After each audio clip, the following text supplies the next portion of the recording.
Can you hear me out there, Jeff? All right. Good evening, ladies and gentlemen. It's March 21, and this is the regular Township meeting, and as Deputy Mayor, I call this meeting to order. Can we get the opening statement and roll call, please? Yes, sir. Let the minutes reflect that adequate notice the holding of this regular meeting of the Howell Township Council was provided for in the following manner. By the posting of copies of said notice upon the bulletin board in the Township Municipal Building on December 21st, 2005, and by the faxing of copies of said notice to the Asbury Park Press, Tri-Town News, and Star Ledger for publication on December 21st, 2005, and by the filing of a copy of said form notice in the Township Clerk's office on December 21st, 2005. Public will be allowed to attend this meeting and will be allowed to participate pursuant to the Open Public Meetings Law. Public is reminded that civility and decorum will be maintained during the meeting.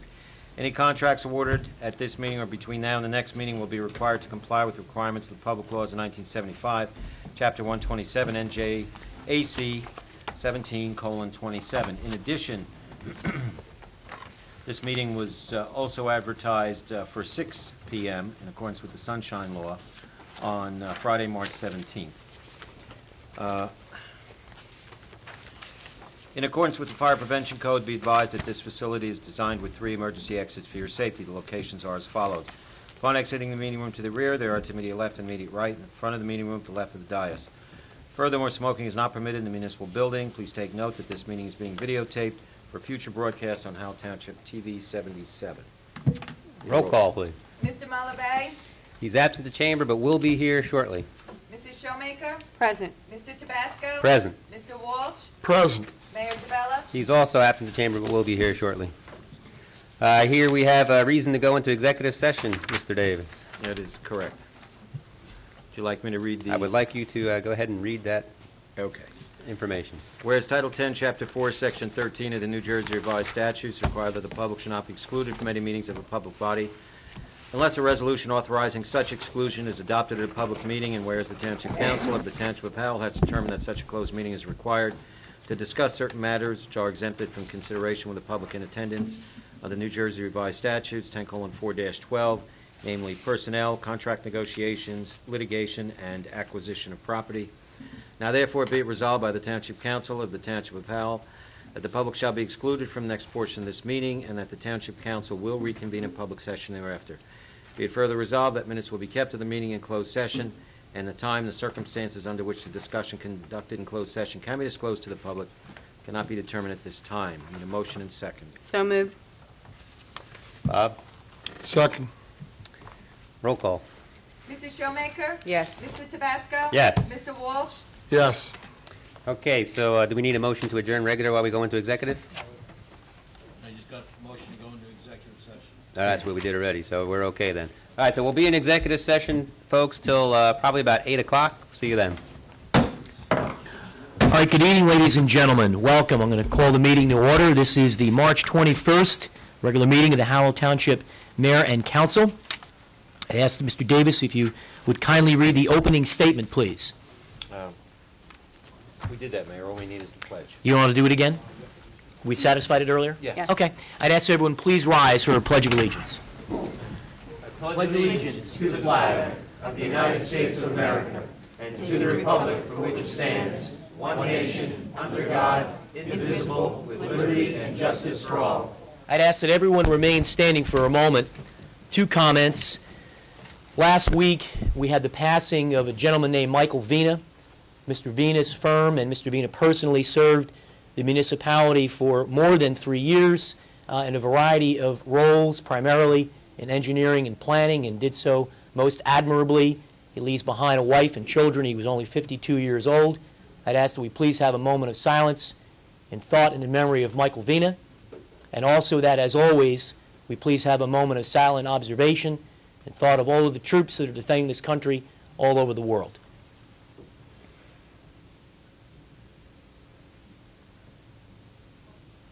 Thank you. Okay, we're going to go right into acceptance of meeting minutes. I would ask that a member of the council please enter a motion for the approval of the minutes of January 3, 10, and 17. So moved, Mayor. We have a motion. We need a second. Second. We have a motion and a second. Are there any remarks? Hearing none, roll call, please. Mr. Malabay? Yes. Mrs. Showmaker? Yes. Mr. Tabasco? Aye. Mr. Walsh? Yes. Mayor DeBella? Yes. Okay, I'm going to ask the members of the council to please join me In the front of the room, we have a special presentation to make.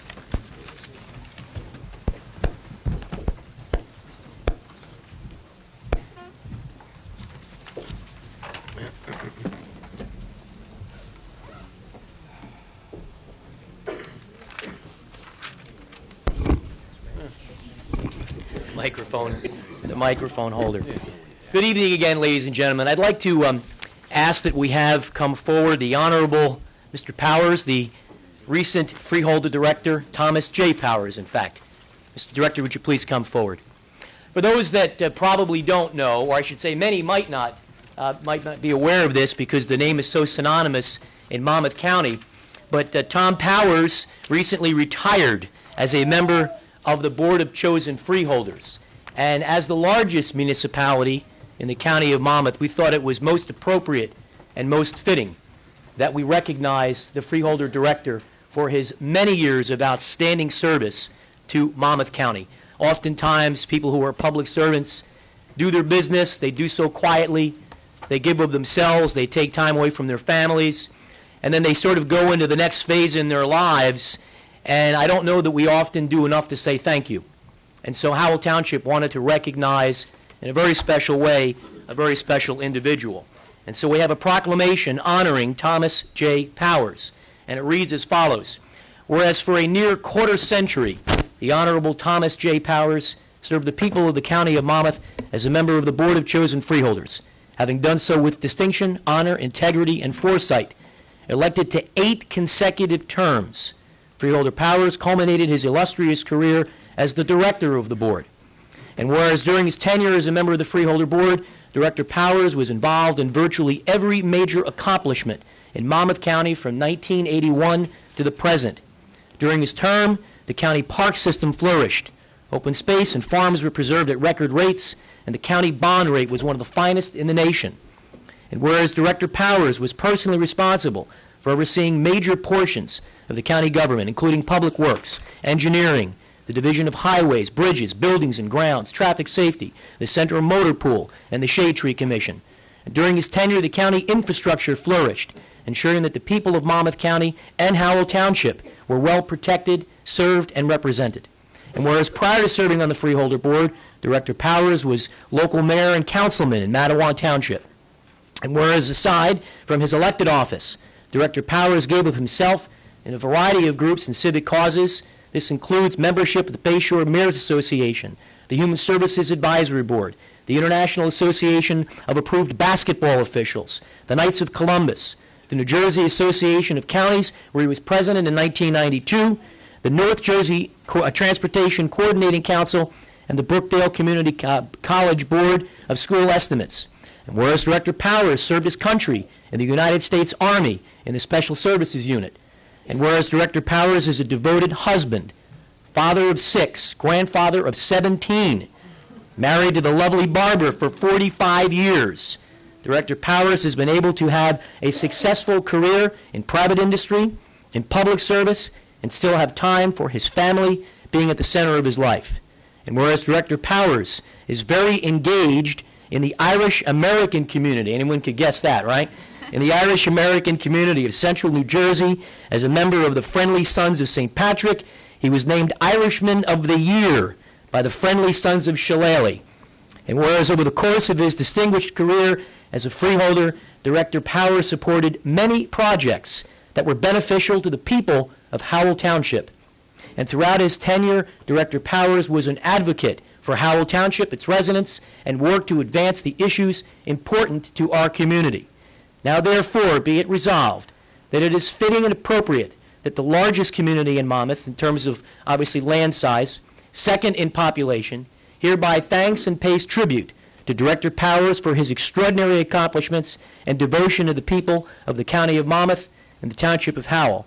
And as a tribute to his years of dedicated service, I, Joseph DeBella, Mayor of the Township of Howell, do hereby proclaim that Wednesday, March 22nd, 2006, be named the Honorable Thomas J. Powers Day throughout Howell Township, and that the clerk of the township record this proclamation and his date in the permanent records of the municipality as a tribute to Director Powers.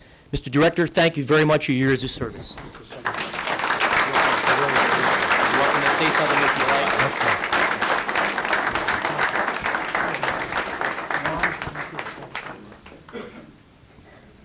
I understand you have a very important meeting, and I know what the council goes through, and I know what you people go through, because I was involved in that for 14 years locally. But it's a great county. I moved into this county in 1962 when we had 220,000 people. Now it's 650,000. Came in with 2 children, had 4 more, the 6, 17 grandchildren. 4 of them are involved in sports and go to school here in Howell. My daughter, Mary Handy, is over there. She broke away from her family to come here this evening, and also to listen what's going on, because she goes on the internet and everything else, and I know this.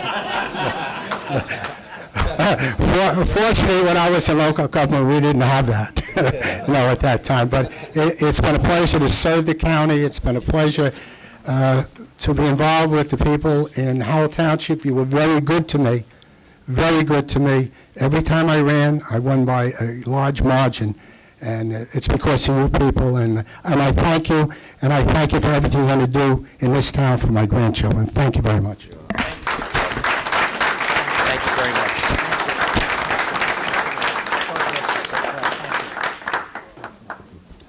That's it. All right. Save a lot.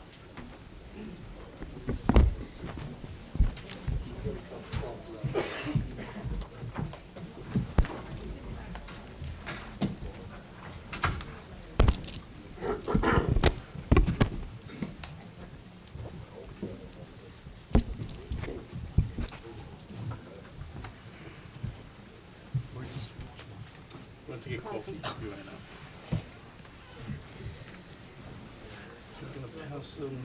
Okay, we're going to go to reports of township officials. Mrs. Showmaker, we will start with you, ma'am. Just 2 short points I'd like to, I want to thank Mr. Gannon with your follow-up on the Lackey property. Is there anything, can I forward this also to Mrs. Crummins? Mr. Gannon, is there anything in there that No, that's a filing with the court, so it's public record. Okay, I'd like to do that, and I thank you for that. And one more quick question. Mr. Shinicki, I don't know that you'll be aware of this, but if it's all right if I follow up with this with Mr. Davis. Mr. Davis, in our last package, and I'm trying to put my hand on it, we got a notice from New Jersey American Water Company for the revised purchase water, and it sparked my interest. Have we ever had any follow-up, and I know Jeffrey's here, in regards to our initial contract with them, where I've had that question over and over, where we were all supposed to be coming equally? Have we ever had a reply on that? Have we ever physically addressed that issue? Well, that's what you're talking about when they took over Adelphia. When New Jersey American took over Adelphia Water, in the contract it stated over a period, I believe, of 2 years, gradually we would all come to an equal rate. And as far as I know, that has never occurred, and That was a judge's ruling at Correct. the first rate hearing in New Jersey American, and that phasing's to be done over 2 rate hearings. It wasn't a particular period of time, but it was to be in 3 steps over the next 2 series years. of rate increases. I thought it said in that, No, thought it it was, in the paperwork. I'll pull it and- again, but I thought it was I thought it stated in there within 2 years. I think it was, if I remember correctly, I do believe it was that they were to bring the rates Equalize. into balance, but through the rate, as they increase the rates everywhere else. Oh, I would like to have a follow-up on that to find out exactly I know we have a copy of that, where we, that it's a judge's order, it's a court order on that. it's a court, or this goes back a long time. I know for the past 5 years, every time we get a thing from New Jersey American, it sparks my interest again. Have we ever, were we at that juncture? Yeah. Other than that, Mayor, Okay. that's it. Mr. Walsh, you were away for a moment, so we'll go back to you under reports. Man, nothing for now, I'd rather, a lot of Okay. people here. Okay, Mr. Malabe. Just a quick thing, Mr. Mayor. I received a letter from the Rapp family, RABB. I'm not sure if some of you received it as well. Yes. but they're proud parents of Thomas Stephen Rabb, who is a Boy Scout troop number 515, and he has just recently attained the rank of Eagle Scout. Some of Tom's accomplishments include volunteering at the Howell Emergency Food Pantry. He was a member of the football team in Howell High School. He just recently received the Howell Rebel Michael E. Curtin Scholarship Award. And he's an honors student, and he is pursuing a career in electrical engineer. And he's awaiting to be accepted into some colleges that he has applied. He has a ceremony coming up on April 23rd, and I would very like to recommend that we send a letter of acknowledging his accomplishments to him and congratulating not just him but also his family for doing a good job in raising a good kid, in my personal opinion. So I'm going to pass this forward to Tom, Mr. Zanicki, to see if I have the address here and phone number of the family, if we could send them some sort of acknowledgement letter. Mr. Malabi, if I can just comment on it, we actually have a standing policy that I believe was started with Mayor Morrell. Mayor Konopka picked it up, and I go to most of those ceremonies, and we actually have a standard, very nicely inscribed certificate that has the scouting emblem, and all of the scouts actually get it. We all got copies of this letter, which was wonderful.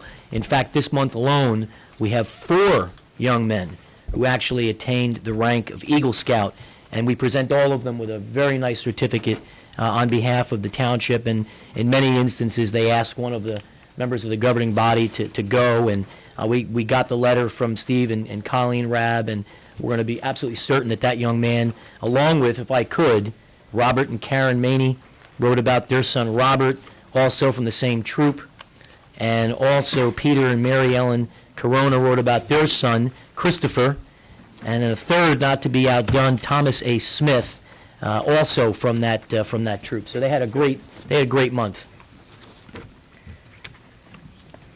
Mr. Mayor, given the lateness of the hour, I'm going to pass on my other comments. Mr. DeBasco? Yeah, I'll keep them brief as well. A few things. On April 22nd, just so everybody knows, that is National Youth Services Day, and this year Howell Township's actually cleaning up from on 547 from Oak Glen Road to, I think it's Maxim Southern is the length of the road that's going to be cleaned up. So if you have kids who might want to participate, get in touch with people in the town. Again, that's April 22nd. If you want to do something else as a project, of course, go ahead and do that as well. We're not going to have another council meeting till after daylight savings time kicks in, which is just 2 weeks from now. And every year, this is a very dangerous time of the year for kids on the roads because it's now late enough where people coming home from work will be encountering kids playing in the streets. So for the next 2 weeks, be very conscientious about that. After daylight savings comes around, of course, it'll be light out till 8 o'clock or so, and there'll be enough light, which will offer some protection in and of itself. But for the next 2 weeks, just pay attention to kids playing in the street. And the last thing I want to comment about is what you already commented about in the moment of silence is with regards to Mike Vina. He was a great official of the town for us for a number of years and a close personal friend to a few of us sitting up here, so we will miss him. And Mike, here's to you. Thank you, Mr. DePasco. Okay. Mr. Zanicki, you're up, sir. Manager report, please.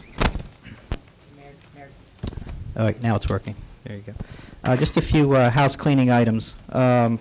First, Helene Schlegel is not with us this evening. There's an item on the agenda, the field usage fees, 8A6.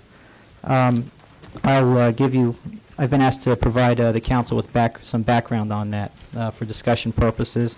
But I would like to note that she is at the New Jersey Parks and Recreation Association Conference, and we are receiving an Excellence Award in programming for the Youth Adventure Program that we have.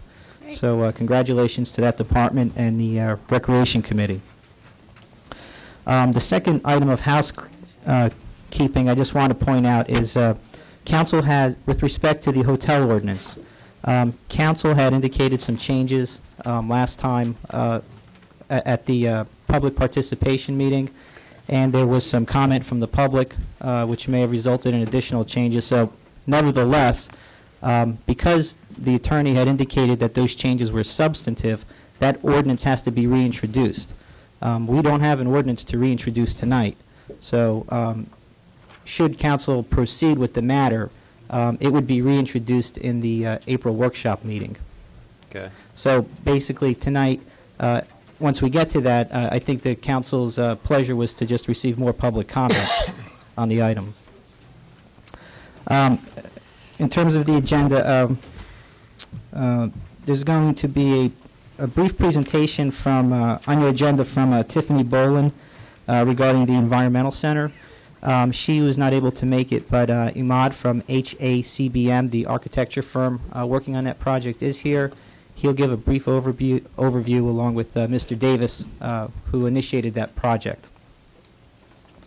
Mayor, my old job, I was in the custom of when residents came forth with complaints and suggestions, when I was ready to report on those, I want to report in the same form in which I received them.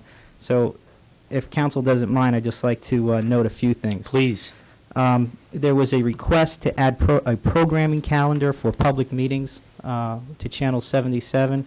MIS department has informed me that is now on the cable station for residents to see. That's great.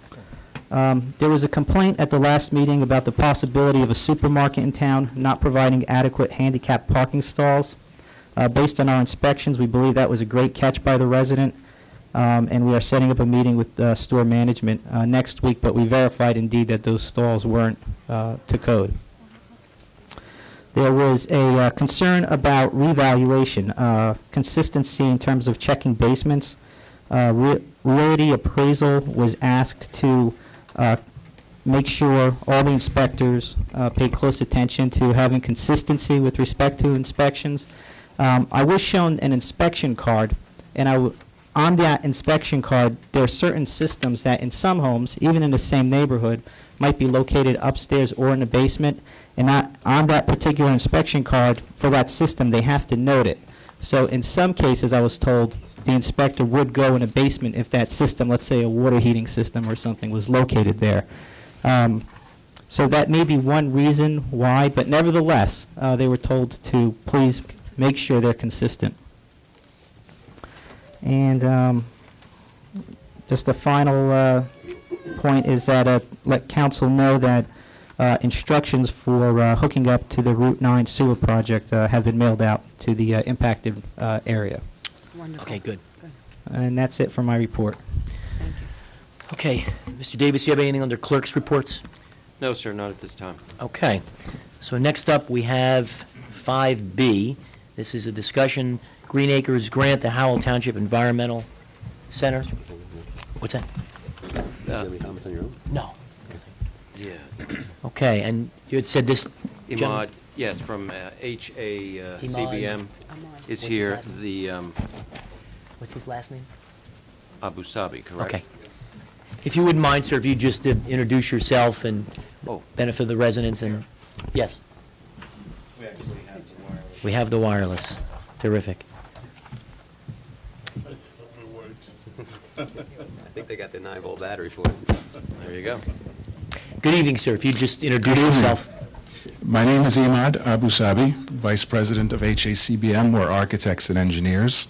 I had the honor of appearing before you late last year presenting the concepts for this nature center, the nature center concept that was spearheaded by Mr. Davis and Helene Schlegel. I'm here in the stead of Tiffany Boland, who couldn't make it, to report to you and answer any questions that you might have regarding the development of that project. What I can report is that Boland Enterprises is applying for grants for the development of this project, a series of 3 different grant applications for funding design monies as well as acquisition monies as well as construction monies. The project has not really changed since last I presented it.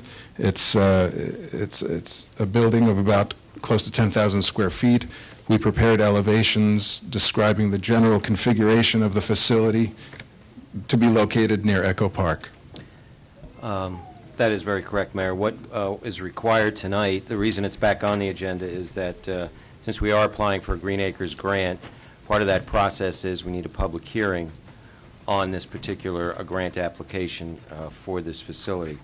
So you'll be required to open a segment for public hearing on this particular issue. And if you have any further questions, we can address those as we go along. Ms. Bolin is working very diligently. I spoke to her today about this. As a matter of fact, she had several meetings today with individuals relative to our grants, and she said so far it's moving along very well. We also have a meeting with Congressman Smith's office because of federal money that's been applied for as well. And that meeting is next week. Before we do that, any questions from members of the governing body? Mr. Malave? I have no question. Mr. Tabasco? No. Mr. Walsh? No. Ms. Showmaker? No, I I believe have they've all one. answered. I have one statement. Go right ahead, sir. This facility, for the public's benefit, there's a facility pretty akin to it here in Howell, in fact, and it's a gem that's not well recognized. The Monmouth County Girl Scouts have a building almost looks identical to this on Elton Adelphia Road. If you get behind where their offices are, back in the woods back there is a building that looks very similar to this, and it's just a beautiful, beautiful facility. So if you want to get a good look at something that's not exactly like this but close, you can always go out there. The only other question I had, Mr. Davis, more to you, is I just want a reconfirmation that no taxpayer money from Howell Township is being expended. This is completely grant-oriented.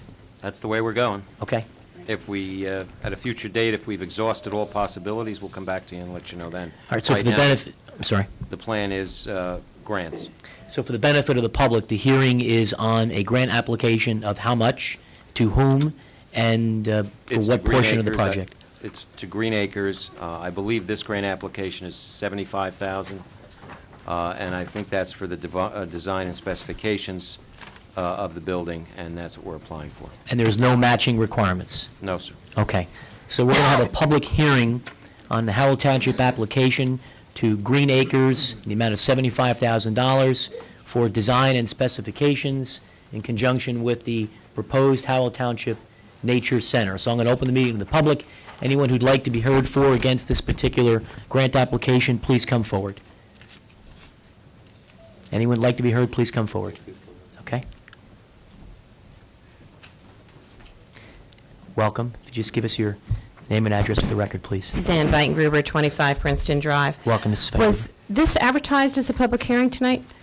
Because Green Acres generally requires, and I didn't see a public hearing advertisement anywhere. It has. It was. It was advertised? Yes. Okay. The meeting or the particular hearing on Green Acres? The hearing, particular hearing on Green. Okay, where was it advertised, do you know? Can we pull it? Do you have it? Okay, good. Because it was also not on your website, and if it had been on the website, I think people would have been interested, because the agenda doesn't give away that it's going to be a public hearing too. And as you know, the agenda did not appear until yesterday, late yesterday afternoon, on the website. Okay. And it didn't appear on the agenda as a public hearing. MIS indicated to us that it was posted last week. MIS There was no agenda as of 2 o'clock yesterday afternoon. Well, I don't want to debate the issue without them present to corroborate what I'm saying, which is what they represented to us. Do we know where it was advertised? She's pulling it. Okay, you're She's pulling getting it? Okay. Well, On yes, the we can public move hearing? on in the meantime, Mayor. Yeah. Yes. Quite honestly, I know, Mayor, you have talked about, especially last year in the budget, about not duplicating services. And this is a lovely concept, but obviously a duplication of a service that's already in our town. What happens when we don't, it costs us more than $75,000 to do the design and specifications? Do we stop in the middle of the project? We have, as I stated, we have Yes. 3 grants in the pipeline right now, 3 grant applications. Green Acres is but one of them.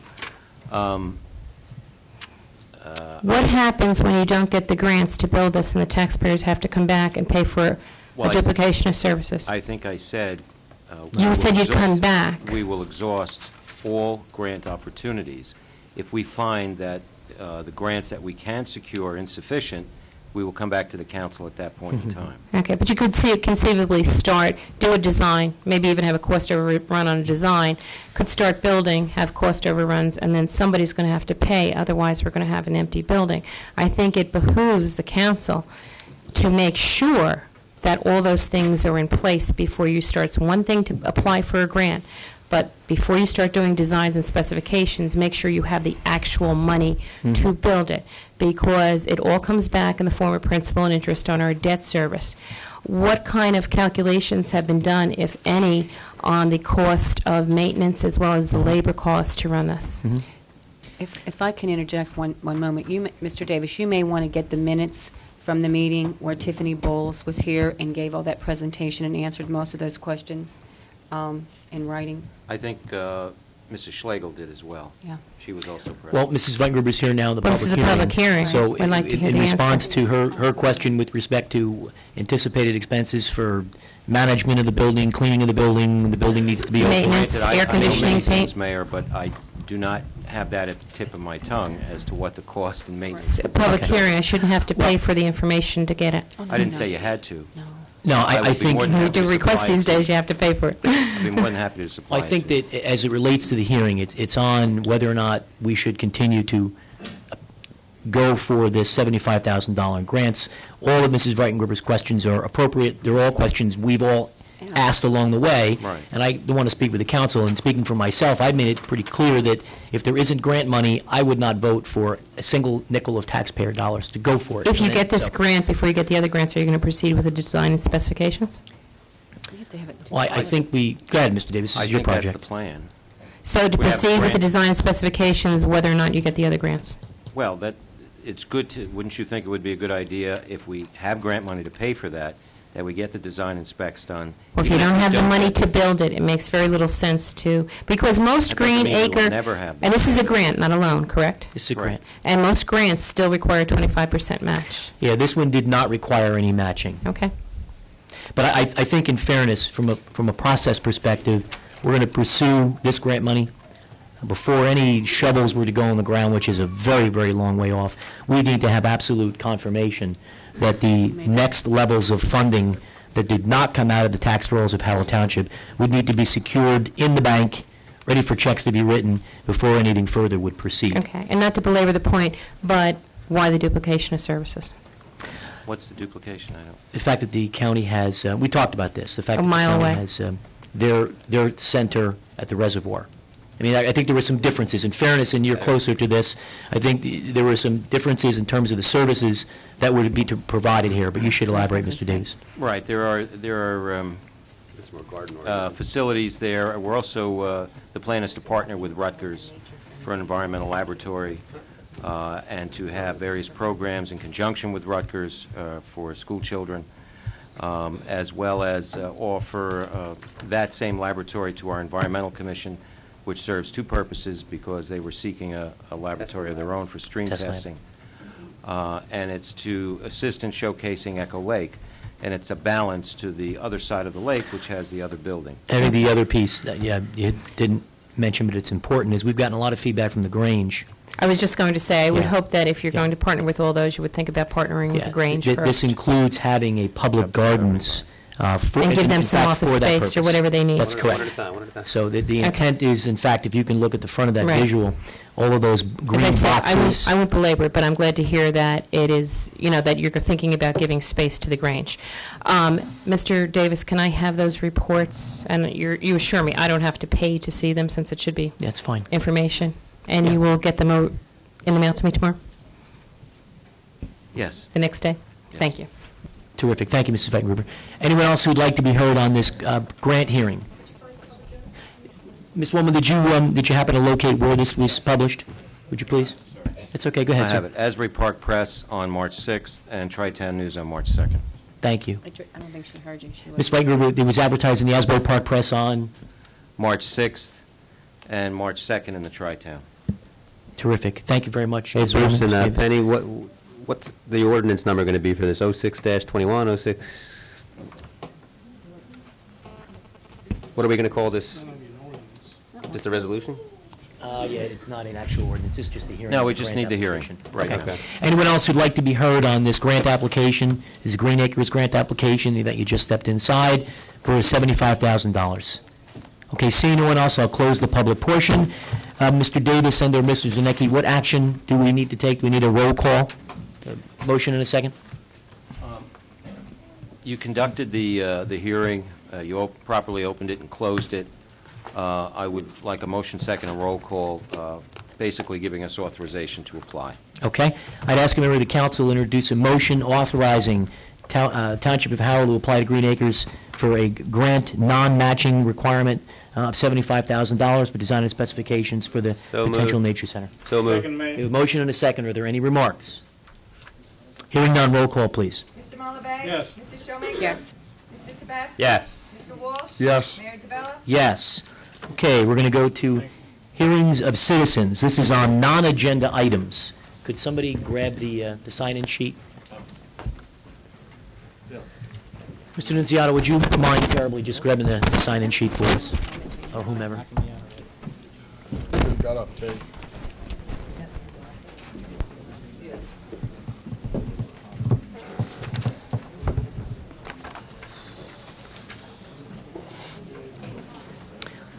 Okay, folks, I would ask just as a general courtesy, if we could close the doors on both sides, I think, if you wouldn't mind. And just as a general courtesy, we have a nice crowd, which is always good. In the event someone has a comment, they need to have a sidebar conversation, I was just asking as a courtesy to your fellow neighbor that you please attempt to do so outside in the hallway, as not to be disruptive to any of our neighbors who are up here speaking. And I'm also going to ask that this is obviously, if someone has a comment on any of the ordinances, we do have a number of them this evening where we're going to have hearings on the ordinances. So if your comment is on one of the ordinances, I would ask that you hold on to that comment until we get to the ordinance hearing. This should be at-large, general comments on anything to deal with the township. And the first person is Suzanne Weitengruber. Ms. Weitengruber, welcome again.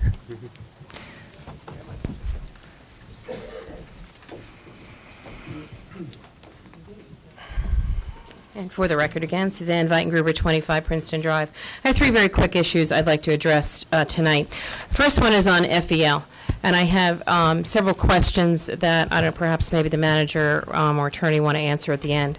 One, I believe Howell is the first lien holder. If not, could you correct where we are? I know we are a secured creditor. I'd like to know if the special counsel was present during the bankruptcy auction.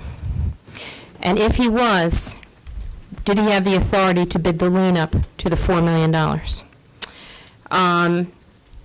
And would that have possibly pushed the purchase price then up to $5 million? I understand there was no bidding, and I know it is commonplace in many municipalities with this type of situation for the council to be authorized to bid that up. And also, I would like to know what if I believe there was a conference scheduled, and what the outcome of that conference was. Okay. Okay? You can answer them. As it is a matter of litigation, I'm going to turn it over to the attorney. Before we do that, I'm just going to ask, we're going to take all of Mrs. Weitengruber's questions, or anyone. We're going to give her time, and then we'll answer her questions to her satisfaction. I but see we don't Mr. wanna take it Zanicki away. writing, so I'm sure We're we all won't keeping forget. notes. We'll get them all. Okay. I want to also address Oprah. As all of you know, I teach for Rutgers Center for Government Studies. I teach municipal government, both the elected officials, the finance administration courses. So I tend to know, or try to know what I'm talking about when I open my mouth. It is very discouraging to come in here and do an Oprah request of items that have actually been on the public website, and to find that they are now being sent to the attorney, which is costing you billable hours, to review whether or not someone should see them when they have been on the website. It's inappropriate. It makes you, the governing body, look bad. It makes the administration look bad. It makes you look like you're hiding something. Specifically, I'm talking about the clerk's correspondence file for the proposed hotel and motel ordinance. It has been brought to my attention that the attorney considers it to be consultative and deliberative, and therefore that is completely exempt from Oprah. And despite the fact of being told that verbally, I was told we have 7 days to respond to you, which is the law. But you know what? If you want to be transparent and you want to build support, you don't just give people a hard time. It's come to my attention that the only other person whose Oprah request has gone to the attorney for review is Kathy Baradas. Now, I don't want to say that maybe anybody's singling out the darn dissidents, but, you know, maybe that's just the case. I will bring to your attention on October 4th of 2005, Wolf & Sampson, large law firm out of West Orange, made an Oprah request for many of the same exact things I asked for, such as memos, notes, and sign-in sheets for meetings between Howell Township Council and Mayor DeBella and the AST representatives, interim reports, memos from the planner. All of those were given to Wolf & Sampson, and reviewing the file, it appears it was done without any attorney review. Now, if I have to have a big-name law firm write the letter, it is unfortunate because many of the same documents that sit in the clerk's file sit down in the planning board file, and that is open public record. There's nothing litigative. There's no, whether there's memos between you and other people about proposals for changes in zoning, that is not something that is exempt under open public record. And the public has the right to know how we got from a proposal in November of 5 acres and 4 stories to a proposal in January of 3 acres and 6 stories. We have the right to see those memos. And I would hope that there will be some discussion with the attorney about not holding on to requests simply to be frustrative.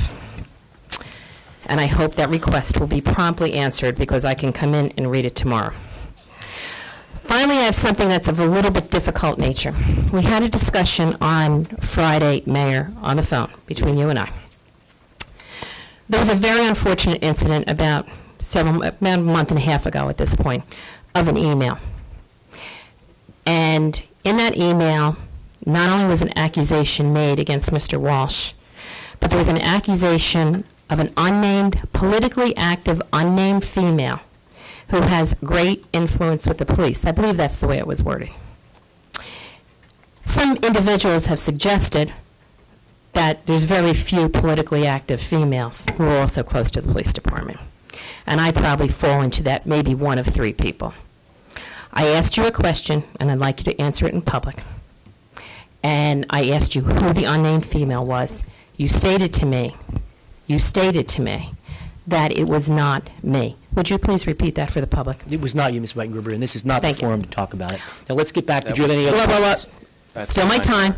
And Do you have any other questions? yes, Okay. I'm going to have one more comment.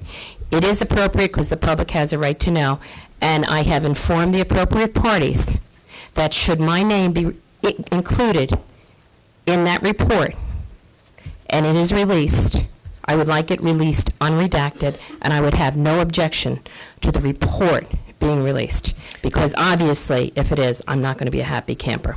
Now you can answer my Let's questions. go back to the first question. Frequency. The frequency engineering, the first was the lien holders. Is the township first, Mr. Gannon? I think that's a yes. Subject to the New Jersey Spill Fund lien. Okay, so the answer is subject to the spill fund lien, we are first. Next was, and we can answer this one, was special counsel at the auction? Yes. In fact, there was a member of the council that was also there. Was special counsel authorized to bid up to $4 million? The answer is no. The municipality's position was we did not want to own a piece of contaminated property. Your third question was outcome relative to the conference. Conference call. I believe there's a conference call on it. Yeah, quite candidly, I'll maybe let Mr. Gannon respond, but we are obviously challenging the amount of monies that the sole bidder put in, and as a function of that, there is potential for litigation, and we're actively having counsel pursue alternatives in the interest of the town to get as much of our money back as we can. So I don't know that we're at liberty to get into a lot of detail. Is that right, Mr. Gannon? I'm not sure what conference What's the question? Wasn't there a conference after there was going to be a discussion whether or not the town would challenge this or appeal We this? did object to the sale. We are challenging And we're it. still in the process of objecting to it with special counsel. They were in here today. Post. Is the afternoon. paperwork for the objection of the sale available to the public?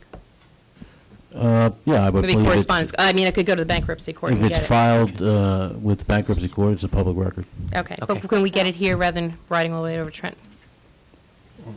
You want to put an open request? I don't want think you to take he's- 7 days to decide. You got to put an open request. I mean, Okay. that's the bottom line. So we can get it quicker from the bankruptcy court, is what you're telling me? I don't know. Is the bankruptcy court typically do it faster than 7 days? Oh, yeah, they fax it to you right away. Okay, then I think that, I don't know. I'm not.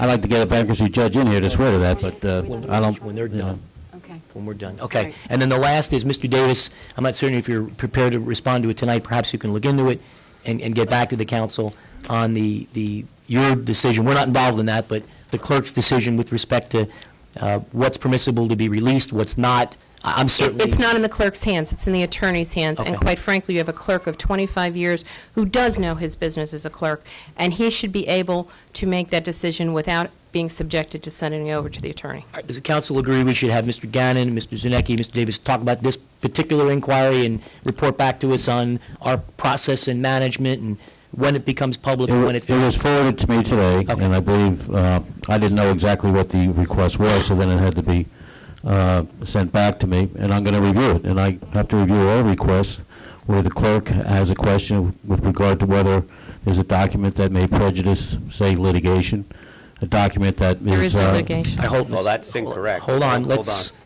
give Mr. Gannon the floor. Go ahead, Mr. Gannon, I'm sorry. Thank you, Mayor. And there's a whole body of law that's being generated, and believe me, I'm not here to keep the public from getting the proper information, but I have an obligation to advise the governing body and the clerk as what the law is, and also what should or should not be released. And the Government Records Council, Bruce? as we speak, has been making many decisions. Some of them, they enlarge the scope. In time? There's some recent ones that have didn't hear you. You had to say that. limited the scope of what the public can get. So when I'm given an assignment by the clerk, if he has a question, I try to turn it around as quickly as possible, and I'll do this with yours. But Okay. All right. quite frankly, when I got your open request, it just said, Well, I actually put it in yesterday, Mr. Gannon. All right, so you guys, management's going to talk about it. I'm We'll get a back to the day late, council. so I'm sorry. I'll try to Okay. work on it. Huh? Thank you, Mrs. Van And I Gogh. would like to say that I did go to Trenton for the bankruptcy hearing with the special counsel. I was there, and Thank you for representing us. We All right, and we're- nominated Mr. Walsh. He was kind enough to be able to go, so. it's And good. we're hoping that there's a resolution that will address our concerns and hopefully be better than what we were looking at the time of the bankruptcy sale. Okay. Okay. Yes, sir. I know you want to move on. We do. A quick sidebar relative to the point about Wolf and Sampson memorandum or request for documents. That, too, did in fact go to the attorney for review, because there's a memo in here Okay, good. from the attorney. in that regard. All right, Anthony Esposito. Mr. Esposito, welcome. Come on up, sir. Anthony Esposito. Well, here you are, sir. Welcome. If you wouldn't mind, Mr. Esposito, just please give us your name and address for the record. Sure. Anthony Esposito, 62 Crest Drive. I'd like to talk about the proposed zoning change for the highway development zones. It's really not a good idea to apply that broad of a stroke to everything. I mean, they're talking about putting a hotel down in the end of my development, That's part of and it. it really doesn't belong there. I mean, it just doesn't. First of all, it's wetlands, and, you know, it's just not a good idea to do that. I mean, there's just so many reasons why it shouldn't be there. You know, the only access is going to be through a residential development. Think about it. Would you want that in your backyard? What's it going to do to the value of our houses? What's, you know, the pollution runoff We're from having there? a public hearing on this. Yeah, the only thing I want to, and Mr. Esposito, we're going to let you finish because you're up here now. If folks didn't have a copy, or a chance to get a copy of the resolution, we're going to have a special discussion just on the hotel topic, because I know many people are here to talk about that, and it's item 8A4 on the agenda. So I know that many people may have signed this list to talk about the hotel, and we're going to give you all due respect, Mr. Esposito, to finish your thoughts on it. But anyone else that would like to talk about the hotel ordinance, if you signed this, I'm going to ask that you not come up when I call your name, and when we get to 8A4, we're going to listen to everybody and be certain that we hear everyone's comments on that particular point. But I just wanted to make that, because you're welcome to get up again when we get to 8A4 if you'd like. But Okay. if you'd like to finish I'll now- wait till later. Okay, That's fine. terrific. Thank you. Thank you, Mr. Esposito. All right, next is Jack Branu. Is that the correct pronunciation? Brennan. Thank you very much, sir. We appreciate that. Christopher O'Hearn. Christopher O'Hearn? Yes, sir. Come on up. Welcome.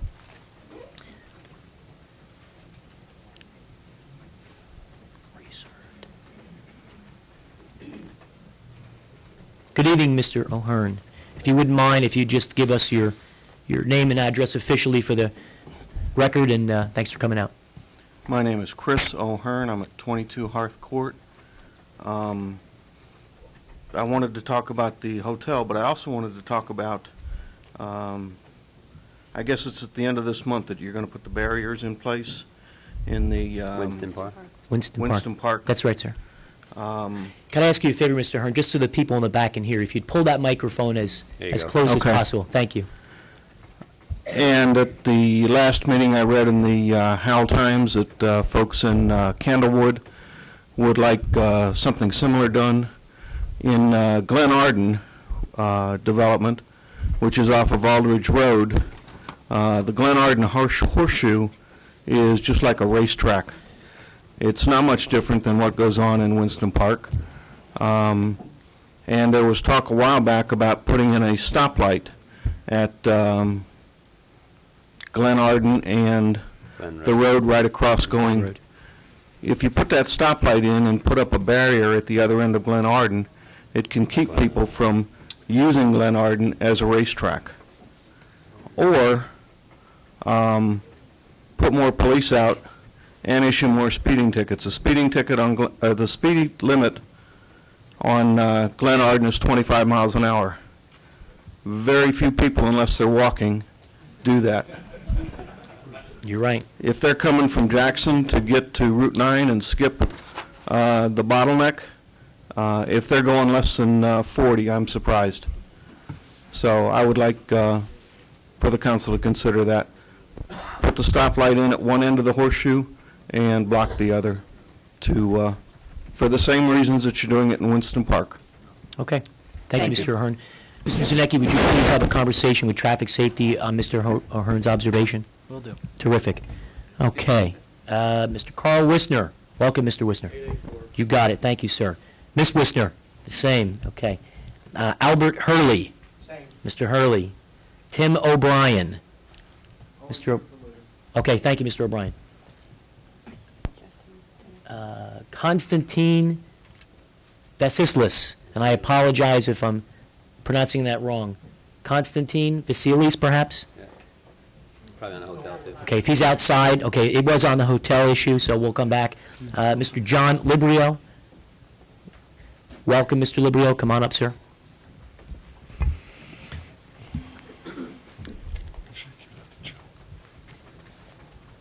Bruce? Okay. Chris.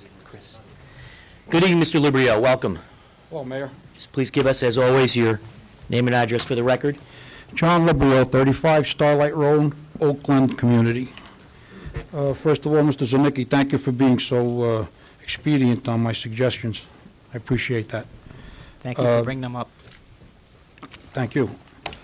My main concern here tonight is about a newspaper article that was written in the Asbury Park Press, in which there were comments from the deputy mayor and also from a resident, Mr. Curry.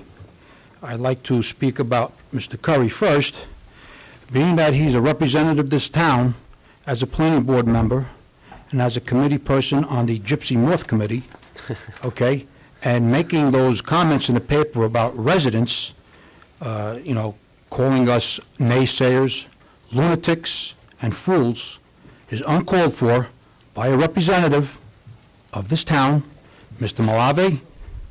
You had the pleasure of chastising me when I was in the Ordinance Review Committee for my comments in the paper, and I would like to see this council do the same to Mr. Curry. Okay?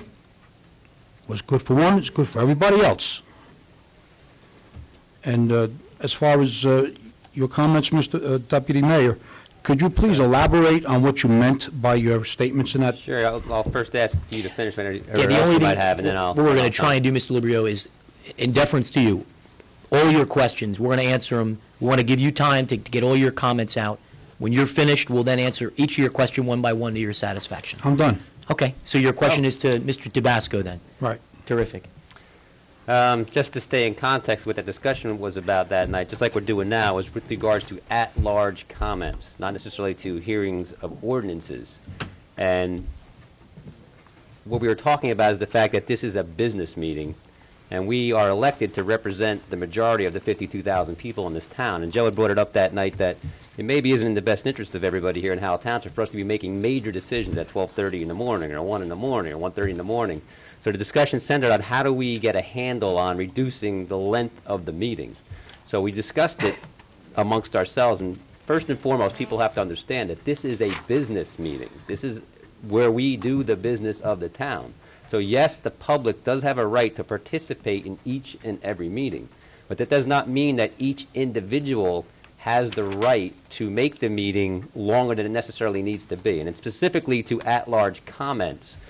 When we get enough representation of all viewpoints where we can make a decision, it's time to move on to the next topic. And that particular night specifically, there was a number of topics that were at-large comments that were brought to us. We made decisions in 3 minutes. So the discussion centered on, do we need to necessarily hear 20 other people representing the same viewpoint, and making that part of it an hour in length. And that's what I meant. It was kind of taken out of context and put in the paper that night, but that's where I was going with it. This is a business meeting. We do represent 52,000 people. We do need to be functioning and at our best when we make some difficult decisions. So for at-large comments, much like we're talking about now, if we can get to a decision where all viewpoints are fairly represented already, all right, let's move on to the next topic. So when we were talking about it specifically up here, I said to Joe, when people come up and talk about a topic that's been spoken about before, ask them if they have anything new, great, but if they're just going to reiterate what somebody else already said, well, spare not just us, but the whole town and everybody sitting out there, Okay. and let's move on. So that's where I was going with all those comments. Thank you. Thank you, You're Deputy welcome. Mayor. How Anything about else, my Mr. second question? Your second question, or you mean your original first question? Yes. Which was what sanctions should be taken or action should be taken based on Mr. Curry's comments. Absolutely. I'll entertain a conversation with the council. Well, we have... You didn't, if I may, mean when you chastised me. You did not give me a chance to speak that night, and I don't think he should have it. Hold on one second. Here's what... absolutely. Here's what we're not going to do. This is It's people's chamber. We shouldn't. Yeah, You're right to a point. People should not abuse the privilege of the mic when they get up. It's not open mic night and it's not open attack night when people get up here. It's time. Okay. But- This is the people's chamber, and we're here to do the business of the people in Howell Township. And at times, people are entitled to get up and make their comments and make their statements, and people are going to make certain remarks. I have continued to ask the community at large that we are all on the same team. We all live in the community, and we all have to try and take the tenor of the discussion down a notch. And so I don't want to speak for Mr. Curry. I would never speak for you, Mr. Librio. He made his remarks. In terms of whether or not the council would like to similarly ask that he not make comments like that again, I don't know that the council formally made any remarks toward you. An individual member of the body did, but certainly there was, let me finish, certainly there was no formal action taken by the council admonishing anyone specifically. There was no action taken in accordance with Robert's rules with respect to censor. There was no one asked to leave the assembly. I do appreciate your perspective. You have a right to bring up the issue, but certainly I think that it's in the best interest of everyone that we all realize we live in the same community, we want the same thing for Howell Township, and this is not a forum to get into a back-and-forth conversation. If you'd like to raise that grievance with the individual resident, I would encourage you to do it that way. I don't know it's appropriate we do it here. Well, that was spoken very eloquently, Mayor, but how come you didn't speak like that when Mr. Malave was putting me down? Well, the only thing I'll say is that I'm not going to speak for another member of the council. I am going to ask that we move on to the next person who'd like to be heard, and I appreciate your perspective. Just as I figured. I'm sorry you feel that way, Mr. Liberio, but this is not the place to get into public I have one chastisement. follow-up comment. Go ahead, Just- Mr. just- Vasco. Hey, John, just to We're answer gonna- your question very specifically about what I meant the Yeah. other night, too. Now, tonight, we have a lot of people here looking to talk about one particular issue. So this, again, is a particular night where that issue needs to be resolved. And if there's at-large comments that go on at length, we could have people waiting around for hours who want to talk about a specific topic. So Deputy Mayor, it's not my fault that Okay. you put all these things on one night on the agenda. We're moving on. Mr. I'd Curry? like to say something. Okay, before we do that, Mr. Curry, I see your name is on the list. It is on this public list, so we will get to you, and I will absolutely recognize your comments. Mr. Walsh, you have something before we get to the next Just resident? You know, there's no call for a member of the planning board or any other board in Howell calling anybody who disagrees with them naysayers, lunatics, and fools. We are all in this together, whether we like it or not. absolutely. And it really is. There doesn't need to be double standards. I mean, it wasn't an appropriate thing to be said about anybody. I called somebody a moron last October, and in the paper I turned around and apologized and said it was wrong. Because it was. Come on, folks. To call somebody a lunatic, a fool, and a naysayer because they disagree with you is absolutely wrong. And a good woman or a good man needs to stand up and say it. All right, Mr. Jeff DiMatteo. Mayor, if I may, I'm sorry. As you're making your way up, Captain, go ahead, Mr. Malabi. Since my name was brought up, I do not believe that, Okay, all right, we'll get to it, folks. No need to holler. I do not believe that can you hear me now? Oh, it's on. It's on. Anyway, I do not believe that I chastised or attacked Mr. Livio in any shape, way or form. It's on. Hello. There you go. I did not, in my opinion, attack Mr. Livio in any way, shape, or form. I pretty much just did not agree with the statement that he was making. Mr. Livio, had I been here I believe it was last week at the meeting when Mr. Curry made those comments, I probably would have said something as well, but I was not here. Excuse me. I don't read the newspapers.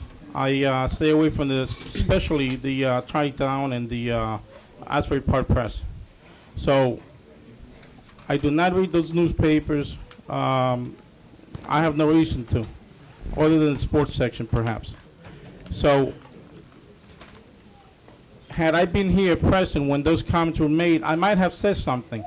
But so what I did with you, Mr. Livio, was something, me as an individual, as a council person, not as an entire governing body that was chastising you as you presented. Something I disagree with, a comment you made, I didn't think it was appropriate. And again, I can't say anything about Mr. Curry because I haven't read his comments, I haven't heard his comments. I was not present at the meeting, so that's all I have to say. Okay, Captain DiMatteo. Ladies and gentlemen, for those of you who don't know, I always do this and I embarrass Captain DiMatteo. For those of you who would like to look up to someone or have a role model, he's sitting in the front of the room. He's the captain of the Howell Township First Aid Squad on Kent Road and is a terrific individual. So first of all, as always, let us publicly thank you, Captain DiMatteo. Thank you, Mayor. What would you like to talk about?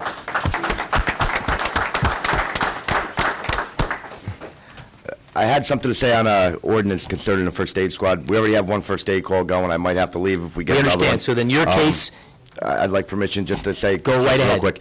We see that there's an ordinance in, I got the paperwork the other day on it, about coin toss fundraising, a procedure that the first aid and fire companies would have to follow to do that. Just want to let the council know, the first aid squad, we do a lot of fundraising to raise money. 2 years ago, we did fundraising on Lanes Mill Road to raise money to buy a new rescue truck. And we raised a lot of money on Lanes Mill Road to buy defibrillators. We bought a rescue truck. We bought a first responder vehicle, all from standing out on the corner of Lanes Mill Road. Not on Route 9, on Lanes Mill Road. If this ordinance goes through, it's going to greatly affect the first aid squad, and I don't think we're going to be able to go out there and raise the money that we need to keep the emergency services going in Howell Township.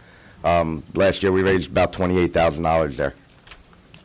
If this ordinance goes through, it's going to greatly impact the first aid squad. We were not talked to, maybe we could sit down and maybe work out a different procedure plan before this ordinance goes through and discuss it with maybe the town manager or Captain DiMatteo was Traffic kind Safety. enough that, we spoke about this previous, I'm going to request, Captain DiMatteo, when we get to that the council table that, and that we ask the manager in conjunction with your squad, the other squads, the fire service, to have a joint meeting to sit down and to talk about those concerns so that the final work product meets the satisfaction of the first aid and the fire companies, and there's got to be a way we can work this out that continues to allow you to raise money. Yeah, Jeff, the intent, last year, I remember the Katrina relief efforts that were put out by the fire departments, they were basically shutting down Highway 9 in both directions, and it caused huge issues, so that's how this got, Yeah, I heard came to about be. that. We've been doing it for the last 4 or 5 years now. There was never an issue until all the fire companies got on Route 9. We had special permission from the police department to stay off the state highways as long as we were on Lanes Mill Road. We had permission to do it. And Yeah, I'm fine with the table. We all agree when we get to that, we're just going to, so if, in fine case with Captain tabling that, DiMatteo has to talking go, about it. Thank we'll you. table it. Thank I'd you like very to much. thank you all for helping us out. You guys help us out a lot. welcome. And without you guys, we wouldn't be here. Thank you very much, Captain. Good to see you. Okay, Kathy Esposito. Ms. Esposito, are you here to talk about the hotel issue? Okay. Of course. Welcome. Just please give us your name and address for the record. Kathy Esposito, 62 Crest Drive. This goes back to the snowstorm. Hold on one second. Mr. Malave has to excuse himself, so we're going to just, thank you, Mr. Malave.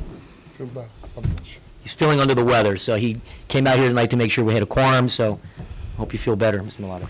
This goes back to the snowstorm that we had in February. My development, which includes Crest Drive, Rustic Drive, and Woodland Drive, never got plowed.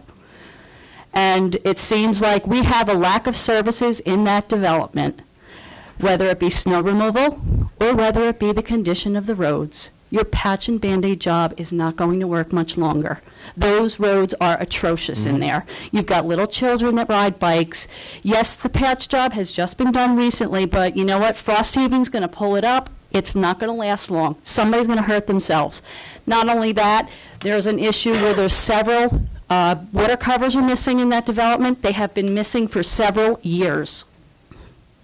We feel like an orphan over there. All right. Say that one more time. What's missing?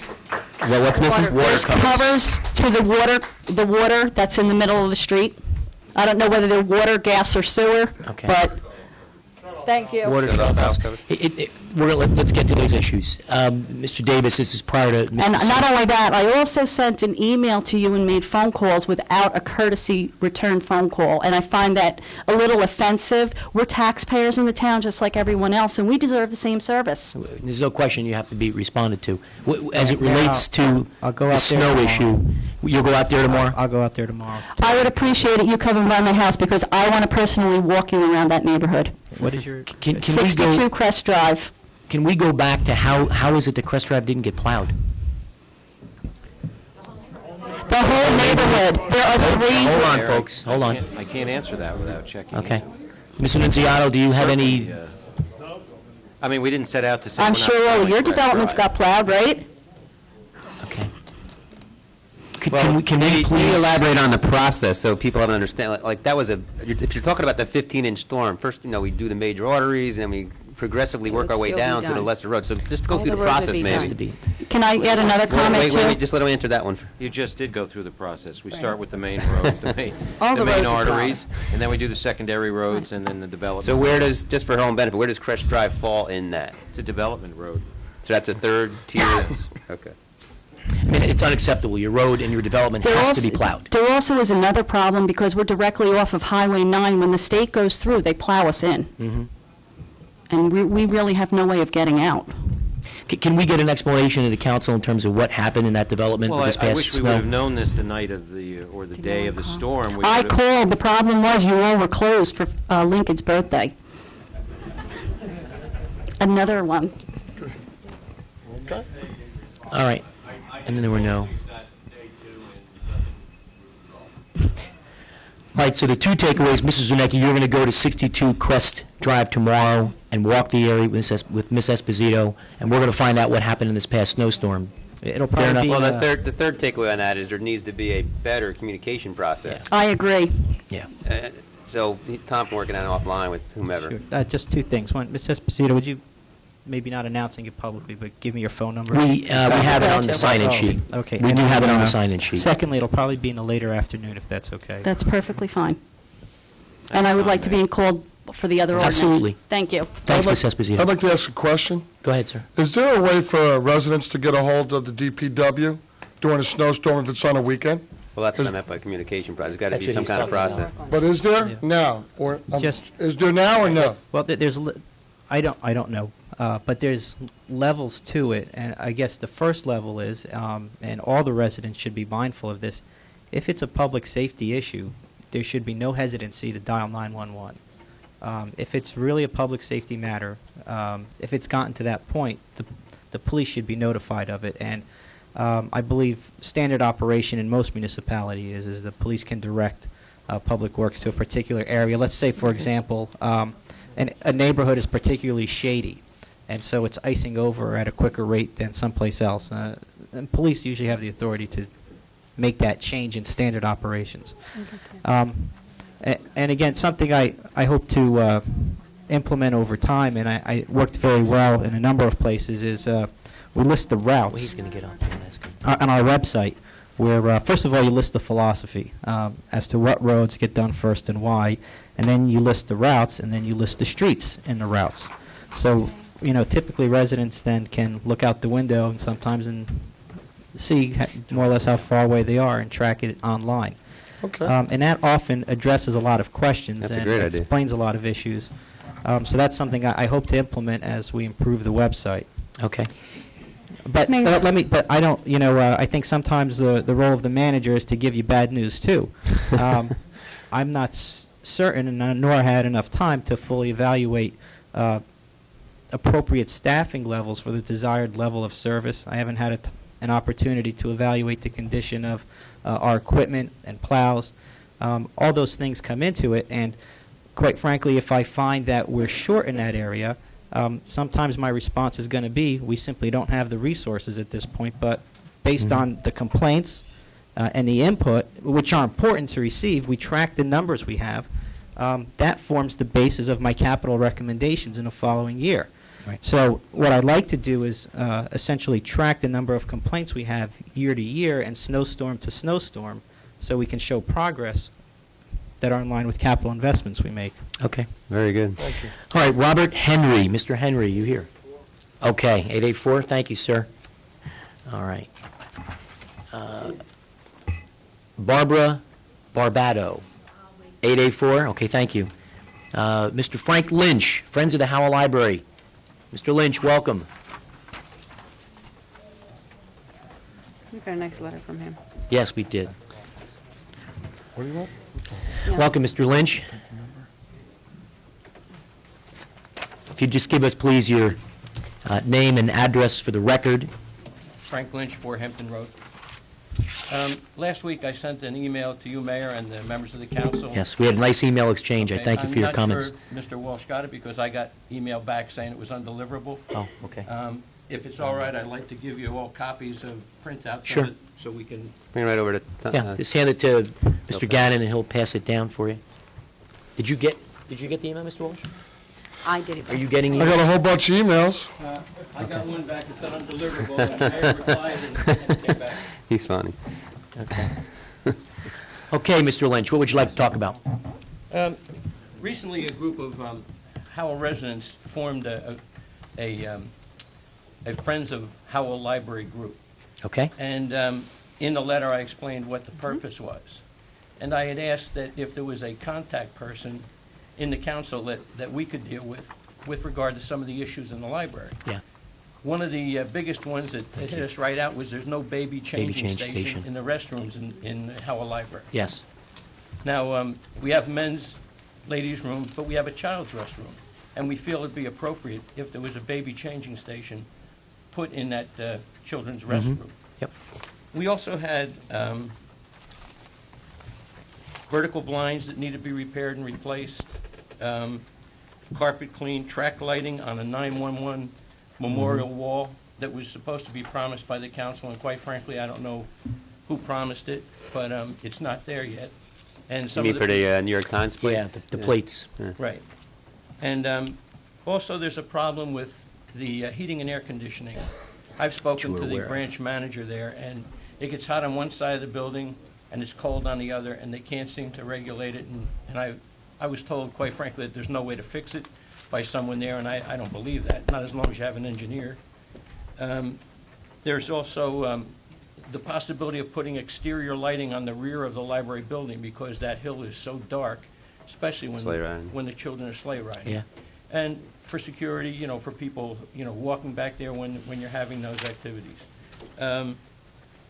If I could find out who the go-to person was in the Yes. council, I could Yep. direct our She's inquiries the to county, that that's the person. books.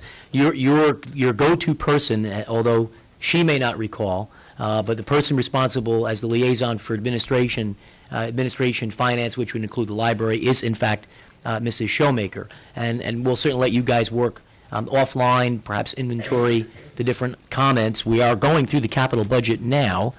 I don't think we've gotten to the library yet. There may be some things already presented to us by the branch manager. They typically, every year, will give us a budget, and they'll ask for certain things, and we can do some of them, others for prioritization purposes we might not be able to get to. But Mrs. Showmaker should be the liaison as the person over administration, so to speak. So perhaps you guys can hook up, set up a meeting, and then during our budget hearing, which we're in the middle of doing now, so your timing is good, we can begin to go through and try and help on as many of those items as we can. Okay, that's great. One other thing, would it be possible for the Friends of Howell Library to advertise on that local 77 channel when we have events come up or meetings? Absolutely. Is that through That's what it's it's for. through you, Mr. Davis, right? It'd be through, so it's through the manager's office.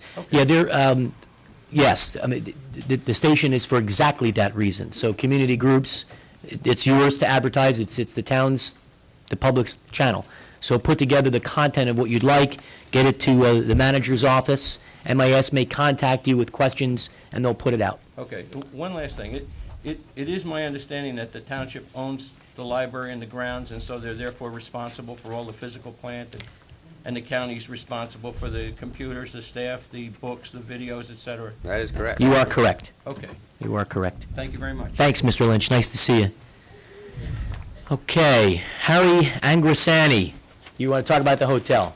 Okay, thanks, Harry. Mrs. Smith, Pauline Smith? Oh, she was hidden tonight. That's quite all right. Take your time, Mrs. Smith. Welcome. Okay, just, you got to talk loud. Okay.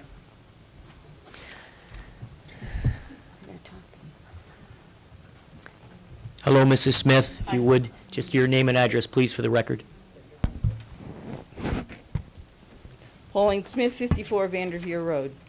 I have questions on 2 resolutions on the consent agenda. Sure. And I'd like you to explain those first, and then I have several statements of fact I'd like to make.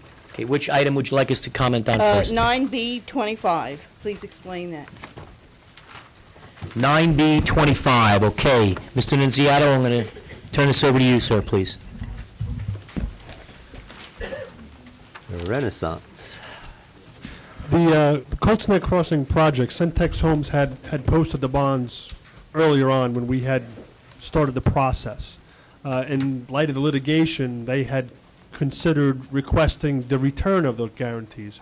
By virtue of the fact that there was a decision recently, they had just requested to not get their bonds returned. So this is all at their request? That's correct. Okay. What was the next one, Mrs. Smith? The other one is 9B29. Okay, 9B29. Special counsel Special for- counsel to assist in the acquisition of harms. Mr. Gannon, can I call your attention to respond, please? 9B29, the resolution authorizing the hiring of special counsel to assist in the acquisition of property with respect to harms.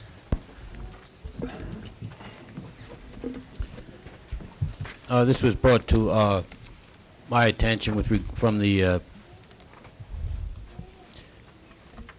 Estita Bushkin, who does our purchasing, and indicated that we needed to extend the contract for Mr. Cruz since it exceeded 1 year. So this is basically housekeeping to maintain the contract. So it's an ongoing, there's no culmination or in this project, it's just an ongoing situation? Harms is now in the hands of the Township of Howell. As of Friday, the Township of Howell owns that property, which is pretty significant. Okay, thank you, gentlemen, for the It's explanation. an ongoing contract. Do Extension. you have questions now off the agenda, Mrs. Smith? Not a questions, Or I have comments? questions, statements of fact. Go right ahead, ma'am. Last week, several things came up that, I find it necessary to correct the record. One being a woodlands management plan. There was an issue made, Elaine Taylor got up and was concerned about removal of trees. And your handling of this situation was to talk about how wonderful our woodlands management plan was. But nobody reacted to the fact that the trees were still gone. Nobody said, have Mr. Panic or Bill Nunziato check into the situation and make sure that it's appropriate and that there weren't trees taken down and that everything was according to the woodlands management plan. Hold on. Why don't we let her get all her comments Yeah. out? Because I'm writing them all down, You're writing because them down. on that one, they did look into it, but go right ahead. But I don't remember any direction given. It was Okay. just, it went into No a problem. process of We don't how want to wonderful take the up your woodlands time, so management plan you was. give us all your comments. Also, there were comments made that indicated that the woodlands management plan, how wonderful it was all new, never happened before. This current woodlands management plan had been worked on by a number of committees, by dozens of people for 10 years to get it where it was. You came in on the end of it. I remember in 1995, the Environmental Commission, the Shade Tree Commission, I was on the Shade Tree Commission when we worked on it. It took a lot of people and a lot of time.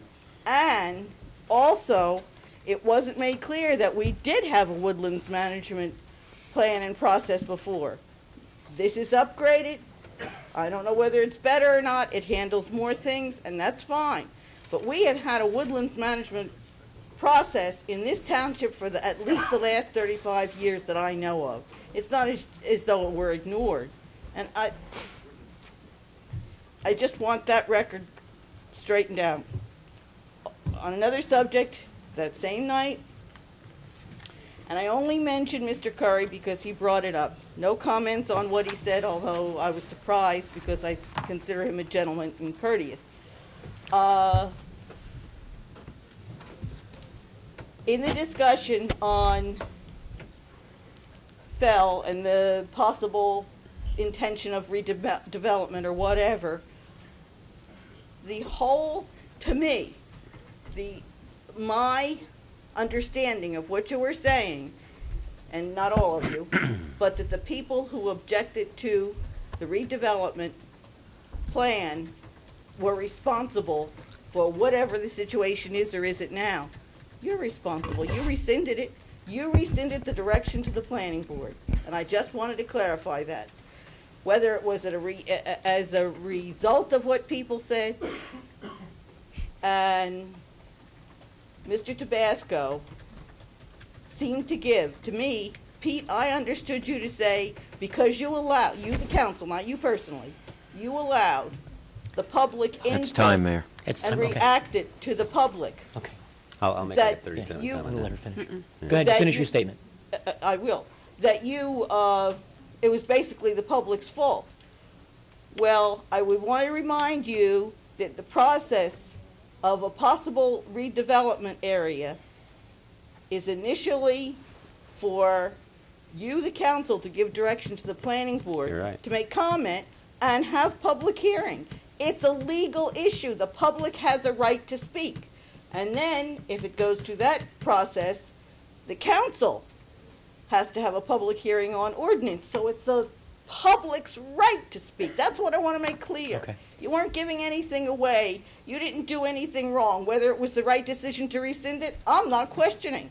All right, thank you But for your I'm comments, saying Mrs. Smith. my point is Okay. that the public didn't do anything that they shouldn't have done. All right, They came and asked questions, they talked about their fears, and that's their right, and that's All right. part of all the process. Okay, well, we're going to go back and All right. answer your questions, but I think Mr. Tabasco, while it's fresh, is going to respond. We're then going to answer your questions, and then we're going to move on to the next speaker. Go ahead, Mr. Tabasco. No disagreement with anything you just said at the end. That is a perfect example of when there has to be a public hearing Right. by law, and it can go on indefinitely.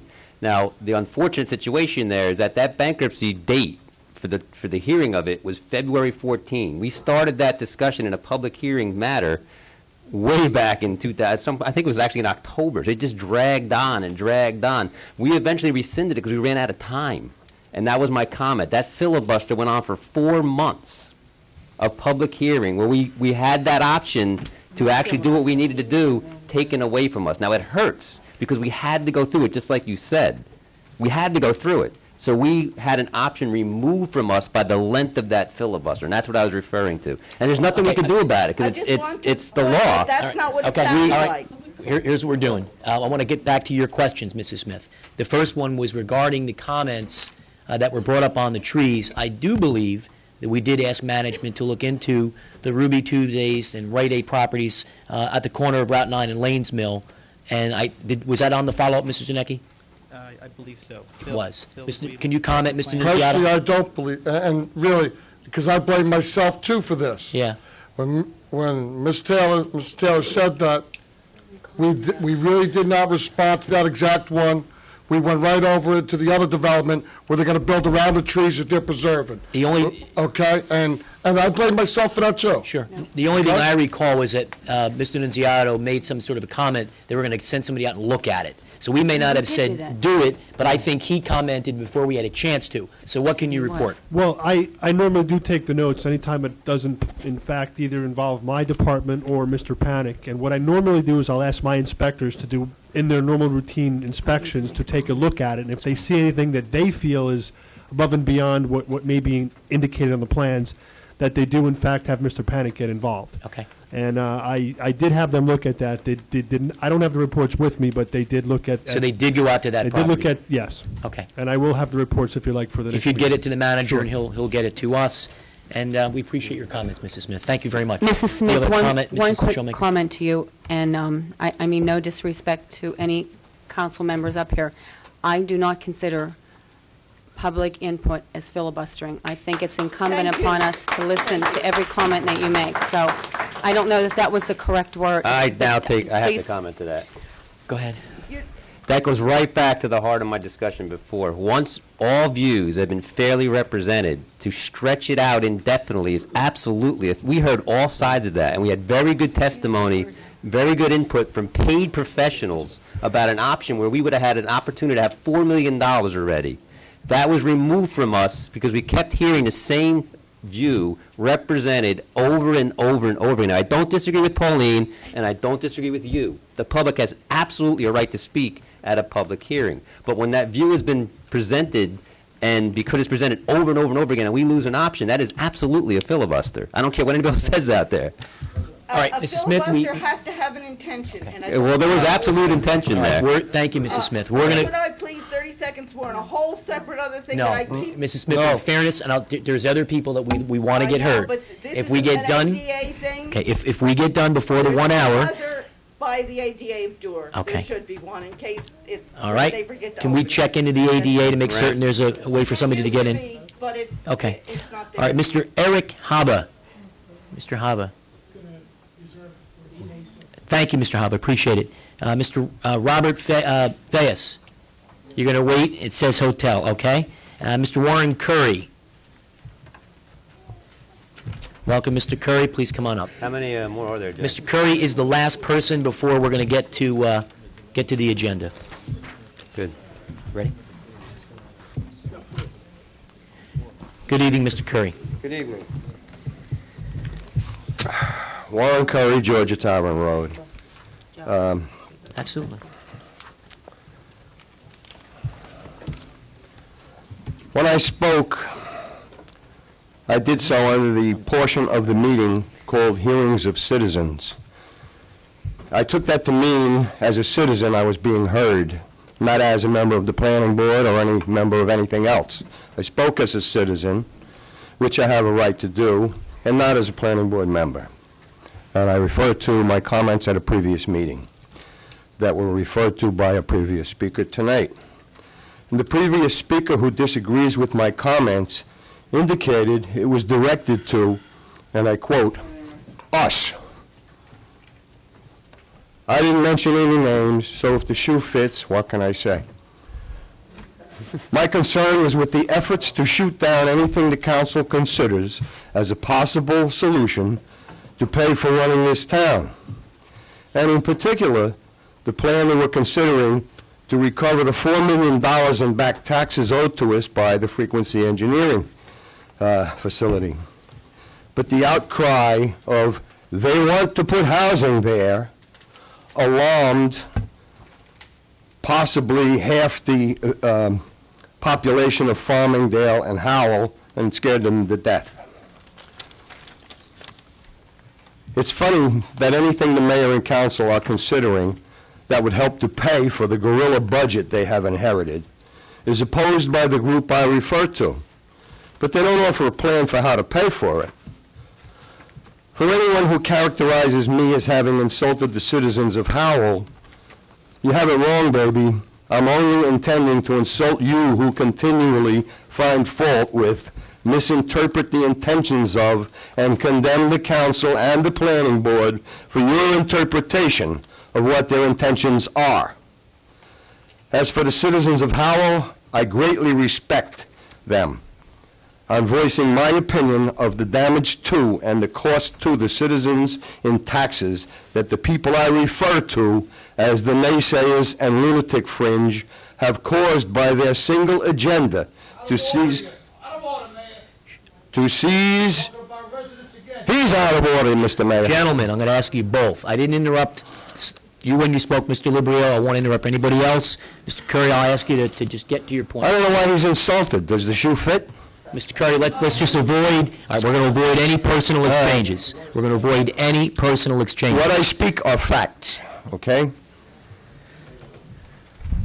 They've caused, by their single agenda, to seize the power of the majority of seats on the council.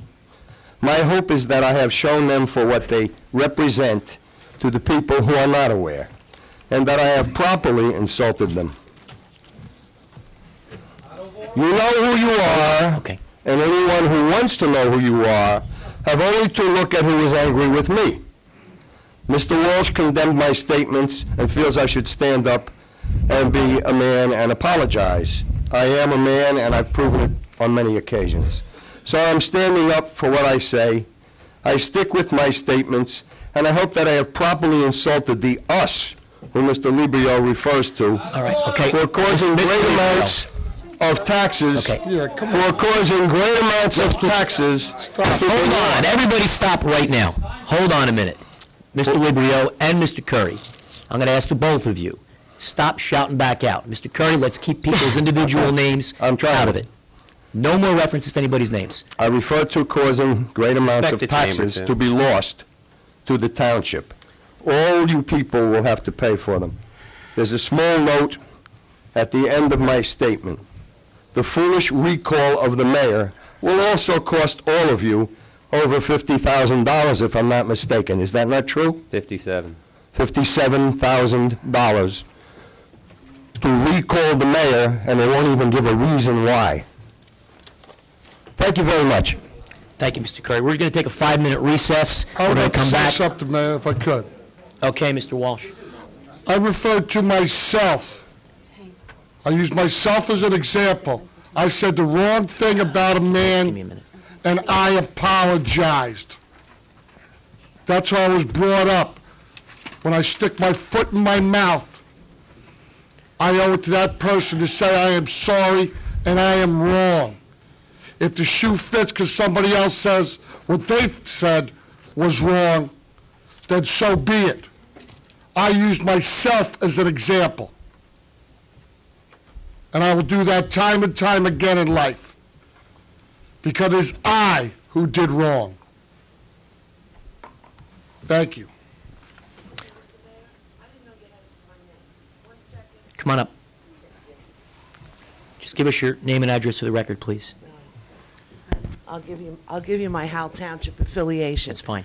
Okay, I'm the Howell Historical Society Secretary, Paulette Brado. Welcome, Ms. Prado. Thank you. What's your address, anyway? 5 Railroad Avenue, Farmingdale, mailing address. We didn't get any money this year from the council, and I was wondering if that could be rectified. We haven't adopted our budget yet, that's why. But I didn't see anything allotted for it in the budget. I don't even think we've gotten that far yet. Yeah, we haven't.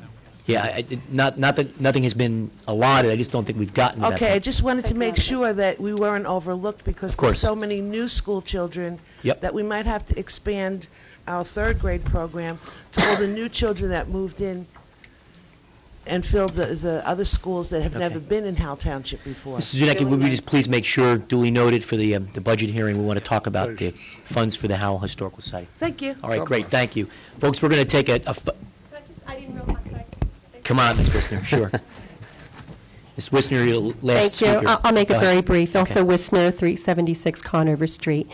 I just wanted to, I wasn't going to say anything, but I felt I had to address the fact, and I know that the council realizes that no matter where you are, when you step off of that dais, you are the council, and Mayor, you are the mayor, as I know you know. And it represents on you. The same thing with planning boards. When I was on the planning board, I was chairman of the planning board, and I was told, no matter what I say, on or out of this town, it will reflect on the planning board as a member of that board. Correct. I am the spokesperson for the Freehold Regional High School District. No matter where I am, right now I'm not working, but everybody still knows I do represent that, and I am their spokesperson. So I do urge maybe to have a training session or something for all of your boards and all of your members so that they realize no matter where they are, they do represent that board and our town. Thank you. Thank you. Well said. We're going to take a 5-minute recess. We're going to come back. We're going to begin with consent agenda items, and then we'll get into the 8A items. So we're going to recess for 5 minutes. I'd ask that everyone just try and be back in 5 minutes so we can get started very quickly again. Thank you. All right, folks, I'm going to recall the meeting back to order. If we could please have your attention. Is it muffling? If I can just have your attention, we're going to reconvene the meeting. Thank you all very much. Okay. All right, with respect to the agenda, Where are we at? folks, if I could just have your attention, please. Okay. We are on Article 7, consent agenda items. Call the council's attention to the consent agenda items. Those are those marked with an asterisk. I believe, if I may, Mr. Davis, we have several add-on resolutions, and we have some add-on motions. Is that right, sir? That is correct. Okay. We also have, Folks, Mayor, please. you have the list in front of you. I do. The agenda shows up to 9B38. There is actually one additional resolution. It is posted.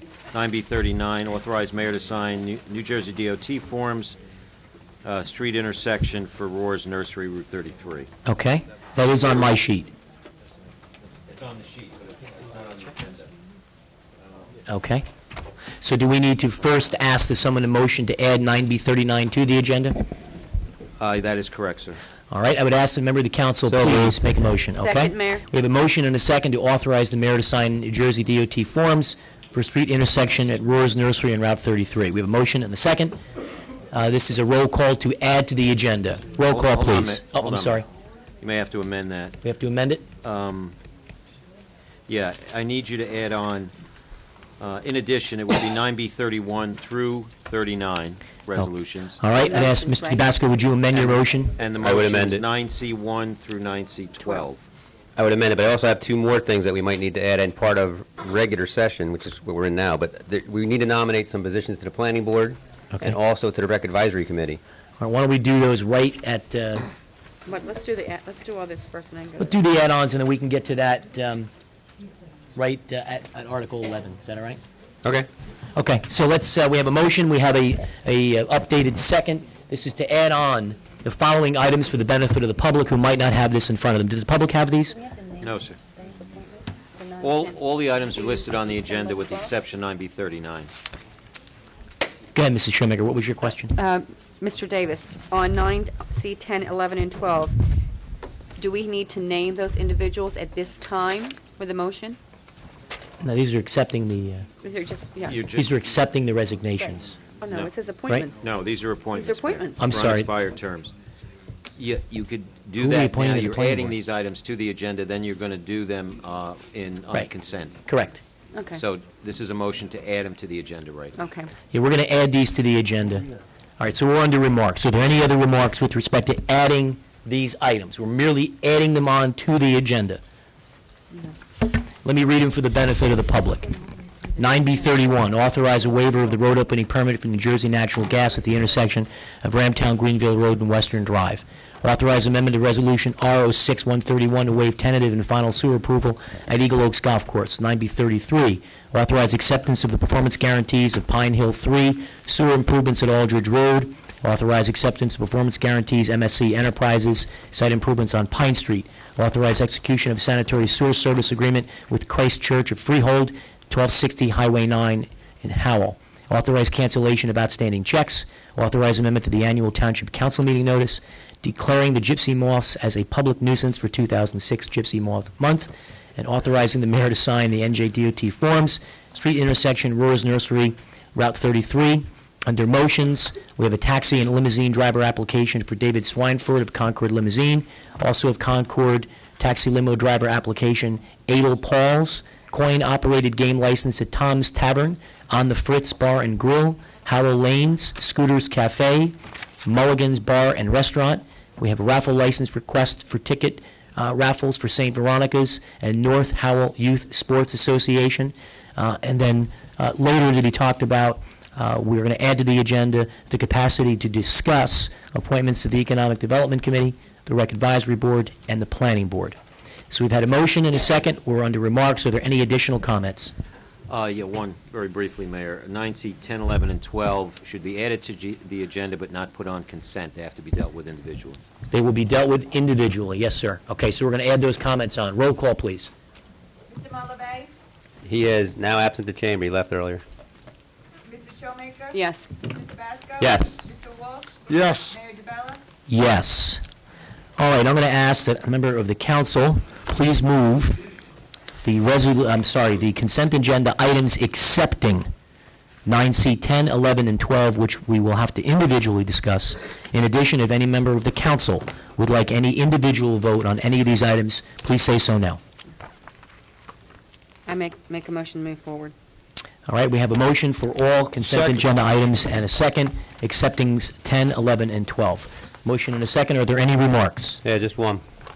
Penny and Bruce and Tom, I'm finding this much more burdensome having no disc and using the book.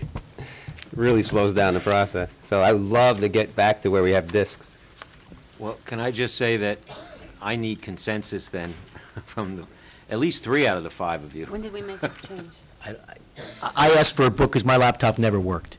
So that was the reason I got a book, and so... All of a sudden, now all 5 of us do. See what you did? No. I asked for a book because my laptop didn't work either. Right. And Mrs. Showmaker's computer always gave her trouble. We're going back to papyrus paper. My laptop worked, but I got a book anyway. I need a book because I take this with me. Where, It as is we far bring it more, with you.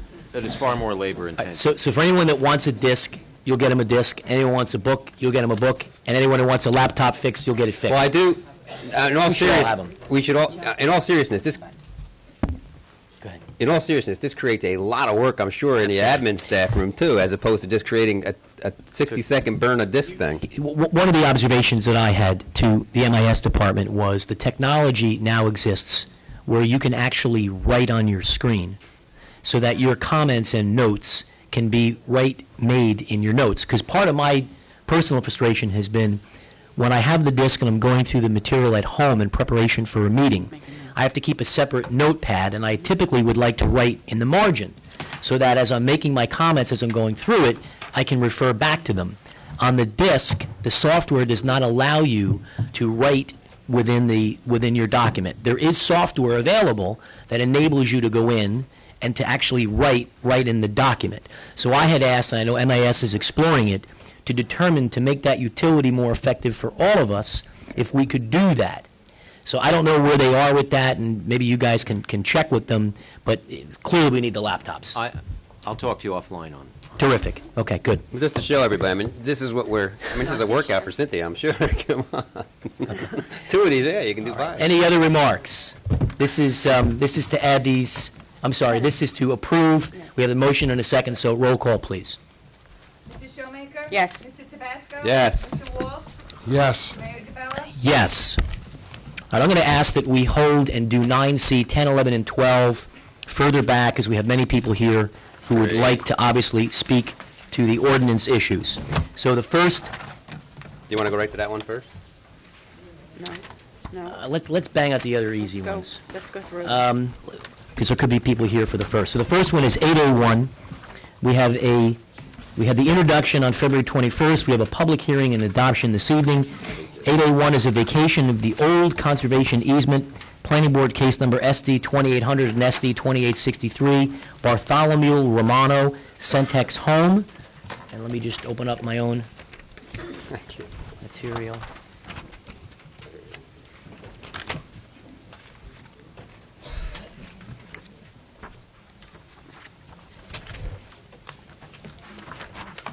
All right, 8A1.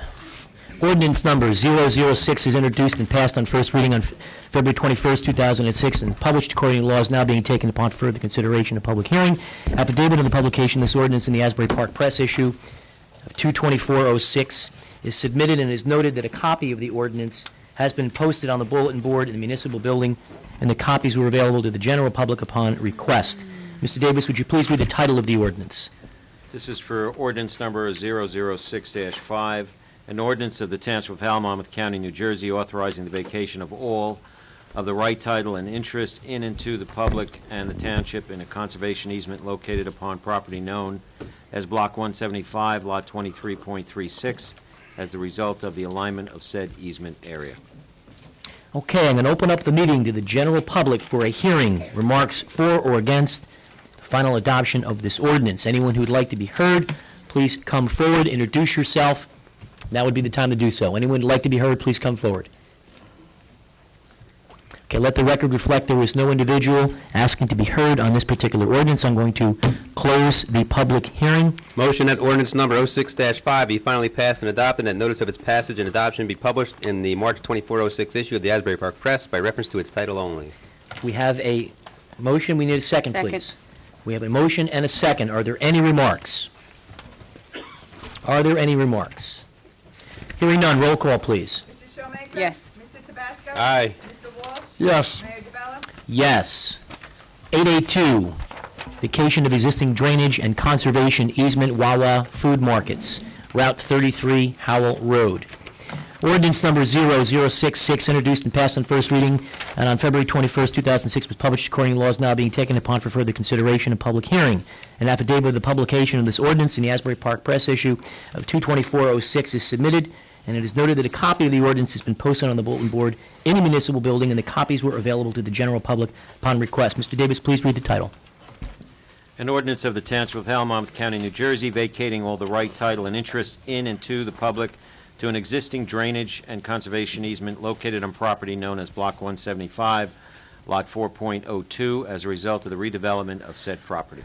Okay, council member, I'm sorry. I'm going to open the meeting to members of the public who would like to be heard for or against this particular ordinance. Please come forward. Anyone who'd like to be heard, please come forward. Okay, let the record reflect there's no one who'd like to be heard on this particular public hearing on the ordinance. Member of the council. Motion that... That was a race. Go ahead. Motion that ordinance number 06-6 be finally passed and adopted, and that notice of its passage and adoption be published in the March 24/06 issue of the Asbury Park Press by reference to its title only.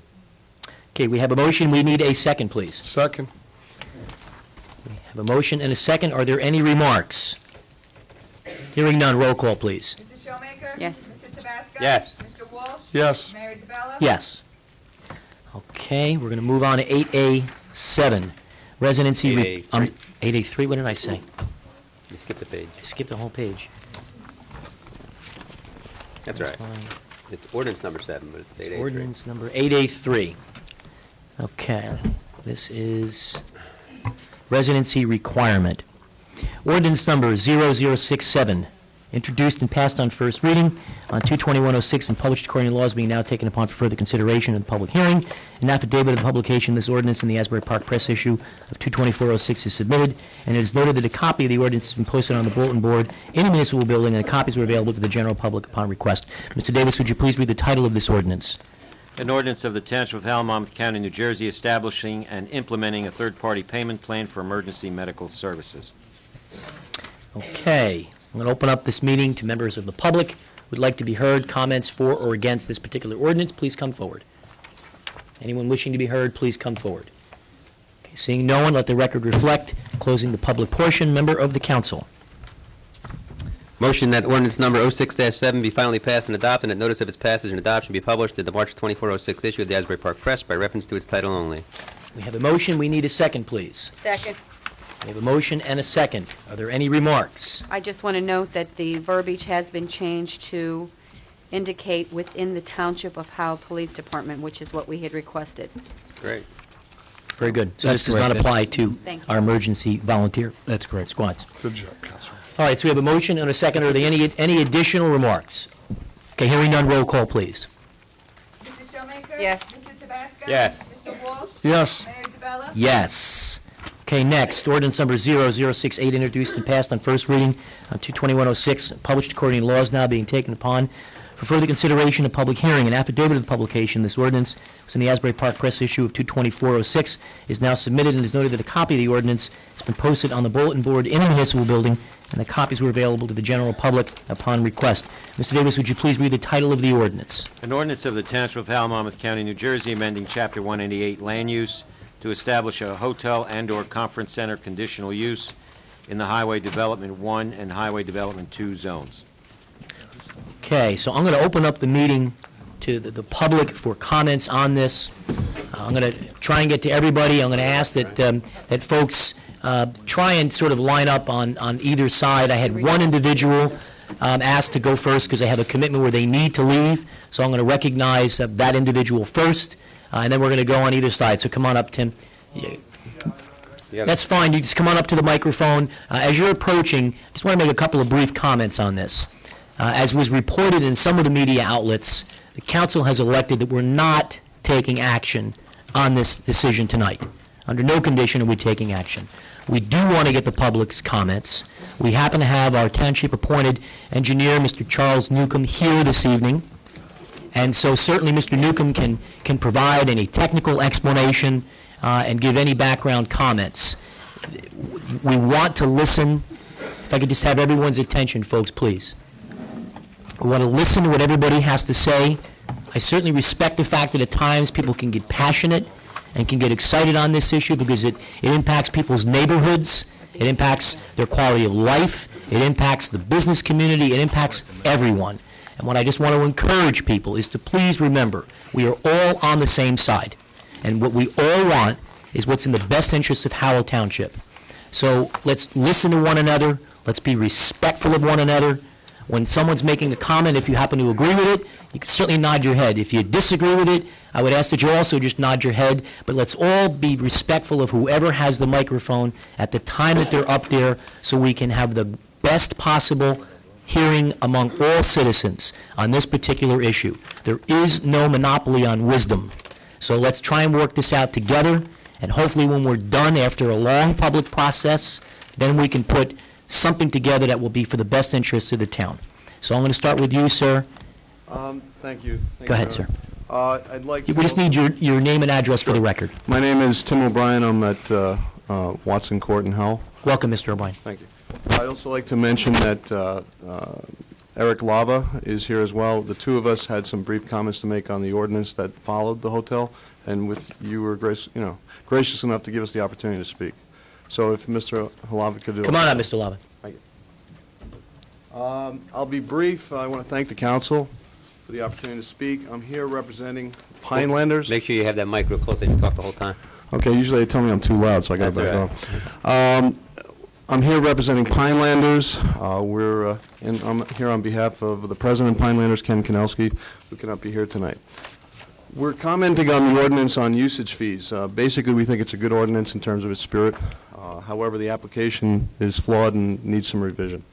What I want to do is, the ordinance does not clarify the distinction between the activities of the nonprofit when securing the services of a professional organization versus a professional organization coming in and using town, park property for their own profit. What we do here at Pinelanders is we try to provide services, and where we cannot provide the services to our constituents ourselves, we seek outside resources and pay for them ourselves. So there's no out-of-pocket to the town. This comes out of our own funds. What we have done in the past is, for example, we've run a soccer camp for the last 15 years. The estimate is that this particular ordinance, as it stands, would cost the organization an additional $1,200 a year, which is a pretty heavy burden. It would basically result in an increase of over 10% to each of the children that were participating in the soccer camp. So we'd ask that that be a consideration when looking at the ordinance. In addition to that, right now, as far as maintenance, up till now, most of the maintenance has been, we've virtually self-maintained, with the exception of grass cutting. We recently spent a significant amount of money upgrading our snack bar facilities out of the funds from the nonprofit organization for the benefits of the members. Finally, I'd request that there be no vote tonight, that we have a further discussion with the Sports Federation, representatives of the club, and Helene and the Rec Department. Okay. What Tim did, he had asked to speak first, and that's fine. And we paid him that courtesy as a resident. And I appreciate that. Thank It's no problem. What I'm going to recommend to the council briefly, so we get to the hotel issue, is that I had been contacted by the president and the vice president of the Sports Federation, other sports organizations. There's two separate issues. I'd like to suggest that we, in fact, table the one that Tim is talking about, and that we, in fact, convene a discussion among Rec Advisory Committee with the chairwoman leading that discussion, Ms. Schlegel, the Sports Federation, give those groups an opportunity to vet this out further, and then come back to us with an updated product, and we can go from there. Is that fair enough? Fair. Okay, everyone agree? Can we get to that one? So I think we're gonna take a pass on it tonight. The manager and Ms. Schlegel will arrange that meeting, and we'll go from there. Thank you very much. All right, thanks, gentlemen. Thank you, Mayor. Okay, Mrs. Weingruber, I think you're first on the hotel ordinance. Welcome back. Yes, sir. The question is the public hearing going to be carried? Hard to say. Hard to say. I think we'll get a better sense, probably come around 11 o'clock. We'll have a better sense of whether we're going to carry it or not. Okay. But we don't intend to vote tonight. Yeah, we're not voting one way or the other tonight, so the deputy mayor's point is valid. I mean, in essence, the whole thing is being carried because tonight is an opening session for comments to be provided. We're going to probably have to have this on a workshop agenda again. We're going to have to introduce it again. We're going to have a second reading again. So there'll be many more opportunities to talk about this. Mrs. Weingruber, the floor is yours. Suzanne Weingruber, 25 Princeton Drive.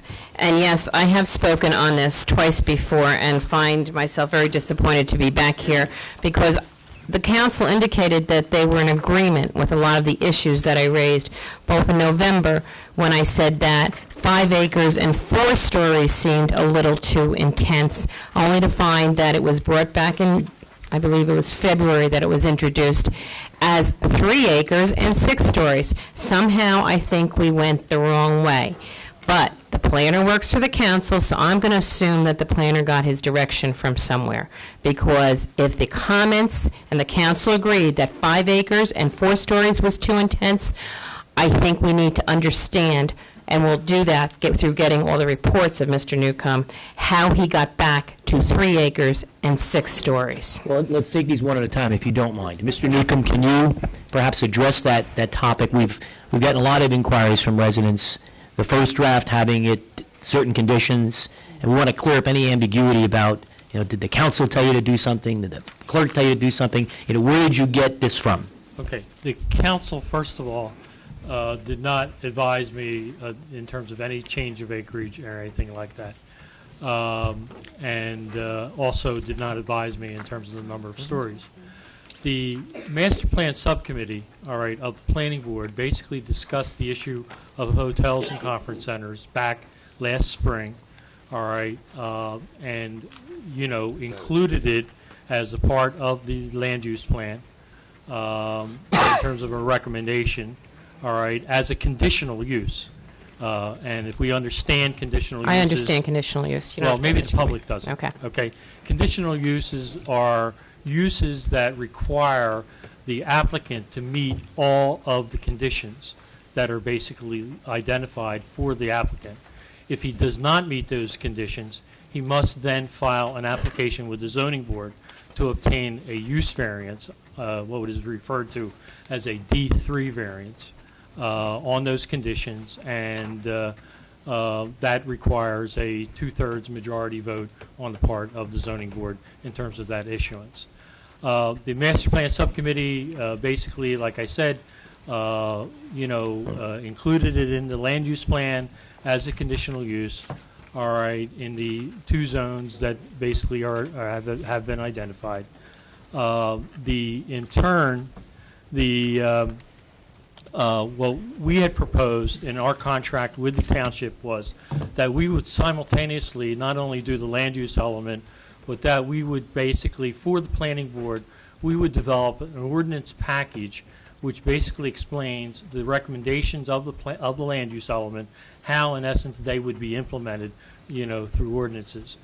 We had drafted back in June, simultaneously when we presented, the master plan subcommittee presented the land use element to the planning board.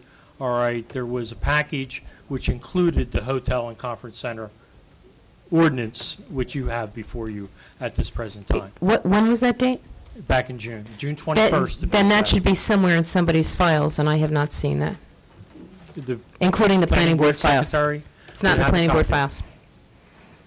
But thank you for the You information. had asked for the proposed ordinances? Yep. I asked for anything to do with the hotel ordinance. Well, And they went through I have a court. copy of it here. Okay, good. If it's okay, maybe we can get a copy tonight. This is the December copy version of it. It's included. It has not been changed since June. Okay. When it came up before, though, Mr. Newcomb, it was 5 acres and 4 stories. No, it was 3 acres and 4 stories. I have it proposed at home. How did it get to be 5? Because I commented on it at that time, I can't answer that question. unless something else was given, because I had the proposed that I believe if you go back to the comments, and it was November, I checked with Mr. Davis today, that it was November, and I commented that 5 acres seemed a little intense for what folks wanted to put there, and it was only 4 stories. Unless something was... 3 can look like a 5 pretty easily. Well, Quite frankly, Pete, come on. Hold on, everybody. You know what? Chuck is saying that what you have in front of you has not changed since June, so we have received your input. We're going to receive public testimony tonight. Okay, wait a minute. Now, he just said it did change because it was 4 stories. Okay, And I except said for the that. I height. said 4 stories He said and 3 that. acres. Okay. Well, I'm disappointed to find that the council agreed back in November that that was too intense, and instead the intensity was upped. The planning board has filed a report now that says that this particular, and I will speak generally to this ordinance, but we are definitely here spot zoning for special interest, okay? This is coming about from the dais because of a particular application, not because of an overwhelming need and a look at the entire area and where it needs, please let me finish, Cynthia. I know it's going to be a long night. Where it would be appropriate in the township, okay? The planning board has come back as of the 20th and said that they feel the use is too intense for the site. I'm going to speak to what the problems are with the ordinance and the safeguards that need to be put into it. And if this size 10 foot doesn't fit in the size 6 shoe of the particular site, this town is not under any obligation to provide something to a developer. I have friends who are developers, so I'm not against developers, I'm not against the hotel concept, but this town has no responsibility to provide to anyone the ability to put something in that doesn't fit in our zoning or doesn't fit in a site. And we are at a crossroads here in Howell. It's very important that we are very, very careful about how we do this, because the case law is abundant where you have a similar structure, and here we're talking about the 6 stories, that once it exists, you're going to have a very difficult time when somebody hauls you up to Freehold in Superior Court and says, I want a 6-story apartment building, I want a 6-story office building, because that is the big crux of the matter. But there are things, this is of all the ordinances I reviewed, and I reviewed about 24 of them, this one has the least in terms of safeguards. It's written very broadly, without a lot of restrictions, and I'm not sure that that's the appropriate thing. So let me talk about some of the things, of the problems. I am aware that Mr. Newcomb has now filed a recommendation that it be 4 stories and 50 feet. I think that's a step in the right direction. However, to sit and say that the minimum acreage should still be 3 acres, and for every 3 acres after additional acres, they should be able to add a story, still opens the door for 6-story hotels. 3 acres, I looked at the tax records of the hotels around Monmouth County. Ocean Place Hilton is on 13.65 acres. The majority of them are all on 5 acres, and in some of those towns, they have upped the acreage for new complexes to 7 to 10 acres. So there is no reason for us to have the bottom of the line. If we want this town to look right, Freehold Township is the perfect example. They let Sam's go in, they let Walmart go in, but they said, you're going to conform to us. We should not have to conform to the developer. So 3 acres is totally inappropriate. I gave you the indications in some of them, some of the towns in Burlington County, Morristown, Mount Laurel, some of them were as much as 10 acres. There should, at no term, be less than 5 acres. I'm going to give you the other suggestions and hope you will take them seriously this time. The particular site plan is for 143 rooms in 6 stories. It also wants 62,000. It's 143. It's there. It's public record. 62,000 square feet of shops and office space. We have vacant shopping centers. There's no reason that a hotel should be built. If they need shops, the shops should be interior to the hotel. They do not need to intensify another site. This particular site plan has said there will be 500 to 600 trips per hour at peak hours on Saturday. Why do we need to put shopping there also? This is the entrance to Route 9. One of the things I said is you dropped the number to 60 minimum rooms, and that indicates a low-end motel, something like Motel 6. If we want a first-class, first-rate facility, then we have to legislate to it. Mr. Newcomb has said he surveyed people and said, well, the market isn't so good. Normally there's a minimum of 100, but doing 60 is less. We, again, do not have to be putting in the proposals for 143. Obviously, somebody's going to come here. So let's raise our number to a minimum of 100 rooms if we're going to do this. The banquet facility is detached. The banquet facility should be part of the facility. This is New Jersey. It snows in the winter, folks. It rains a lot. It's cold to go outside. If we're having a conference here and we're housing the people in the conference in the hotel, what makes you think they're going to want to walk across the parking lot in the snow? I've done special events direction in the past. This isn't the type of facility you want to do, because if you're going to have a banquet facility, right now the reason for it being detached is because on this site, if they attached it, everything is very wet. Only 11 acres is uplands. And to utilize this site in the intensity that they did, they had to put in particular, if you look at the plans, they had to put in a very specialized storm drainage system. And the entire parking lot is ribbed with this system. And the only way to get the drainage with 3 buildings is to separate them, because that's how intense this is. So make the banquet facilities a part of the facility.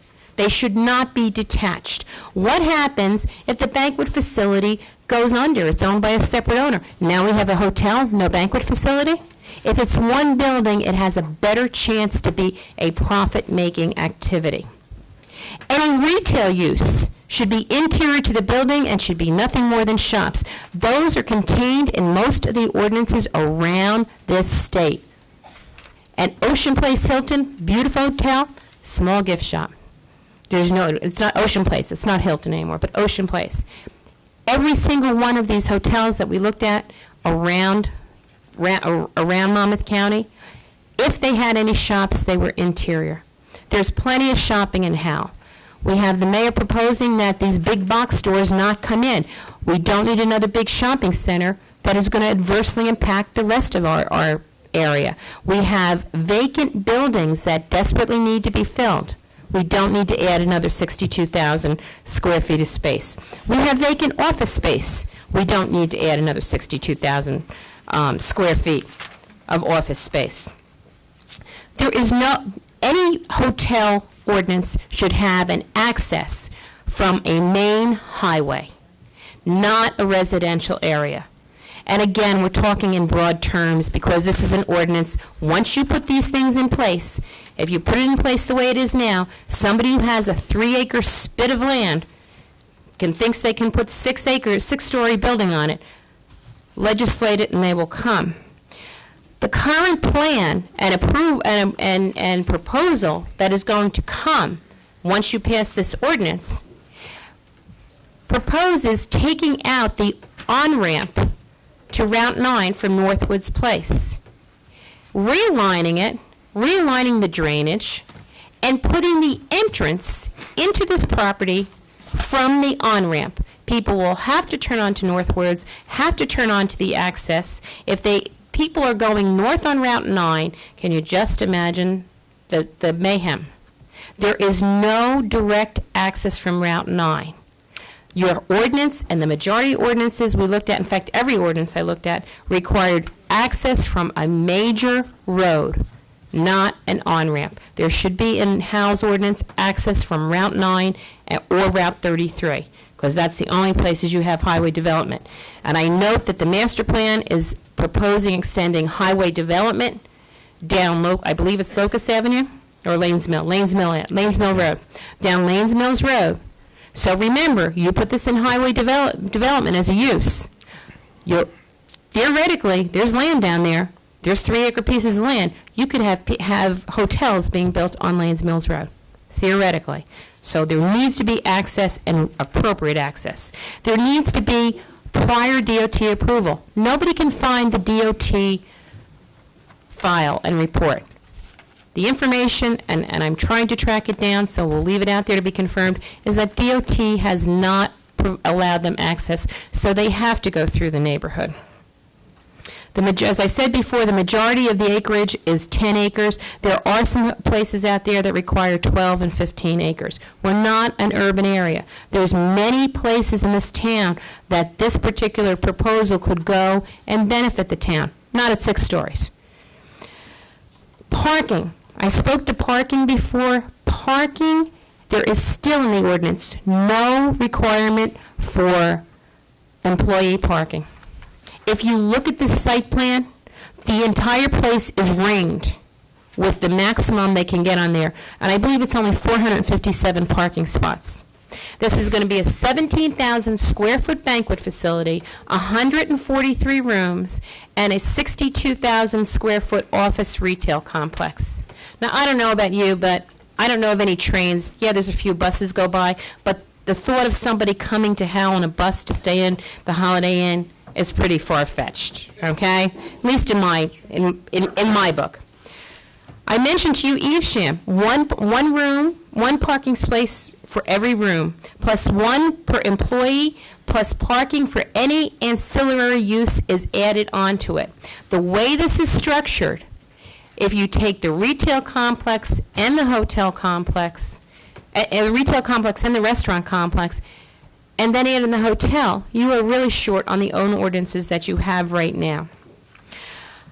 The employee parking in most of the ordinances we looked at was at a minimum 1 for every 2 employees. Most of them were 1 for every employee on any peak shift. The restaurant parking for these, which was in addition to the parking for rooms, was 1 for every 2.5 seats, or 1 for every 1,000 square foot of floor area. We're only looking for 1 for every 4 seats. And I have news for you. I've been to a lot of conferences. I come by myself. I'm going to a conference tomorrow. I'm driving myself. And there's nobody with me. So to think that somebody should come, yes, in a wedding, maybe people will come 2 by 2 or 4 by 4, but at conferences themselves, a lot of people drive singularly by themselves.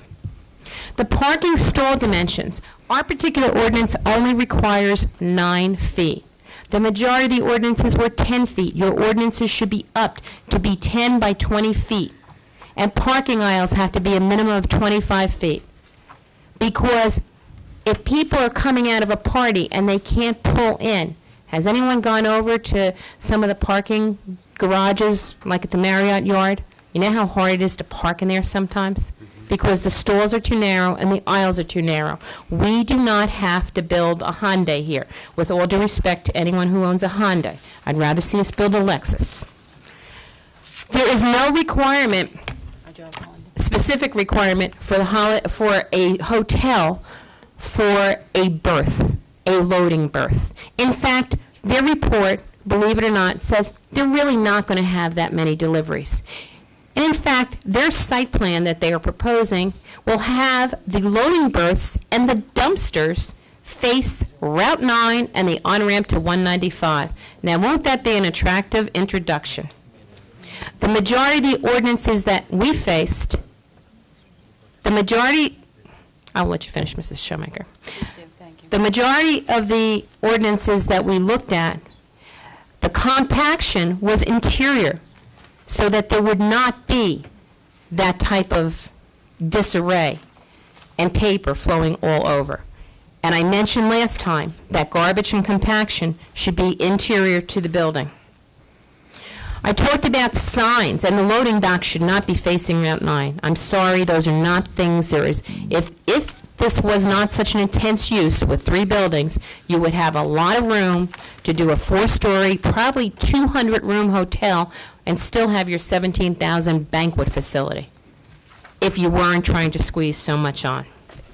I talked about buffers. Many of the towns require 300-foot buffers from their both wetlands and residential areas. They required that these buffers be 4 seasons.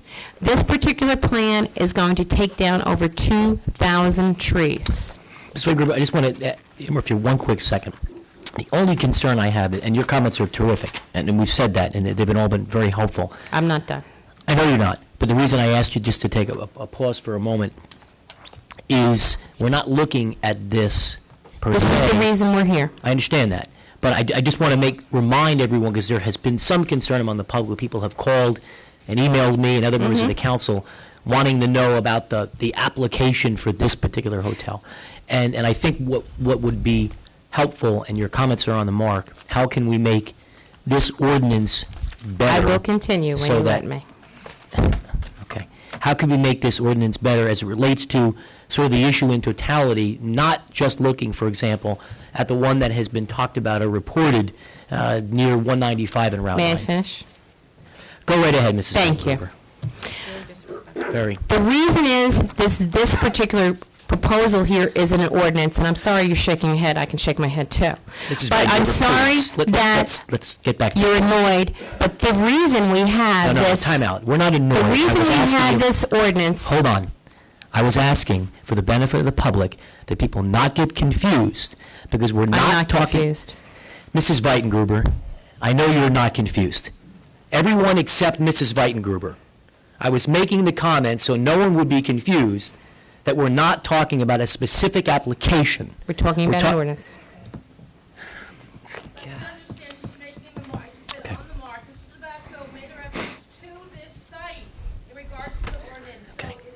I just, for the benefit of people who might not have been following this, I want to make sure people are clear, not to be confused. We're not having a hearing on a particular location. We're talking about this issue at large. Please continue. I will go back to the first thing that I said, that I was speaking about an ordinance, because once you legislate it in the manner it is, there's pretty much anywhere they're going to be able to build up and down Route 9 on 3 acres. I've been here twice before. Obviously, the comments weren't taken seriously. That's not- There has been no, I have been here twice before. No, it's There not has true. been no move on the 3 acres. There's been no move on the buffers. There's been no move on the parking. There's been no move on the employee. The only move that we finally have now, we went from 4 stories up to 6 stories, and now the planners come back and said 4 stories, but if they, for each 3 acres they have over 3 acres, they can have 6, which, you know what, makes this a 6-story hotel. You're repeating yourself now. You know what, Peter? You're repeating yourself. If that's, you know, you're very rude. It's the third This time you is the said it. You're public the only person that's supposed to comment. be ending in 15 minutes. Well, you know what, if you stop interrupting me, I could finish. She has to get off. No, because I'll have you in court. It's a public hearing, Peter, and if you stop interrupting, maybe we can finish. You're repeating yourself. Get No, I'm not, Peter. I'm sitting here having to argue Making with sure you. nobody else speaks. No, I'm not, Peter. Come on. This is the third time you heard this exact Peter? testimony. I think they want me to finish. Good, just please get to your next item. Thank you. Please. Signs. We asked that signs be included, that the sign, that it specifically a hotel sign not to be able to exceed the current height. There's numerous places in the ordinance where you repeat what the buffers are. There's no reason that it can't be in, and the signs cannot be limited to a certain height. Access to all guest rooms from interior hallways. That is in most ordinances. It's not in this one. It needs to be there. Motels and hotels cannot be used for transient use. We brought to your attention that there should be a limited stay of 30 consecutive days for the facility, not for the room, and that no cooking facilities of any kind be included, so it cannot become housing. We also stated that an owner or employee shall rent a room or unit in a hotel to any person and not permit that person any more than or less than 1 rental per 24-hour period. We asked that the internal retail shops be limited to approximately 5 to 1,500 square feet, and we suggested that the hotel ordinance tax be adopted, which is a separate ordinance. We also would like to put in that no waivers should be provided for downstream stormwater runoff investigation, and no waivers provided for performance guarantees.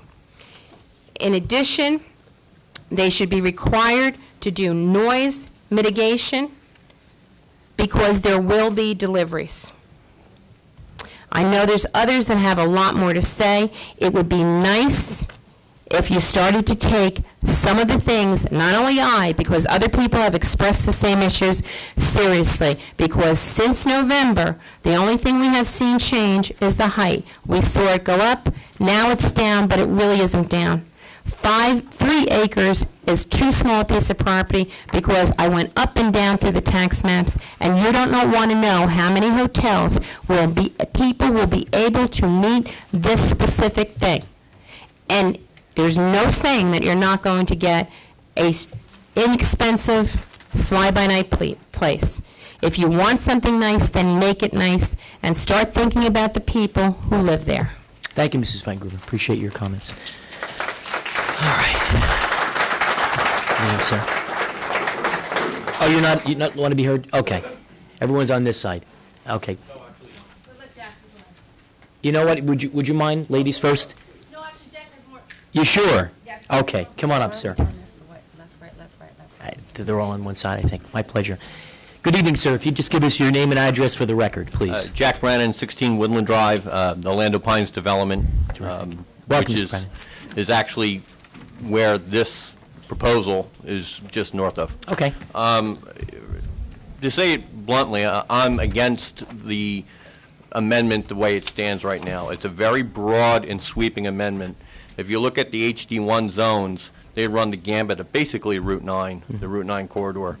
This will impact all of the older developments that were built there back in the 50s and 60s. And it really is a quality of life issue with those developments. Most of those developments are working class people, like myself.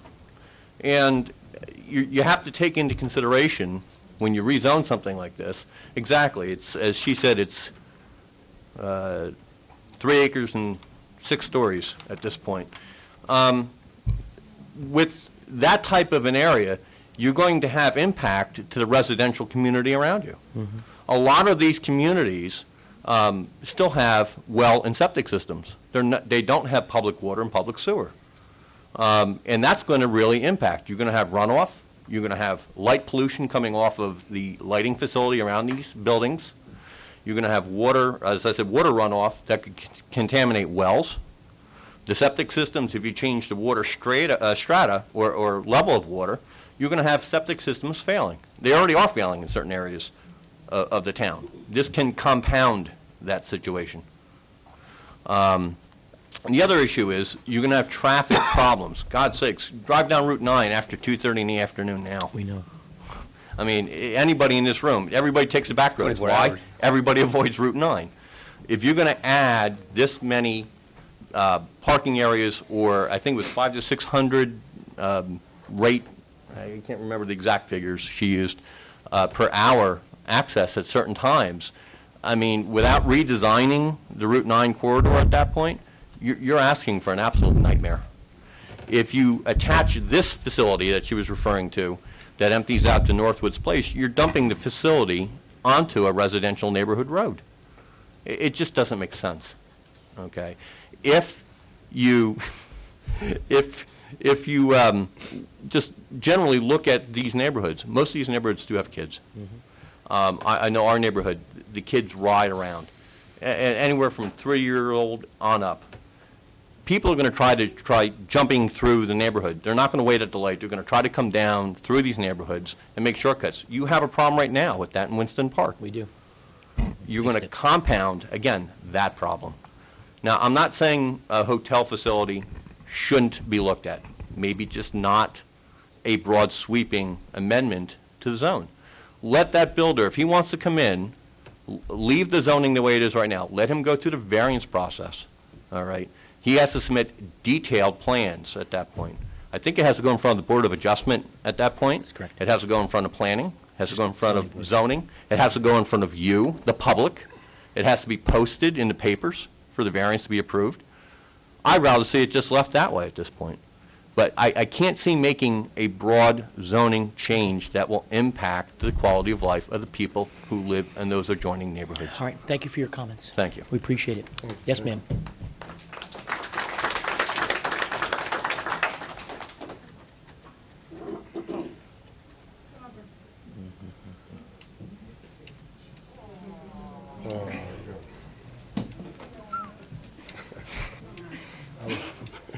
My name is Cheryl Prioli. I live at 15 Woodland Drive. Welcome, Ms. Prioli. Thank you. Is this the Prioli family with you? This is, they are getting a civics lesson tonight. Boy, oh boy. And I just want to say that a 6-story hotel is going to affect our quality of life. And that's pretty much what I want to remind you. The children that you're talking about, here are some of them. We appreciate it. Thank you. God bless you. Thank you. I read God bless you. to that family on Dr. Seuss Day at the library. God bless you. I see one of them's a Yankee fan, so you're welcome anytime. Okay. Okay. Yes, ma'am. Mrs. Esposito. Mrs. Esposito. Mr. and Mrs. Esposito? Absolutely. Welcome. Please give Kathy us your Esposito, 62 Crest Drive. And Anthony Esposito, 62 Crest Drive. As you can see, there's a lot of concerns going in regarding this zoning change. It is very inappropriate. A similar zoning change was tried to be done, Jack, how many years ago? 1988. No, more recently. Actually, it was changed from R3 to HD1 back in 1995. But what was happening was they were trying to meld the HD1 and the HD2 zones with another zone on Highway 33. And it's very inappropriate. You cannot fit a square peg in a round hole. This is going to create a lot of problems in this small neighborhood. It's a working class neighborhood again. there's going to be a lot of problems with the water there and the quality of life issue. We are not Jersey City. It's not warranted here, not at all. My concerns are the environmental impact. I mean, I just looked at the plans that Mr. Brannon had got, and I saw nothing about oil separators or anything like that for the drainage from the parking lot. We're all on wells in that neighborhood, just about everybody. Very shallow wells, most of them. My well is only 40 foot deep. I work for an environmental lab. I get my well tested all the time. What happens when I start getting contamination? Who's going to pay for either a deeper well for me or for me to go on city water? And then all of a sudden I have a water bill. It's already tight enough to pay on our bills as it is now. And I mean, I can tell you, I see plenty of this stuff at work where this is exactly what happens. A runoff from a place can affect the neighborhood around it, you know, and then the homeowners get stuck paying for it. I mean, you know, it's a major concern for everybody, as well as all the other concerns that everyone else has mentioned. It's a major concern for us, too. You should leave well enough alone. You're creating more problems for yourself by trying to change the ordinance.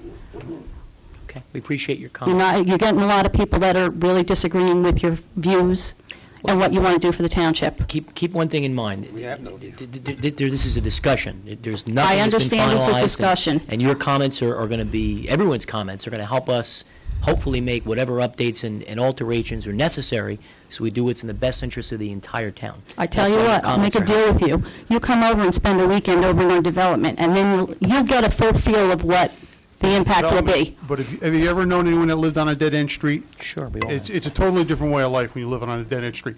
In our little development, that's exactly what it's like, and that's why we bought our house there. And That's why we had our played a daughter big there. issue. Okay. You know. All right, thank you for Thank your you. comments, folks. Yes, ma'am.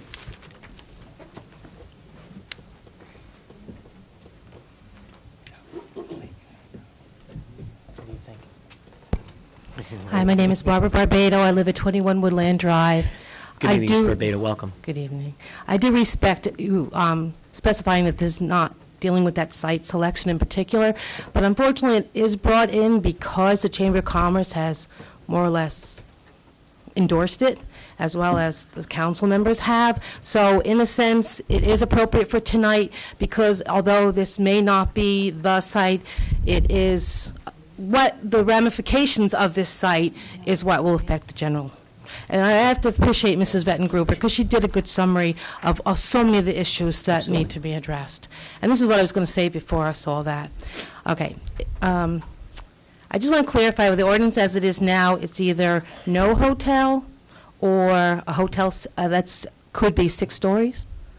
Like we have no hotel as a land use right now, right? For HD1? That's correct. The land development ordinance has no provisions for hotels, any conference centers, banquet facilities, things of that nature. Any applicant would be required to go to the zoning board to get a use variance. And I would imagine they would do a bifurcated application, which means that they, in essence, would apply for the use first, and then they would have to come back to the zoning board and submit a site plan. That's if the ordinance stayed as it is now. That's the process. If nothing was done at all. Okay. And that's the answer. So essentially, your vote on this ordinance is that you allow up to a 6-story? No. No. No, because these are conditions. Again, I'll Okay, reiterate this. All these are establishing the conditions, the minimum conditions that an applicant must meet. A lot of the things that were spoken about earlier, the parking aisles, the access, parking stalls, buffers, signs, they are presently within the township's ordinance. All right, so an applicant, if it meets all the conditions, he would have to make an application to the planning board, and then the planning board would review it for a lot of those issues. The environmental impact, the runoff, the environmental impact statement, not only do they have to identify the impact or the environmental quality issues, all right, but they have to talk about, in the impact statement, they have to say how they impact them and how construction will impact them. And they also have to basically do like an alternatives analysis. In other words, how they could avoid it, what in essence they should implement or would implement to avoid, having those impacts. So a lot of the issues that have been concerned about, like runoff, drainage, all those things are presently within our ordinance, and they would be addressed by the planning board engineer, who would make recommendations, and I'm sure a number of different changes. There is actually the new stormwater ordinance that the township is on the agenda this evening that would be is being addressed, which makes it up to date with the DEP stormwater regulations. So, you know, a lot of the things, well, I guess my point is, a lot of the things that I think that are being expressed, the quality of life issues, would have to be addressed in an environmental impact statement.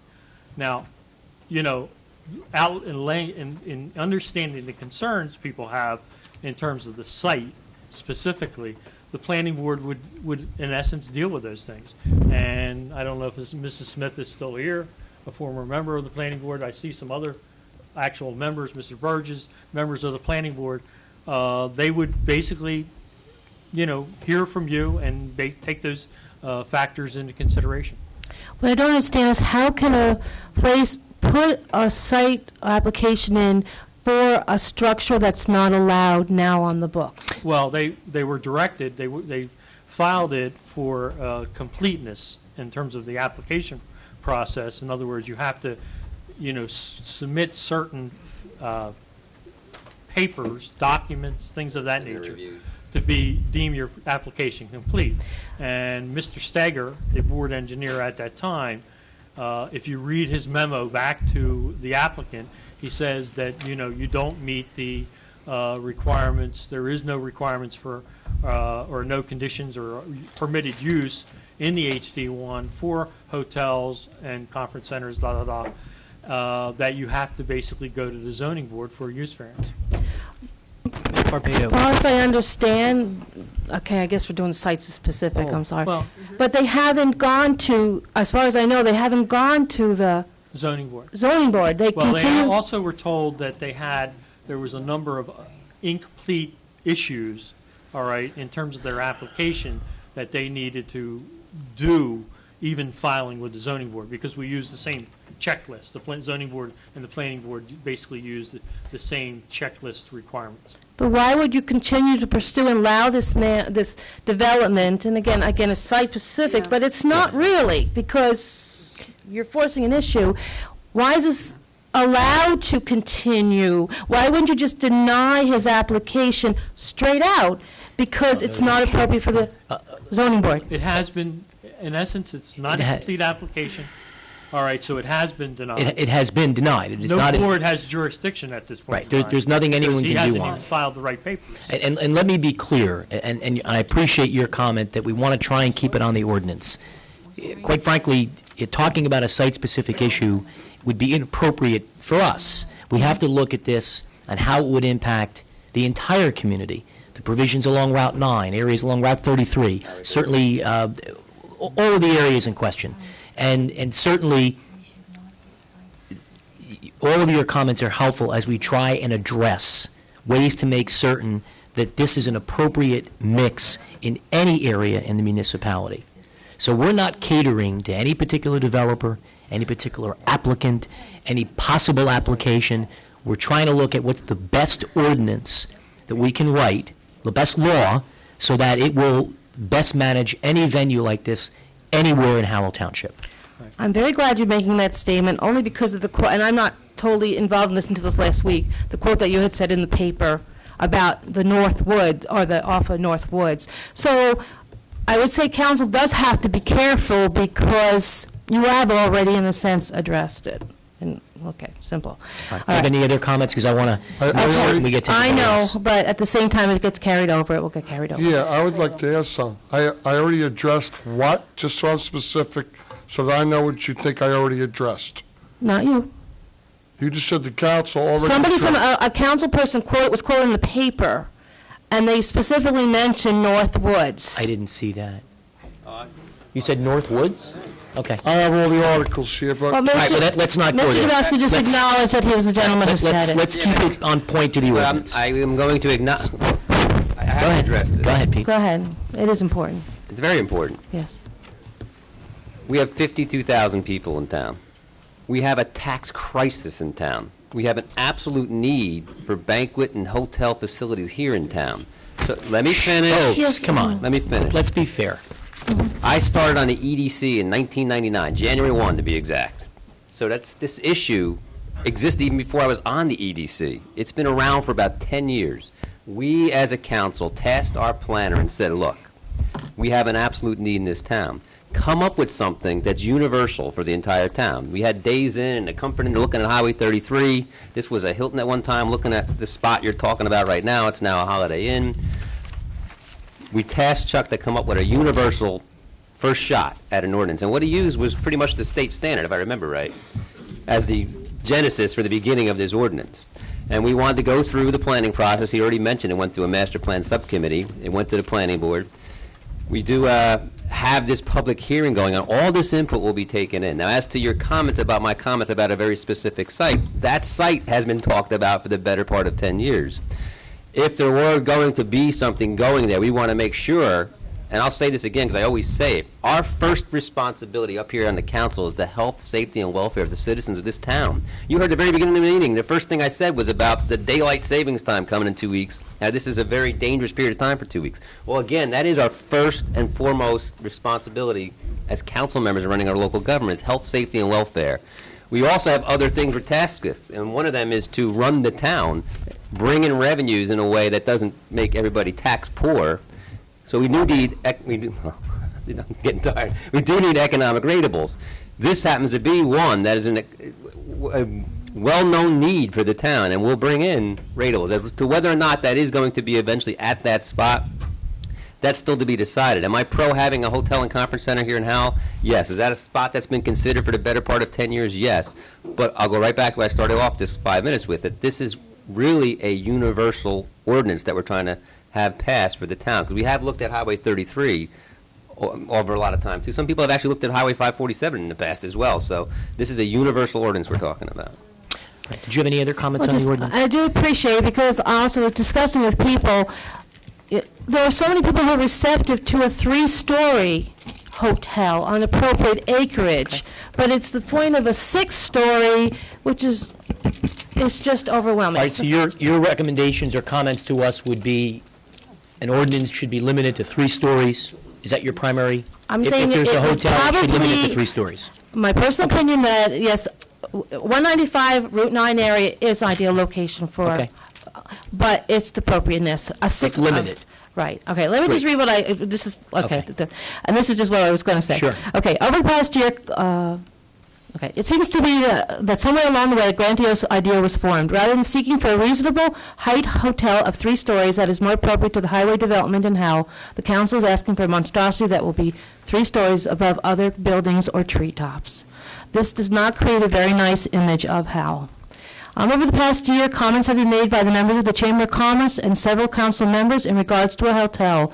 The words at times may lead you to believe that this is a done deal. This hotel that has been referred to as still in site application has not received approval to be heard before the zoning board. It is very scary that this ordinance change has the specifics of a, what do you call it, spot zoning?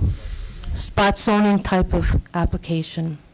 And I say to the residents, as well as the council, do not be complacent and think the hotel is going somewhere else. I don't have to worry about it. Since it has not gone before the zoning board, hopefully this one site is not a done deal. If the approval gets delayed, know that the site could be approved anywhere else. My other concern is for any property owner near a county or state highway needs to be cautious.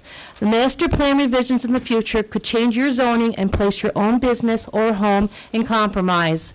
To give a specific, the hotel complex that has been referred to by the Chamber of Commerce and council member is currently HD1, but up to only 11 years ago it was zoned residential. In addition to the proposed hotel property, it is adjacent to an agricultural designated area. And even more interesting, the fact is that this property does not front Route 9 and is currently only accessible by a residential road. I express caution to all residents when supporting this ordinance change. Thank you. Thank you for your comments. We appreciate it. And this is the picture. Mr. Agrisani, come on up, sir. Good to see you. Welcome. Of course it is. It's always a pleasure. Let's give us your name and Harry address. Angrasani. Mr. What Angrasani. about Frequency Engineering, the place over there to put this massive building that you want to set up? What's the matter with that there? And how do you feel about these people that are going to be using these rooms? It's a seasonal thing, right? The summertime, you're going to have Great Adventure, like you talked about. You're hoping to get the revenue from Great Adventure people coming to this hotel, right? And what do you do in the wintertime when Great Adventure's closed? Who's going to be using these rooms? Pedophiles? Oh, Mr. Angerson. I'm serious. That's how I feel about it. Who's going to be paying these rooms? Who's going to be buying these rooms? I'm worried about my kids and my development and other developments around us. Right? But that's how I feel about this whole thing. You know, everybody's got a great story what they're telling tonight. But this is how I feel about it. All right. You know, I have to say what I have to say. But what do you think of it? I mean, what's going to go on in the wintertime? Great Adventure's closed. Well, let me Who's ask you going to be this. using these places? Humor me on this one. Good. We go to Cape May for vacation every Yeah. year.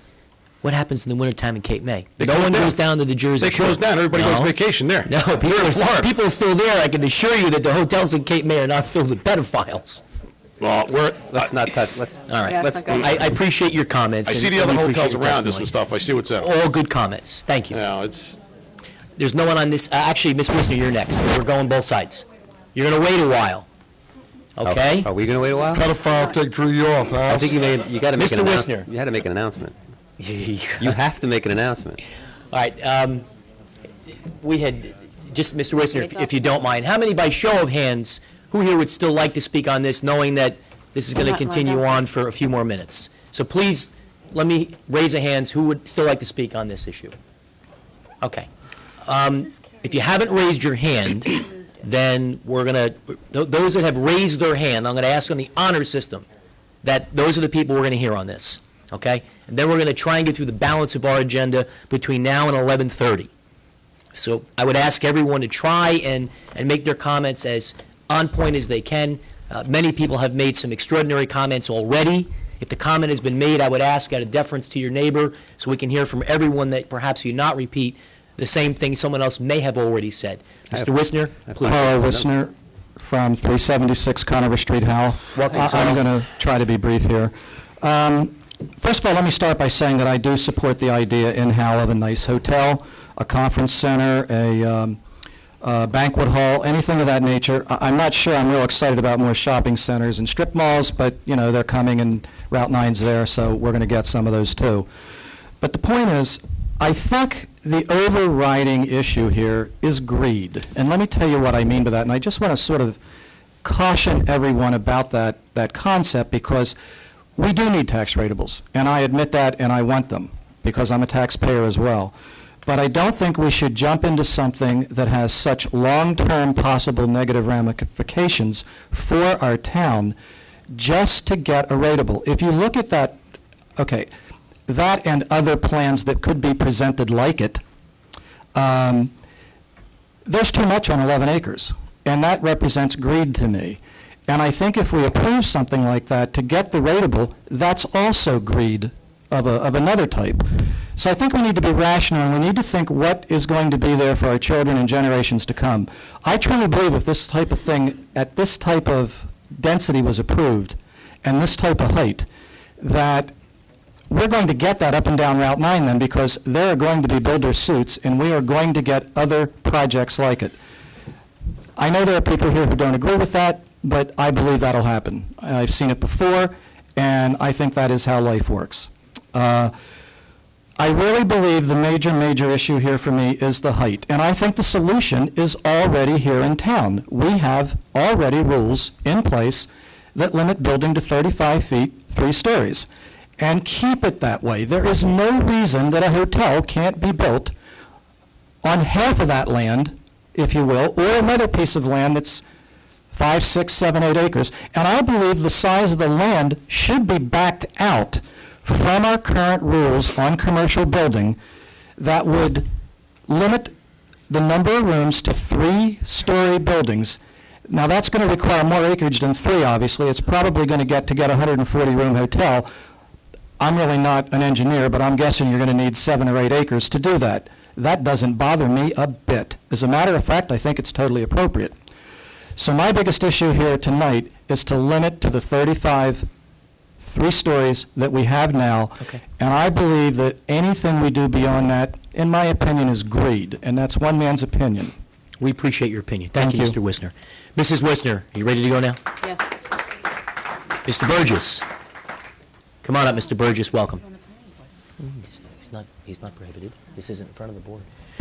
Jim Burgess, 153. But Cynthia's comment is accurate, that just be careful that you're an active member of the planning board, and you don't want to prejudice yourself, so speak as a citizen, but be careful. Yes. Welcome, Mr. Burgess. Good to see you. 153 Pine Needle Street. My only feeling Hey, is... Jim, back away a little bit, too.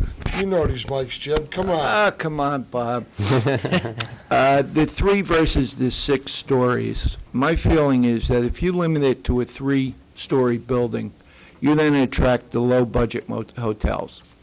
And their design-wise is not going to be as good as if you were to get one of the higher-end hotels. If you were to go to 6 stories, you may attract a Holiday Inn, a Marriott, or a Hilton. And I think the design of a Hilton would be a lot better than a budget motel. And I just think it would tend to be more attractive for the township. Thank you. Thank you for your comments, Mr. Burgess. We appreciate it. Yes, sir, you're next. Mrs. Wisner, I'll come to you whenever you tell me you're ready. Okay. Take your time. Good evening, sir. Just please give us your name and address. Constantine Vasilis, 50229. I have to ask you a favor. You got a good voice, too, so back off just a little bit. Wonderful. The mic is a little sensitive. I couldn't hear your name. I'm sorry. Constantine Vasilis. Okay. And your address is? 5022 Route 9, Howell, New Jersey. Okay. Over the past 3 weeks, the hotel issue became a very hot issue in the town. I was advised to look at a certain website in Township to look at the issues. The Township website, you said? That's what they told me, the Township. It wasn't the Township website. It was a private website. And I was glad I read the first word on the website that says this is for entertainment purposes only. So I read the website, the rest of them with a very nice attitude. It's very nice for citizens to get involved in any issue in the township. It's wonderful for people to give their time to answer emails and do whatever they have to do and be active in meetings like this. But what's very disappointing, and I was very disappointed, that some of the decisions they have made, they were based on rumors. They weren't based on facts. The website start attacking the people involved with this particular site unnecessarily. I'm going to, if you don't mind, and I don't mean to cut you off or be disrespectful, let me try and mention a couple things. During this public hearing, we're only going to be concerned about someone's specific comments on the ordinance, aspects of the ordinance they may be for or against. I'm not going to make any public comments about unofficial websites of the municipality. They have no bearing whatsoever on the decisions that this governing body will make.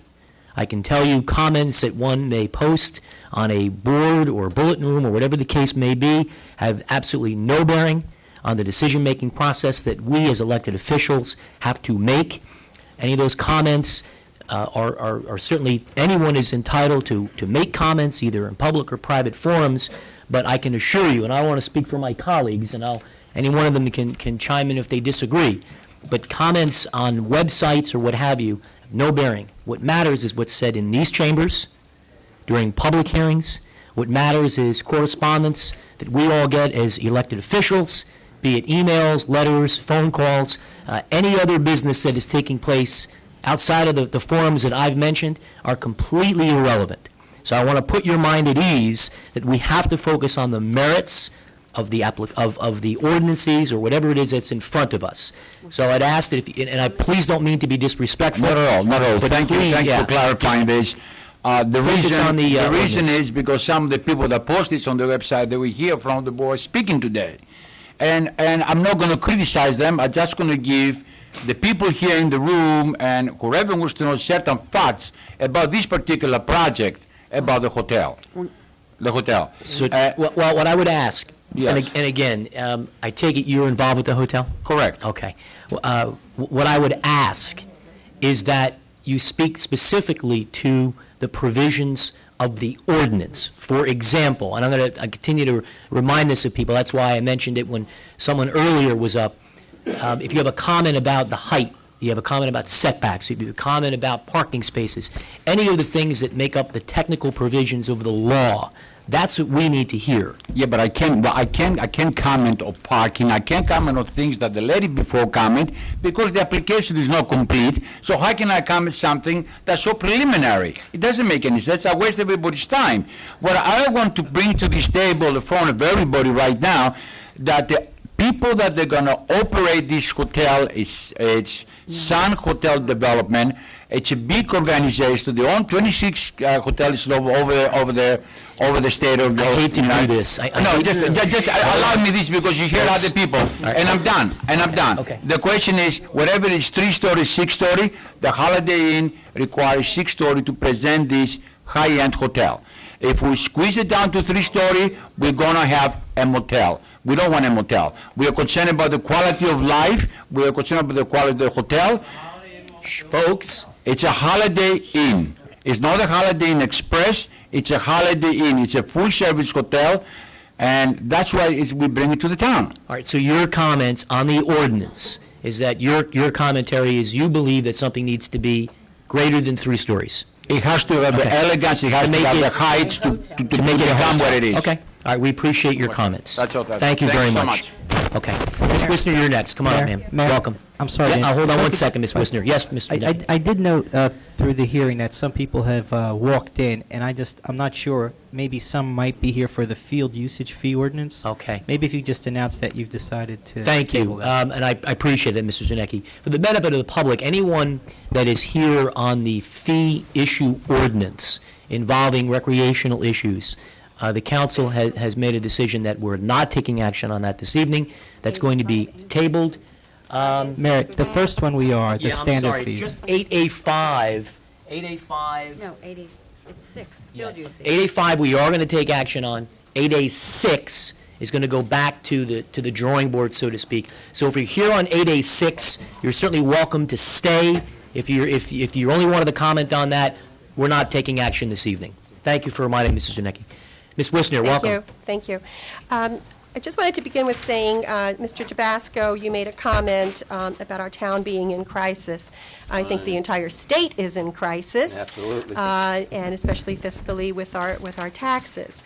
And you did mention that you asked Chuck to come up with something universal in terms of an ordinance that was based on state standards. I just wanted to correct you. There are no state standards I for didn't this say that issue. was, I said he actually used something that you done. Well, I'm sorry, what you stated was that it was based on state standards. I just wanted to note that there aren't any state standards.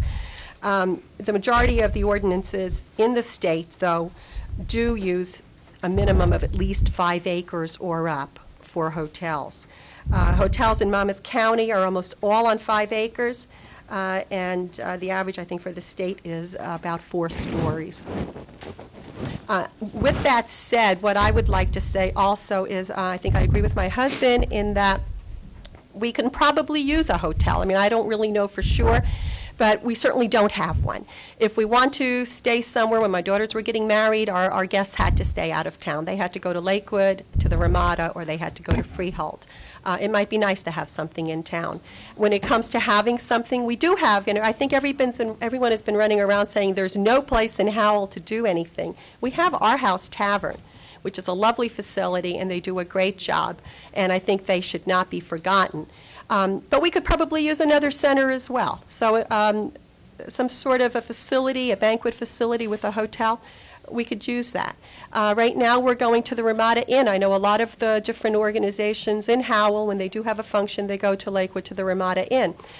With that said, I'd like to point out the Ramada Inn is 3 stories. It has a store, it has a restaurant, it has smaller conference rooms, and it has a large banquet for weddings and such. I don't believe that we need to go 6 stories. The minute you go to 6 stories, you're opening this up. We are at a crossroads in Howell right now, and we're overgrown, we're overpopulated, we're getting there.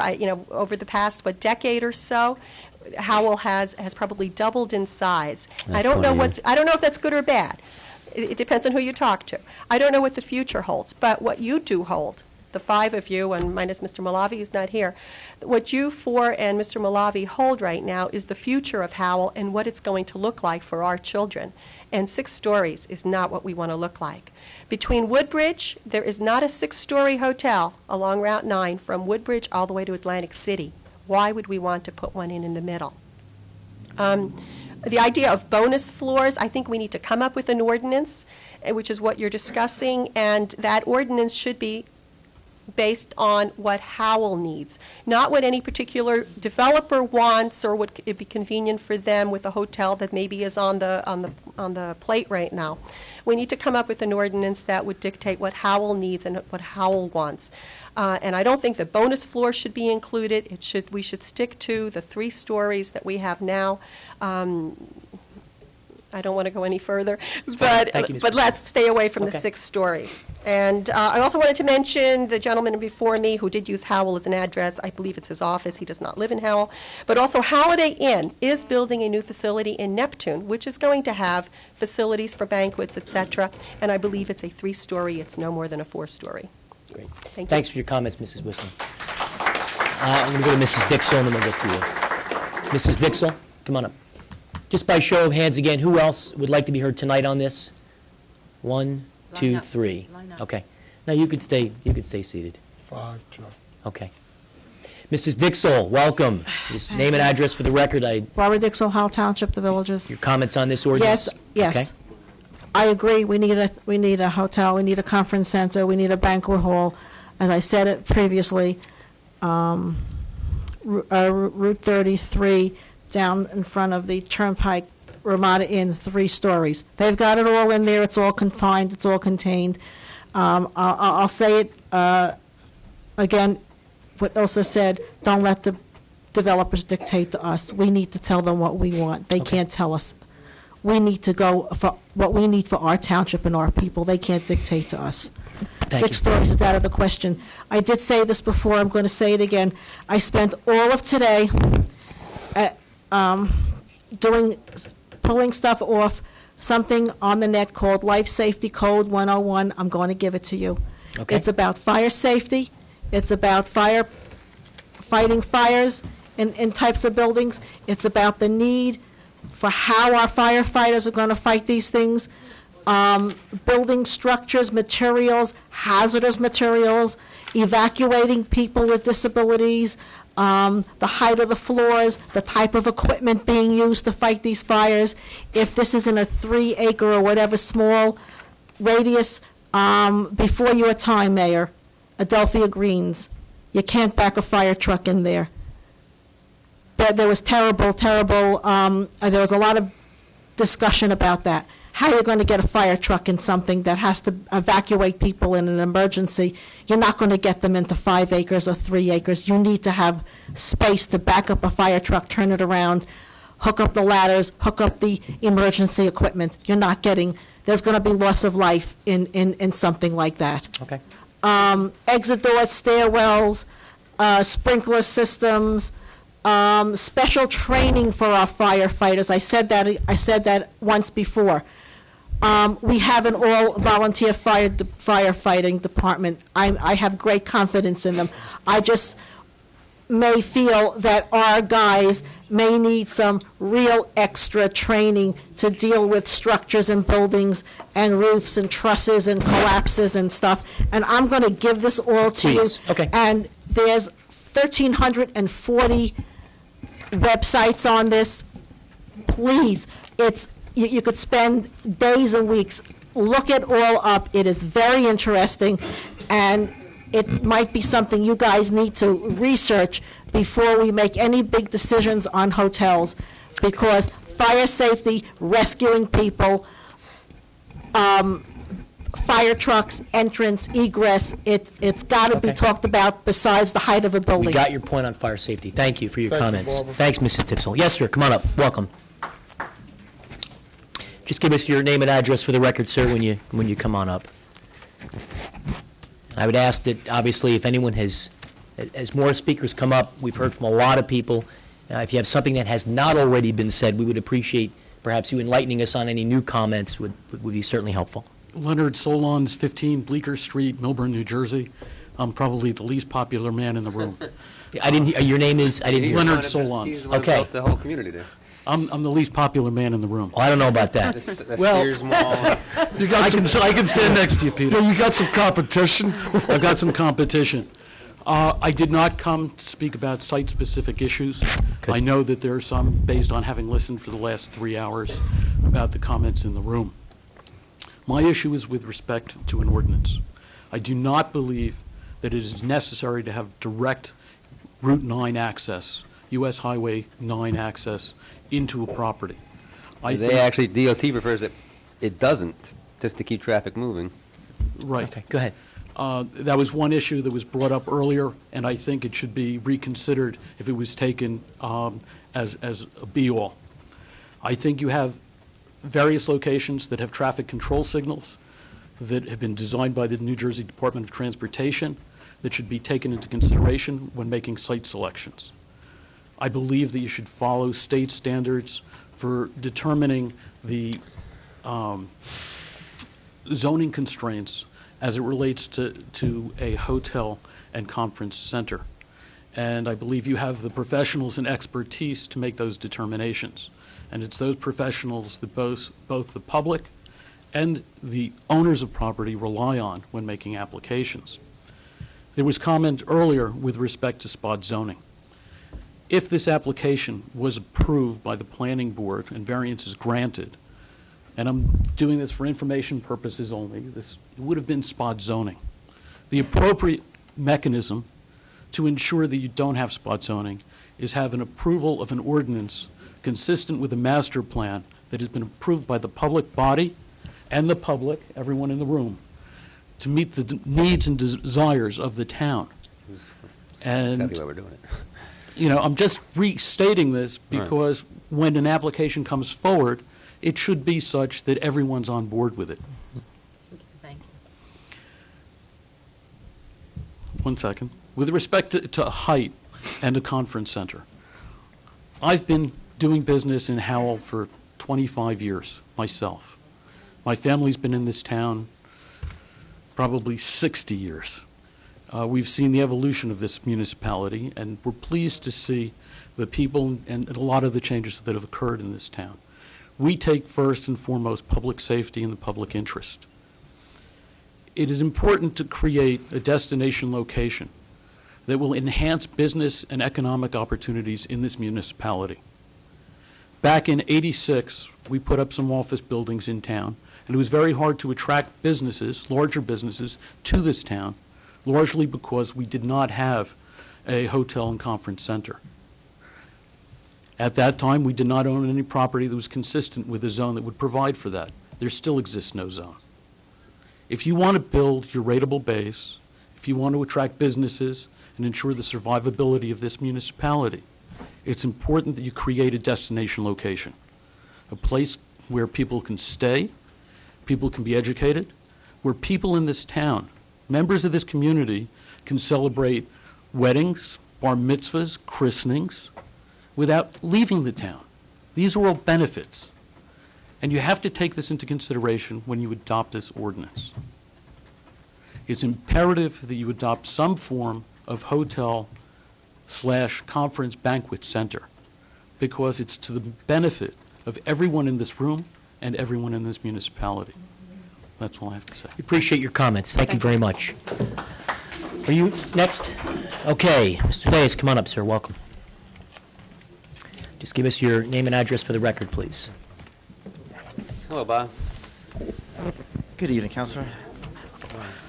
Robert Fayez, 95 Gristmill, Howell, Hold New on Jersey. 1 second, Mr. Days. Folks, let's just give our speaker courtesy of the floor, please. Go ahead. Robert Fayez, 95 Griswold Road, Howell, New Jersey. I am here on behalf of the Chamber of Commerce. Not only as a taxpayer in Howell, I'm also a business owner in Howell. Now, everybody here came out Could with you just great- lift up that mic a little Sure. closer? I think some people in the back can't hear you. There have been many comments here tonight, and they're all wonderful comments. Every single comment, I sat there and listened. And you know what? The citizens of Howell should be applauded. They really do concern about what happens in this town. And that's one thing we really should never lose sight of it. But one thing we can't lose sight of it is also the businesses in Howell. And that's what I'm here for today. Back to the ordinance. Now keep in mind that we have 6 stories, 5 stories, 4 stories. I'm not here to argue about the height of the hotel. That is not the Chamber's responsibility. That is you and the Township of Howell. What the Chamber would like to see is a first-class hotel. Now, having a first-class hotel, unfortunately, does come with some requirements. Now, after doing some research, some of the higher-end hotels does have several floors. In this particular case, 3, 4, 5, or 6 stories. Now, with this particular project, with the Holiday Inn, I did do some research on this particular intercontinental hotel group who has developed several hotels, 21 to 24 hotels. Their particular model is 5, 6 stories. One particular model that they just recently opened from between Woodbridge and Atlantic City, yes, there is a 6-story hotel, brand new, Manahawkin, New Jersey. It just did open up a few weeks ago. Now, that particular facility is 6 stories. Now, checking with other towns nearby, Jackson, New Jersey has approved a 6-story hotel. Now, keep in mind that a lot of these areas does have an ordinance to fit a hotel to attract local businesses and future business. So in my particular case for here today is not to argue if it's a 3, 4, 5, or 6 story. That's up to you. It's up to the citizen. This is their town. It's also my town. And it's also a lot of the business owners' town also.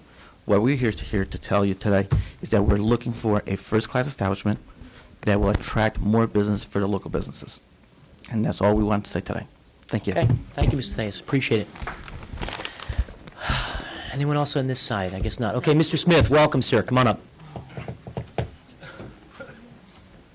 Hello, Don. Hi.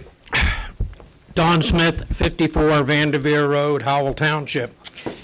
First of all, I want to make it clear that I do wholeheartedly support a hotel, banquet facility, and convention center. However, I think that we have to maintain Howell's appearance, and that is not done with a 6-story building.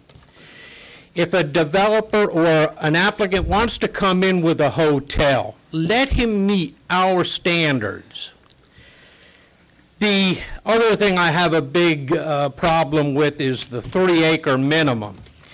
And first of all, is it determined that that minimum be uplands, or is it in total? Hold on. Mr. Newcomb? Well, as Mr. Smith knows, under our new ordinance, if it's adopted, it would have to be all uplands. Well, I haven't seen it yet, so. Well, that's, I mean, that's. So the answer is it is all uplands. Well, we don't have that provision yet. But that's what's intended. But Okay. the intent is. Okay, but still, 3 acres is not sufficient to handle the environmental impact of a complex of this size with its attendant parking that goes with it. You're going to require buffering, great buffering. Unfortunately, the way Howell is set up, our highway development and commercial zones are not very deep. That's right, we know that. Wherever you go, on Route 9 or Route 33. So wherever you put a hotel, you are going to impact residents. And that's one of the things you have to bear in mind. I mean, I'm trying to separate this from a site-specific, Good. which this ordinance provides anywhere in those zones you could put a 6-story building on a 3-acre lot. And let's picture that, on the Route 33 corridor down, say, down by, we'll say Angle Inn. where you have some farms across the street. We don't know what's going to be there shortly. God only knows, but I mean, how is a six-story building going to appear there? Or farther down where you have Roars coming in with a new development that's a suburban type, a rural type development. And all of a sudden, here you are putting up an urban hotel. And, you know, I really have to give Mrs. Weitengruber credit, and she's probably going to have a heart attack knowing that I agree with her on this. She left before you knowing our history in the past. But I think she did a tremendous job in researching, and I really have to agree with just about everything she said. Good. And one thing that really bothered me is somebody came up here and said that it would be better to have the entrance off a residential roadway. Man, if I was those people, I'd be out in the hall trying to lynch that guy Well, about let's not now. encourage anybody to take it in their own hands. All right. What an attitude to take. All right. I mean, do you think DOT is going to help those people? I mean, you know, think of it. I mean, the road you live on, how would you like it if somebody all of a sudden used that for the roadway into a hotel on 33? Do not That's disagree. ludicrous. And it has to be accessed from whatever highway it's on. I mean, you've been on you know that the DOT, even for major malls, don't want more than one in. I know that. That's why, that's another thing you have to bear in mind. I mean, and to talk about an entrance on a ramp. Some of you probably remember that there was a sports depot that went down the tubes because their only access was in a ramp. Mr. So Smith, I these think are we've- things that have to be taken into consideration. Good. We've got your points. Thank you. Okay, and that's it. Thank you. Thank you for your comments. I want to get to your better half.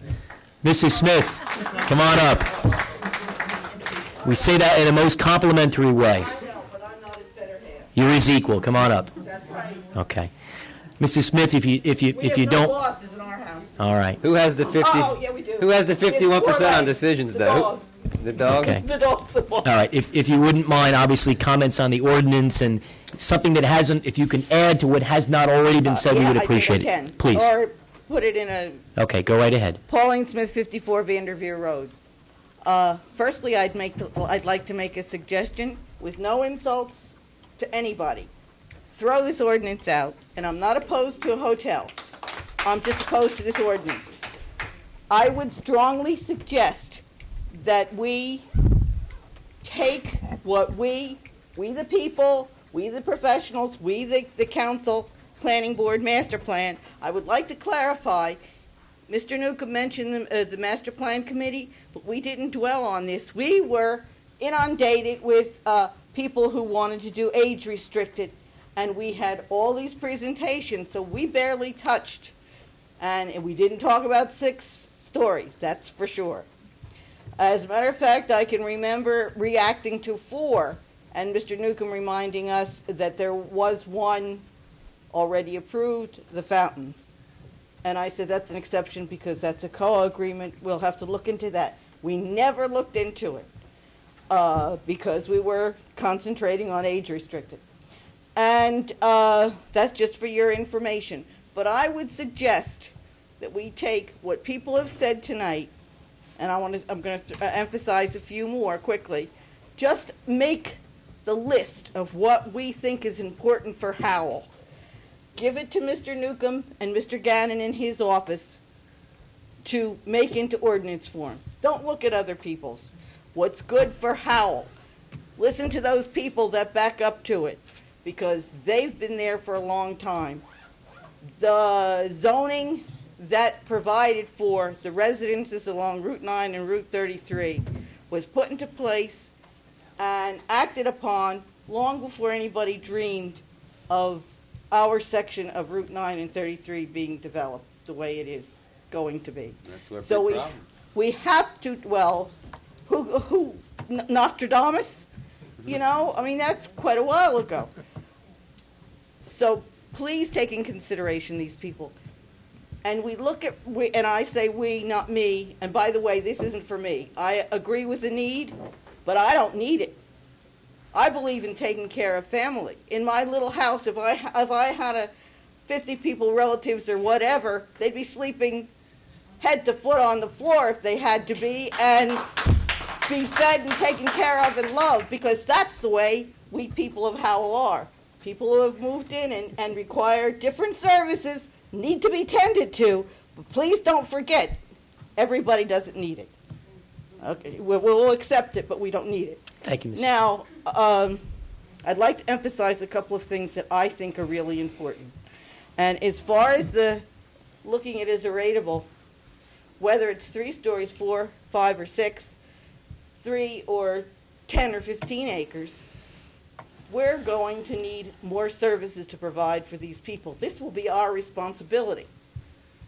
The businesses love it, yes, but it all comes out of the tax dollars when it comes to professionals like police, like taking care of emergencies, and we're mostly volunteers.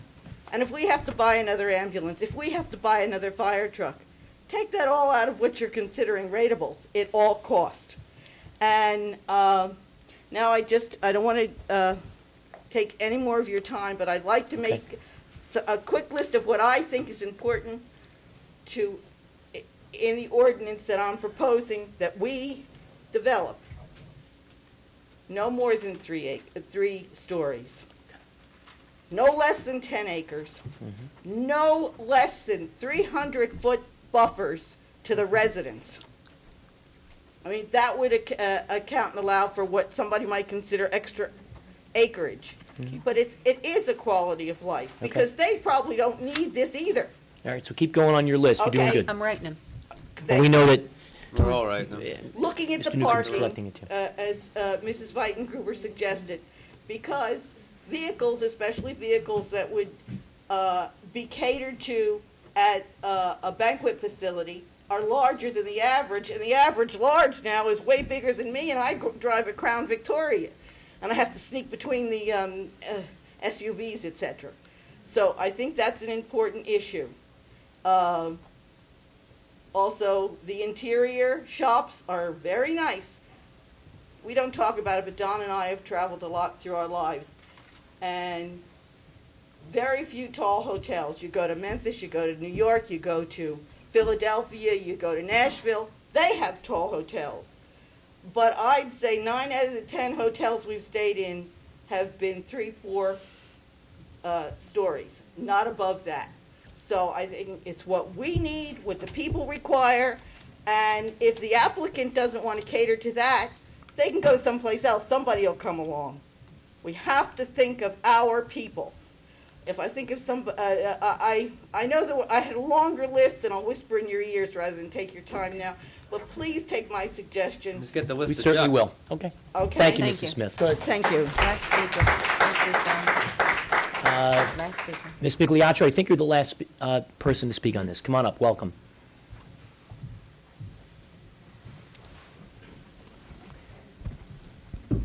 Sharon Carpenter Miliaccio, 54 Estelle Lane.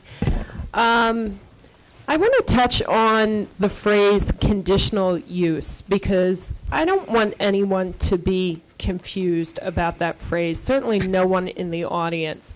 If you have a set of conditions and an applicant meets all of those conditions, there is no way you can say no to the application. That's correct.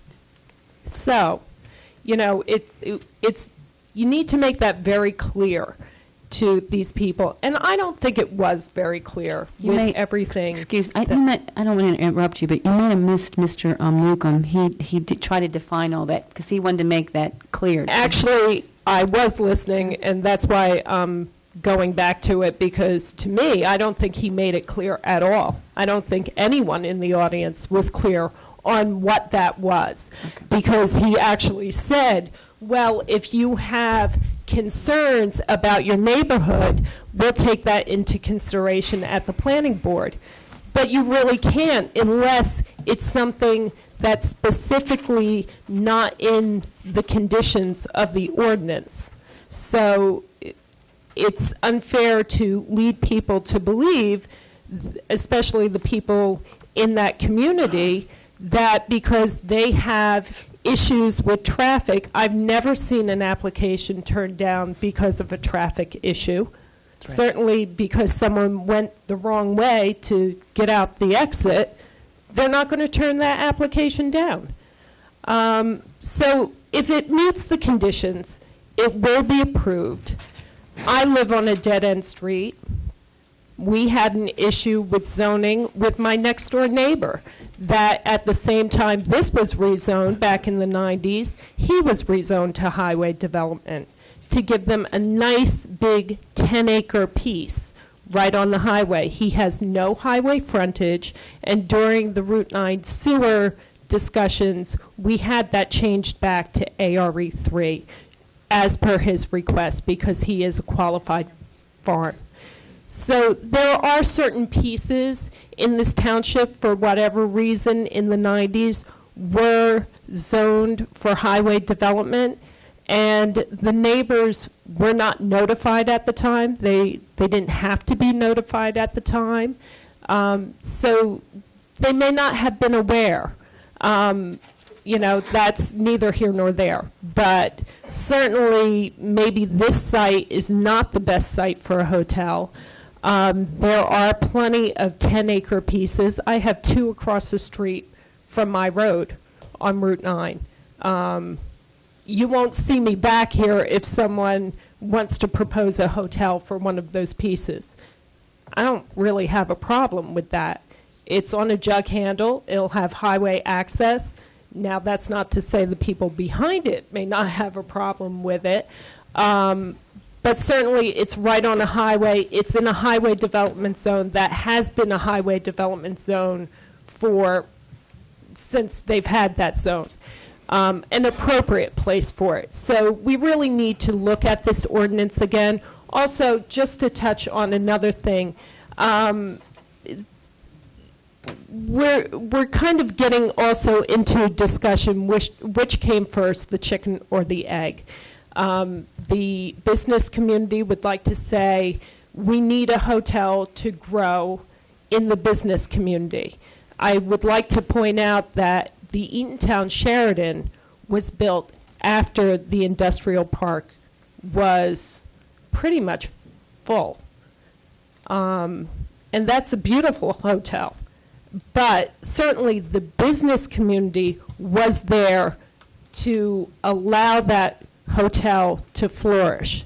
There's plenty of hotels that have lost their franchises because they haven't had the income to keep their franchise license.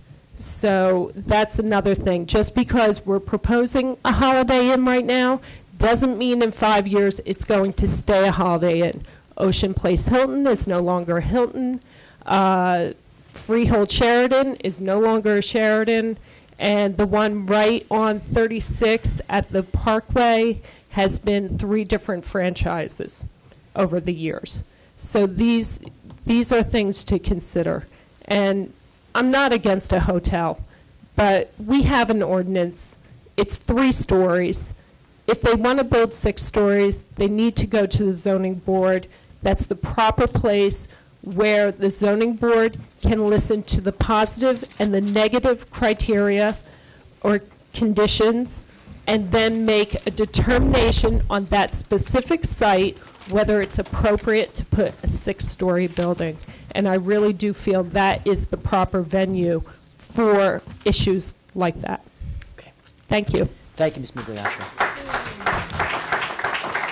All right, I think we have our takeaway items. I know that Mr. Newcomb and Mr. Zunecki are going to obviously go back and inventory this. My recommendation is that you gentlemen, the management team, inventory the litany of comments that we've collected, and that we get back a working draft that incorporates the spirit and the commentary that we've received from the public, and that before it be put back to be reintroduced, that we go back into a workshop format.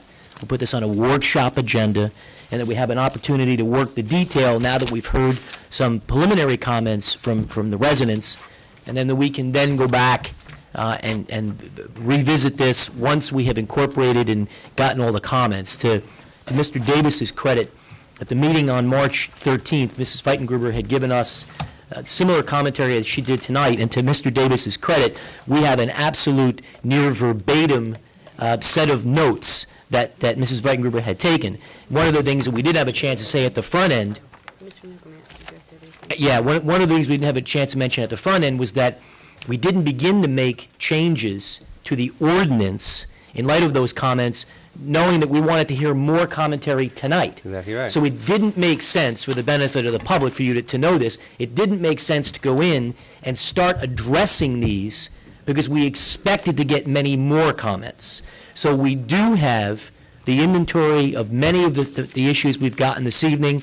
We know what our marching orders are in terms of listening to what the constituents from all disciplines would like to have, and I'm convinced we'll continue to have a good, open dialogue on this particular issue. I have a very brief comment, but as you know, this has been a many-year issue, and we still have the same problem. We've heard a lot of detail about what the specs of this hotel should be, but the biggest issue in my mind is, do we have the spots for these? And we have no depth to the properties on Highway 33. We have no depth to the properties on Highway 9. So though we talked a lot about specifics tonight, the main issue is the land.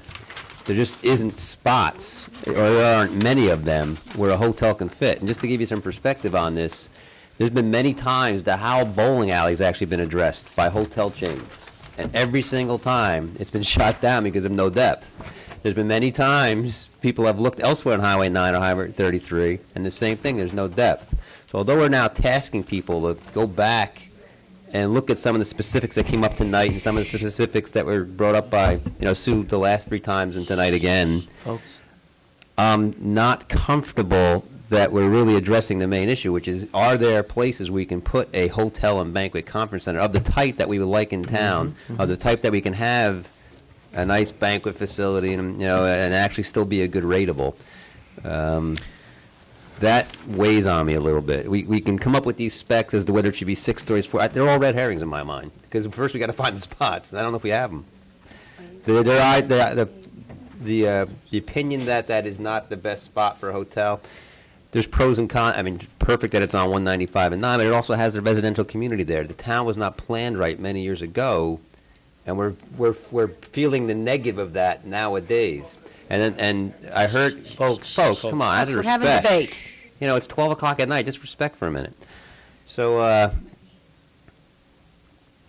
Let it go. Go ahead, Peter, I'm sorry. Again, Okay. Go ahead. that's correct. So that issue remains, that we do have to put up with what was not good planning in the past, and I don't know if we can address it now because it's too late. Okay. No standards.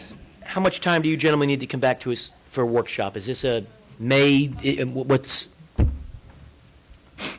you know what, don't even answer it tonight. Why don't you guys caucus on it? Okay, think about it, come back to us, okay? Let's move on. All right, we're going Let's move on. to go. Yeah, that's exactly where we're getting to right now. So okay, we've heard public comment. I'm going to close the public portion. We've had a motion and a second. I'd like to recommend that a member of the council please introduce a motion to table. So moved. Okay, we have a motion to table. We need a second. A second. I thought we were, No, we have to table. We have to We need to make an official motion on this. This was is that right, Mr. Gannon? Give us some parliamentary guidance, please. You had the introduction, you had a public hearing. Now, if there's a majority to table, a motion to table takes precedence over anything, and it Correct. essentially, kills the ordinance. Correct. Okay, so the correct parliamentary procedure would be a motion to table. Which That's I just correct. did. Okay, so we have a motion to table. Do we have a second? We did have a second. We have a motion and a second. Are there any comments, additional comments with respect to tabling this particular ordinance? Okay, hearing none, roll call, please. Mrs. Showmaker? yeah. Mr. Tabasco? Yes. Mr. Walsh? Yes. Mayor DeBella? Yes. Okay, Okay, 885, ordinance number 069, introduced and passed on first reading on 2/12/06 and published according to law, is now being taken upon further consideration and public hearing. Might want to take a 1-minute recess. No. Folks, if you don't mind, if you have to excuse yourselves, we appreciate your coming out tonight. If you can, just try and make your way out as quietly as possible. We would greatly appreciate it. Okay, thanks again for coming out. Affidavit of publication of this ordinance in the Asbury Park Press issue of 2/24/06 is submitted and is noted that a copy of the ordinance has been posted on the bulletin board in the municipal building, and the copies were available to the general public upon request.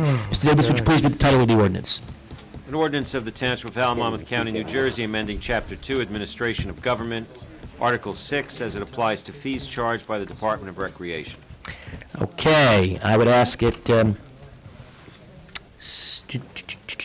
open this particular ordinance for a public hearing. Anyone who'd like to be heard for or against, please come forward. Anyone who'd like to be heard for or against, please come forward. Okay, let the record reflect no one is asked to be heard on this particular issue. I'm going to close the public portion. I'd ask the member of the council, please make a motion. Motion that ordinance number 06-9 be finally passed and adopted, and that notice of its passage and adoption be published in the March 24/06 issue of the Asbury Park Press by reference to its title only. We have a motion, we need a second. Second. We have a motion and a second. Are there any additional remarks? Hearing none, roll call, please. Mrs. Showmaker? Yes. Mr. Tabasco? C. Mr. Wolf? Yes. Mayor DeBella? Yes. Okay, 8A6, ordinance number 00610, introduced and passed on first reading on 2/21/06 and published according to law, is now being taken upon further consideration and public hearing.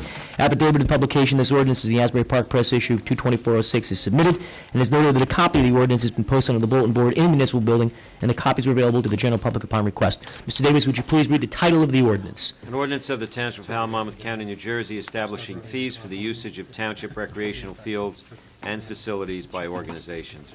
Okay, I'm going to open up the This was what you hearing. were going to. We are going to table this. I'm going to just open this up officially. Anyone else who'd like to be heard on this, we're going to have a public hearing on this particular ordinance. Anyone like to be heard, please come forward. Seeing no one, I'm going to close the public portion. I'm going to ask the member of the council to introduce a motion to table this particular ordinance. Motion that ordinance number I'm sorry, you're right. 06-10 be tabled for Okay. reintroduction and a hearing another night. Okay, so we have a motion to table. We need a second. Second. We have a motion and we have a second. Are there any additional comments? What's the matter, Mr. Davis? Is something we missing? We're all Okay. good. He said we're All all right, so we have a good. motion and a second. Are there any additional comments? I think the only takeaway, Mr. Janicki, is we'd like to have a meeting arranged through your office with Ms. Schlegel, your participation, Rec Advisory, Sports Federation, any other interested groups that Mrs. Schlegel thinks is appropriate. Work the issue further and come back to us, okay? Will do. Okay, roll call, please. Mrs. Showmaker? Yes. Mr. Tabasco? Yes. Mr. Wolf? Yes. Mayor DeBella? Yes. Ordinance number 00611, introduced and passed on first reading on 2/21/06 and published according to law, is now being taken upon further consideration and public hearing. Affidavit of the publication of this ordinance in the Asbury Park Press issue of 2/24/06 is submitted, and it is noted that a copy of the ordinance has been posted on the bulletin board in the municipal building, and the copies were available to the general public upon request. Mr. Davis, would you please read the title of ordinance 00611? An ordinance of the Township of Howell, Monmouth County, New Jersey, amending Chapter 35 entitled Sewage Authorities to amend Subchapter 35-4 entitled Membership Salary to provide for residency requirement. Okay, I'm going to open up the meeting to the public portion, or I'm sorry, for a public hearing. Anyone wishing to be heard for or against this particular ordinance, please come forward. Let the record reflect no one has come forward. I'm going to close the public portion. Member of the council, please. Motion that ordinance number 06-11 be finally passed and adopted, and a notice of its passage and adoption be published in the March 24/06 issue of the Asbury Park Press by reference to its title only. We have a motion, we need a second. Second. Motion and a second. Under remarks, I'll offer the first remark. This actually requires Live in town. to live in the community, to serve on MRSA. In the event that upon passage of this, in fact, if it's passed, it's my understanding that we have reason to have to take action under the auspices of this law on a near immediate basis. We don't. No. Okay. Did you, so I was going to make a comment. We had a letter in our packet from our counselor, Mr. Gannon, that stated that MRSA did not feel it necessary. It was, correct me if I'm wrong, Mr. Gannon, isn't that what it said? I haven't gotten to that correspondence yet, so. Well, I'll send you a memo with regard to the effect of prospective as opposed to, Right now. And quite candid comment of 30 seconds or less. I don't care what Mercer thinks. We have the right to have our town represented by somebody we believe represents No, the town. it has nothing to do with Mercer. Mercer was not in a position to take a position. They didn't want to. I'm just talking about the prospective effect of the ordinance. Okay. All right, well, we'll get your legal ruling on it. Are there any additional comments on this particular ordinance? Hearing none, roll call, please. Mrs. Showmaker? Yes. Mr. Tabasco? We. Mr. Walsh? Yes. Mayor DeBella? Yes. Ordinance number 00612, introduced and passed on first reading on 2/2106 and published according to laws now being taken upon for further consideration and public hearing. Affidavit of publication of this ordinance in the Asbury Park Press Issue 22406 is submitted and is noted that a copy of the ordinance has been posted on the bulletin board in the municipal building, and the copies were available to the general public upon request. Mr. Davis, would you please read the title of this ordinance? An ordinance of the Township of Howell, Monmouth County, New Jersey, adopting an updated application checklist applying to any and all applications for minor subdivision, major subdivision, minor site plan, major site plan, general development plan, conditional use applications, or variance applications. Okay, I'm going to open up the hearing on this particular ordinance to the public for comments for or against. Anyone wishing to be heard, please come forward. Let the record reflect no one has come forward to be heard. I'm going to close the public portion. Member of the council, please proceed. Motion that ordinance number 06-12 be finally passed and adopted, and notice of its passage and adoption be published in the March 2406 issue of the Asbury Park Press by reference to its title only. We have a motion. We need a second. We have a second. Under remarks, comments? Okay, hearing none, roll call, please. Mrs. Showmaker? Yes. Mr. Tabasco? Yes. Mr. Walsh? Yes. Mayor DeBella? Yes. Ordinance number 00613, introduced and passed on first reading on 2/2106 and published according to laws now being taken upon further consideration of public hearing. Affidavit of publication of this ordinance in the Asbury Park Press Issue of 2/2406 is submitted and is noted that a copy of the ordinance has been posted on the bulletin board in the municipal building, and the copies are available to the general public upon request.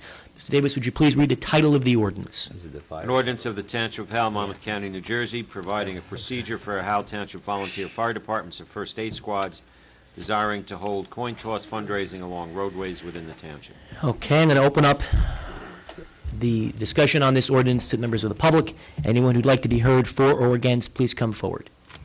Seeing no one, I'm going to close the public portion. Just by way of reminder, I think we agreed earlier this evening that we were going to table this particular ordinance and ask that the manager and any appropriate staff at his designation meet with the First Aid and Fire Service to review the provisions of this and make certain we come up with a draft or a document that better represents the concerns that have been raised. I would then move, Mayor, that this motion, ordinance number 06-13, be tabled until another time to be reintroduced and heard again. All right, we have a motion and a second to table. Are there any remarks? I'd like also, if we could, to have a report from Patrolman Bishop or, over there from the police department about what they feel about this. I'd like to hear their concerns. Obviously, there must have been some concerns from the one stopped on Route 9, so I would like to hear them. Okay. Okay? Good point. All right. We have a motion and a second to table. Are there any additional remarks? Okay, hearing none, roll call, please. I was about to, but I was too slow. Mrs. Showmaker? Yes. Mr. Tabasco? Da. Mr. Walsh? Yes. Mayor DeBella? Yes.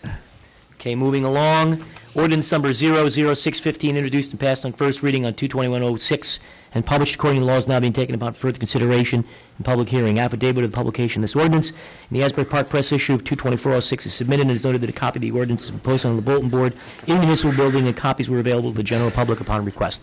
Mr. Davis, would you please read the title of the ordinance?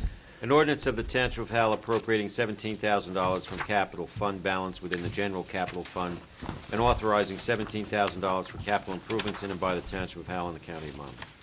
Okay, I'm going to open up discussion on this particular proposed ordinance to the public. Comments for or against? Anyone who'd like to be heard, please come forward on this particular ordinance. Okay, let the record reflect no one has come forward. We're going to close the public portion on this ordinance. Member of the council, please proceed. Motion that ordinance number 06-15 be finally passed and adopted, and notice of its passage and adoption be published in the March 2406 issue of the Asbury Park Press by reference to its title only. We have a motion. We need a second. Second. We have a motion and a second. Are there any remarks? Hearing none, roll call, please. Mrs. Showmaker? Yes. Mr. Tabasco? Yes. Mr. Walsh? Yes. Mayor DeBella? Yes. Ordinance number 00619, introduced and passed on first reading on 3706, and published according to law, is now being taken upon further consideration and public hearing. Affidavit of the publication of this ordinance in the Asbury Park Press issue of 3/10/06 is submitted, and is noted that a copy of the ordinance has been posted on the bulletin board in the municipal building, and the copies were available to the general public upon request. Mr. Davis, would you please read the title of the ordinance? An ordinance to amend an ordinance entitled an ordinance fixing salary and compensation of certain officers, positions, and employees in the Township of Howell, County of Monmouth, New Jersey for the years 2005, 2006, 2007, 2008, and 2009, and thereafter known by its short name as Howell Township Salary Ordinance. Okay, I'm going to open up discussion on this particular proposed ordinance to the public for comments for or against. Anyone who'd like to be heard, please come forward. Let the record reflect no one has asked to be heard on this. I'm going to close the public portion. Member of the council. Motion that ordinance number 06-19 be finally passed and adopted, and that notice of its passage and adoption be published in the March 2406 issue of the Asbury Park Press by reference to its title only. Second. We have a motion and a second. Are there any remarks? Hearing none, roll call, please. Mr. Tabasco? Yes. Mr. Walsh? Yes. Mayor DeBella? Yes. Ordinance number 00614, introduced and passed on first reading on 3706, and published according to law, is now being taken upon further consideration and public hearing. Affidavit of the publication of this ordinance in the Asbury Park Press issue of 3/10/06 is submitted, and is noted the copy of the ordinance has been posted on the bulletin board in the municipal building, and copies were available to the general public upon request.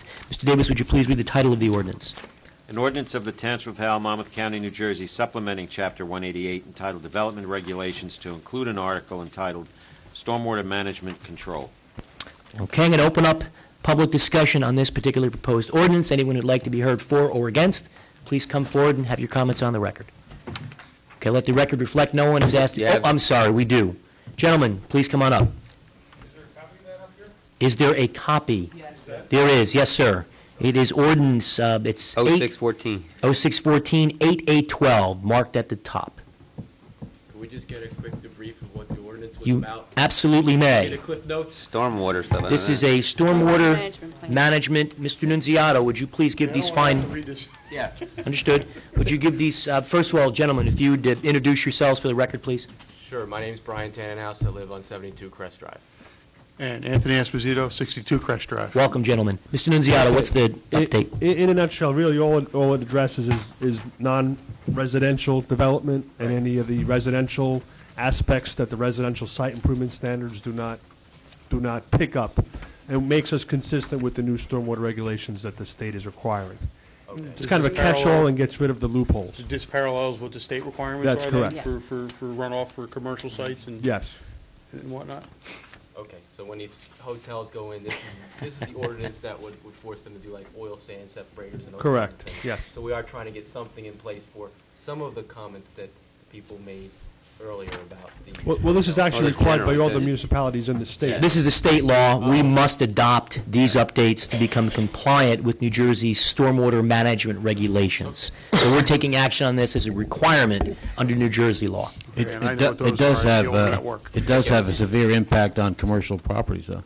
Oh, yeah, I know that. That's how I I make mean, my it's living. gonna, so I for the better. Yeah, yeah. Of course, you might have to make them 200 foot high now when they put those sand traps up there. But that's off the record. Call me when they need to get their runoff samples taken. Any other comments, gentlemen? That's it. No, that's Okay, it. thank you. Thanks. Anyone else who'd like to be heard on this proposed ordinance, please come forward. come up. Okay. Mr. Smith, come on up, sir.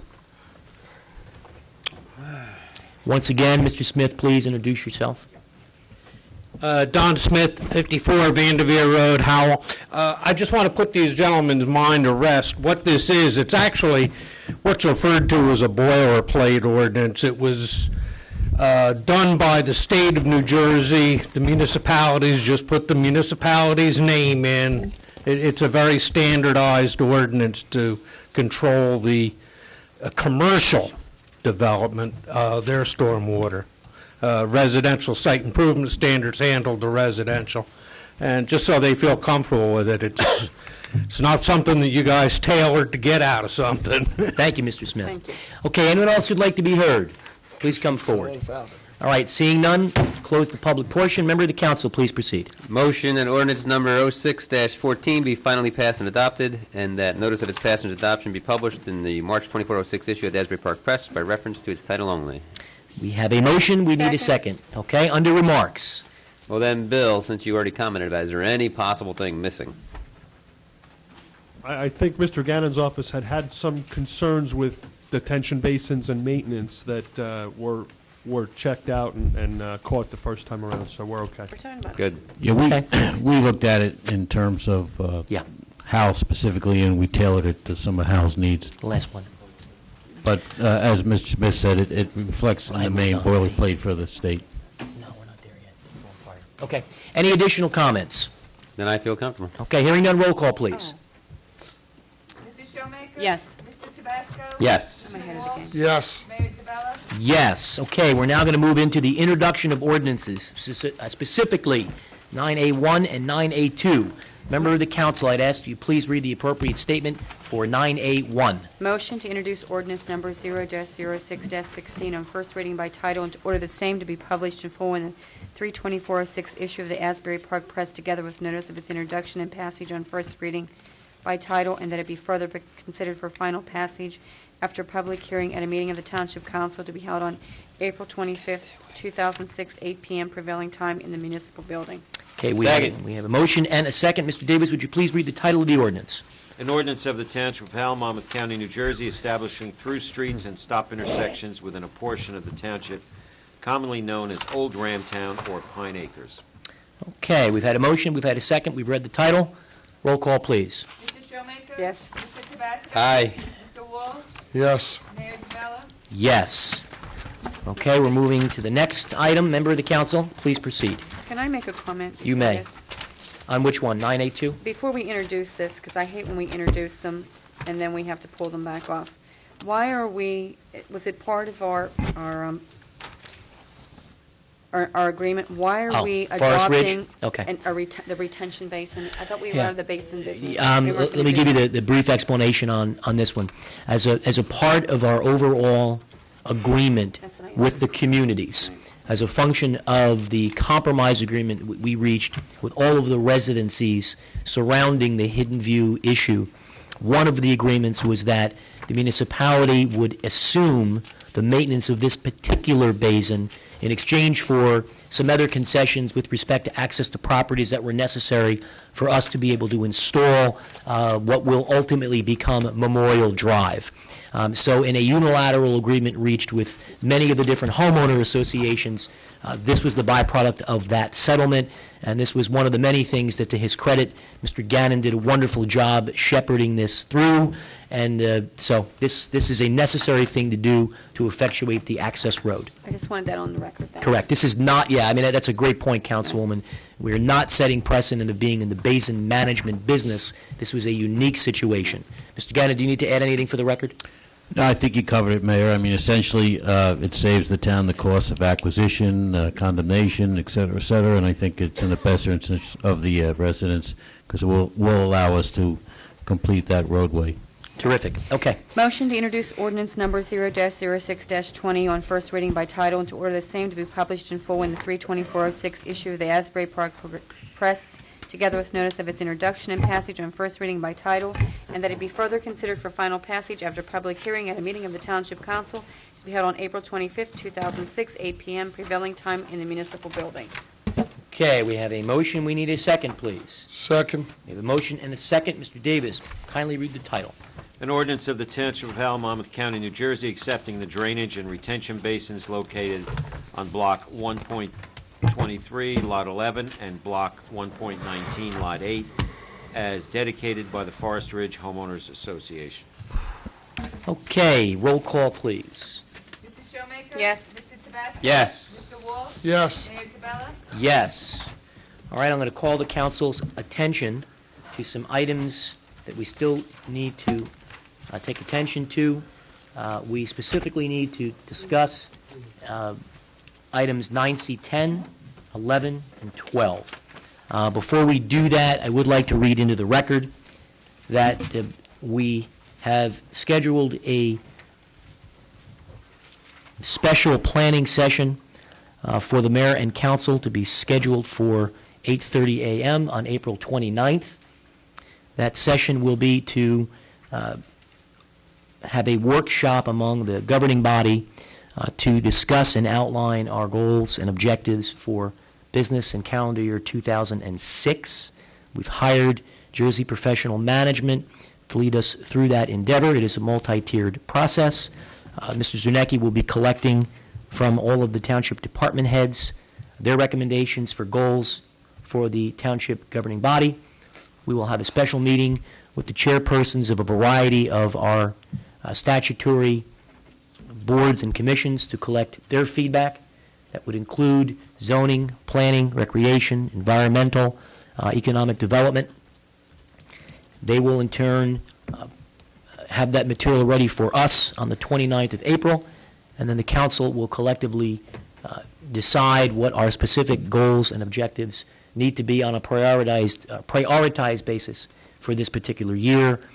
We engaged Jersey Management to perform this function so that we could be certain to solicit feedback from our employees, from our volunteer boards and commissions, and so we have a clear set of objectives for this particular calendar year. So it was important, I believe, that we read that into the record, so certain that will be advertised. It will be a meeting held out in the open. Budget.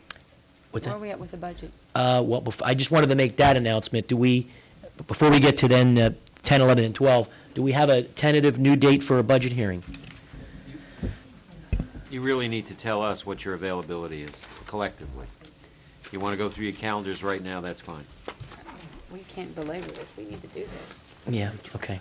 Well, rather than work that now, what I would request is that each individual member of the council please contact Ms. Woolman tomorrow and give her the dates that you're all, what's the matter?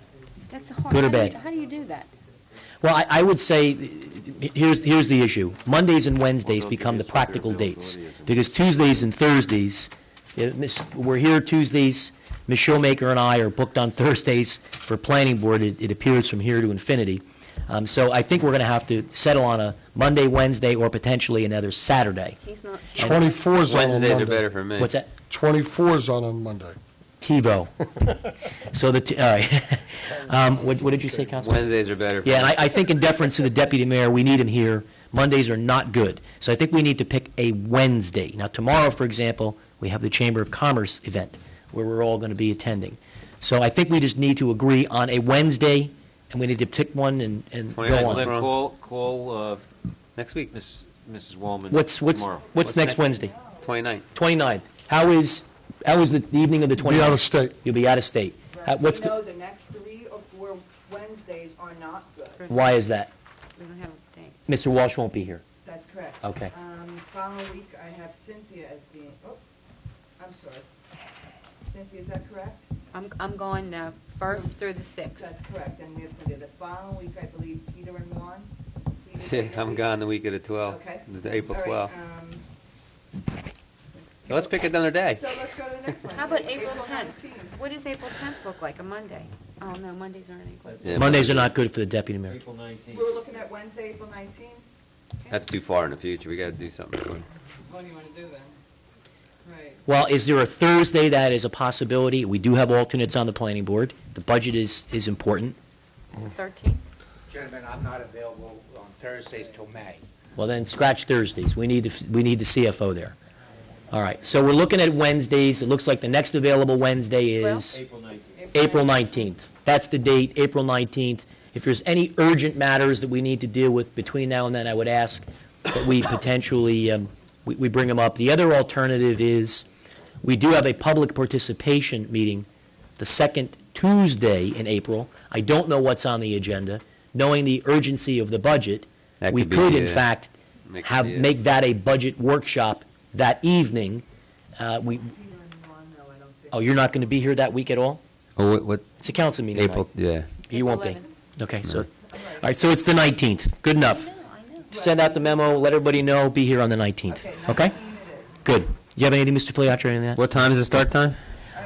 6 o'clock? 6 o'clock. that? 6 o'clock start time. 19th, 6 o'clock. Okay. Mrs. Showmaker is making her homemade baked beans that night. Okay. She just found out. All No, the right. baked beans are better. Okay, was there anything else housekeeping-wise? Okay, so let's talk about 9C, 10, 11, and 12. Does anyone have anything with respect to 9C, 10? And Which one is that? 9C, 10 is an Economic appointment to the Development. Economic Development Committee.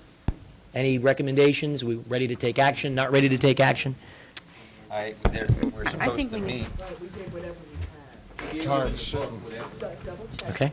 They're in the back. There, I believe you did provide us with Yeah, the whatever appropriate we- copies. Whatever we If there have. is none, then there's none on file. Okay, Mr. DeBasco, since you're the liaison, what's your recommendation? They didn't meet last month. They're about to meet again. Okay. Very soon. I would maybe table this until, unless it's somebody that was recommended already.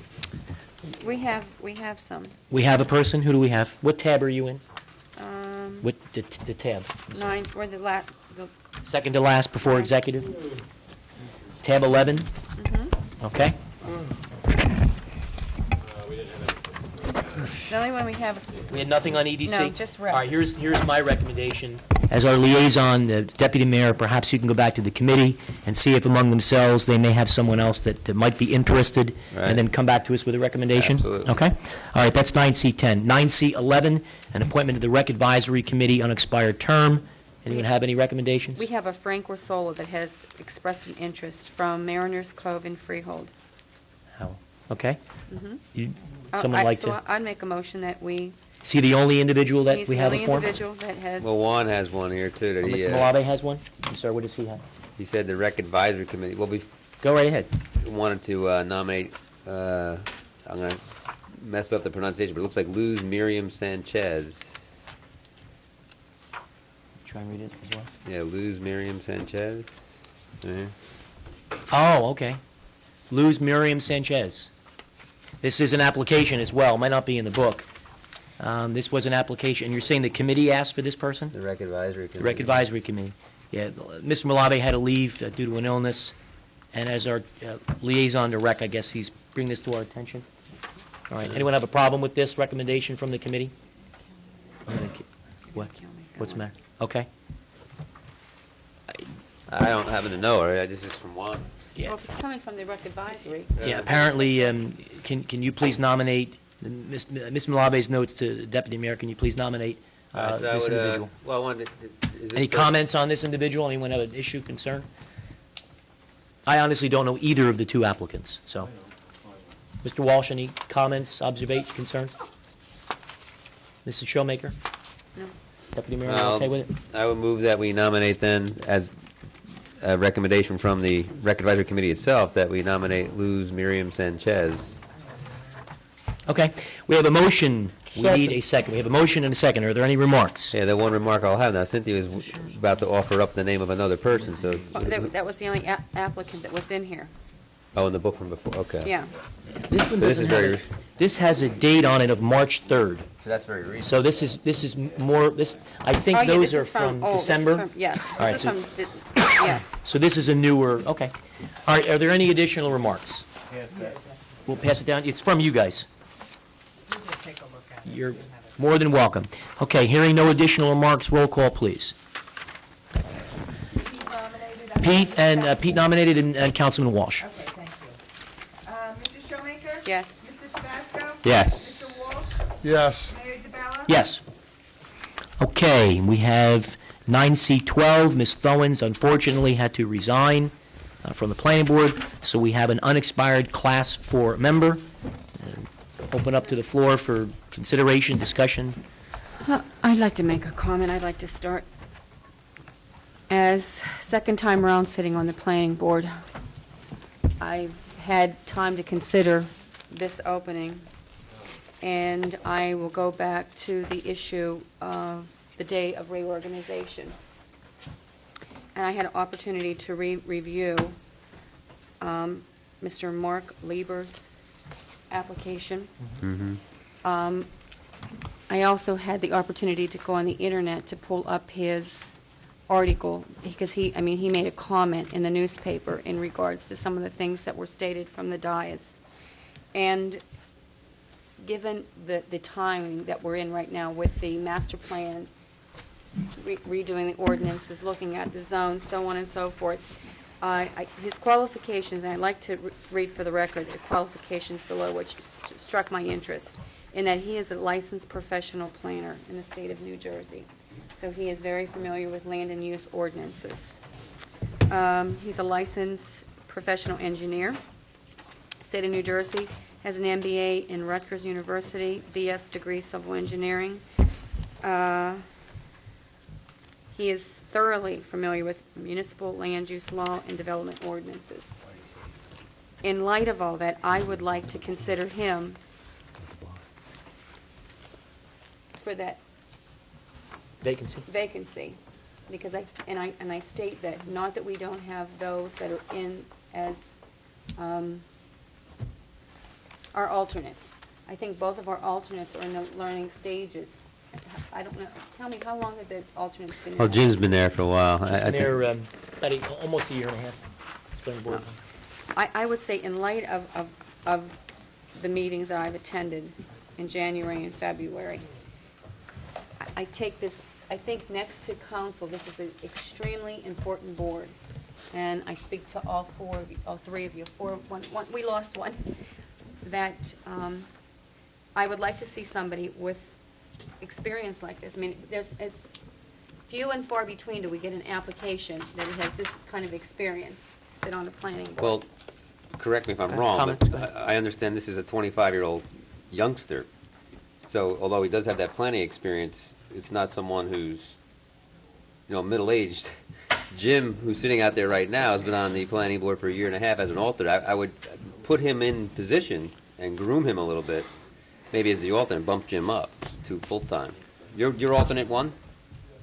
So I would have him go to the full position, bring this kid on. If somebody talks to him and he's willing to take it. Look me in the eye, Mayor. We're going to have another John Wayne moment. We also have Russ, I think Russ Boland's alternate two. He was here earlier. Yeah, he was. So maybe move Russ to alternate one and make this kid alternate two, and then we're grooming somebody, much like we did with that Matt, who was on the zoning board for a while. Cynthia made a motion, I'll second it. What's the motion? You made a motion? Yeah, I made a motion to put him on. All right, so you have a motion to nominate, just read it into the record. You have a motion to nominate, I have a motion to nominate for the opening on Planning Board Class 4, Mark S. Lieber. okay, we have a motion, we need a second. Second. We have a second. Under remarks, I'm going to happen to agree with Mr. Tabasco. I'm of the opinion that, and we've done this previously, that when we have alternates, when a position becomes available, a full position, I think we should be building a bench and promoting people that have been on the board and promoting them to full positions. We did so with Marlene West, who actually was an alternate, and when a full member's position became available, Ms. West moved into that position. I happen to agree with your commentary with respect to this individual. He actually called me shortly after the whole discussion had taken place and expressed a very sincere interest to serve in any capacity, which was very refreshing to get people involved. I would say that because of the totality of the issues that we are now facing, I look at the master plan as one example. It would be impossible for anyone to get up to speed, listen to the tapes, all the commentary, and be able to participate. No, that's a And good I don't point. want us to lose. That's a really good point. And I don't want us to lose having another member vote on that.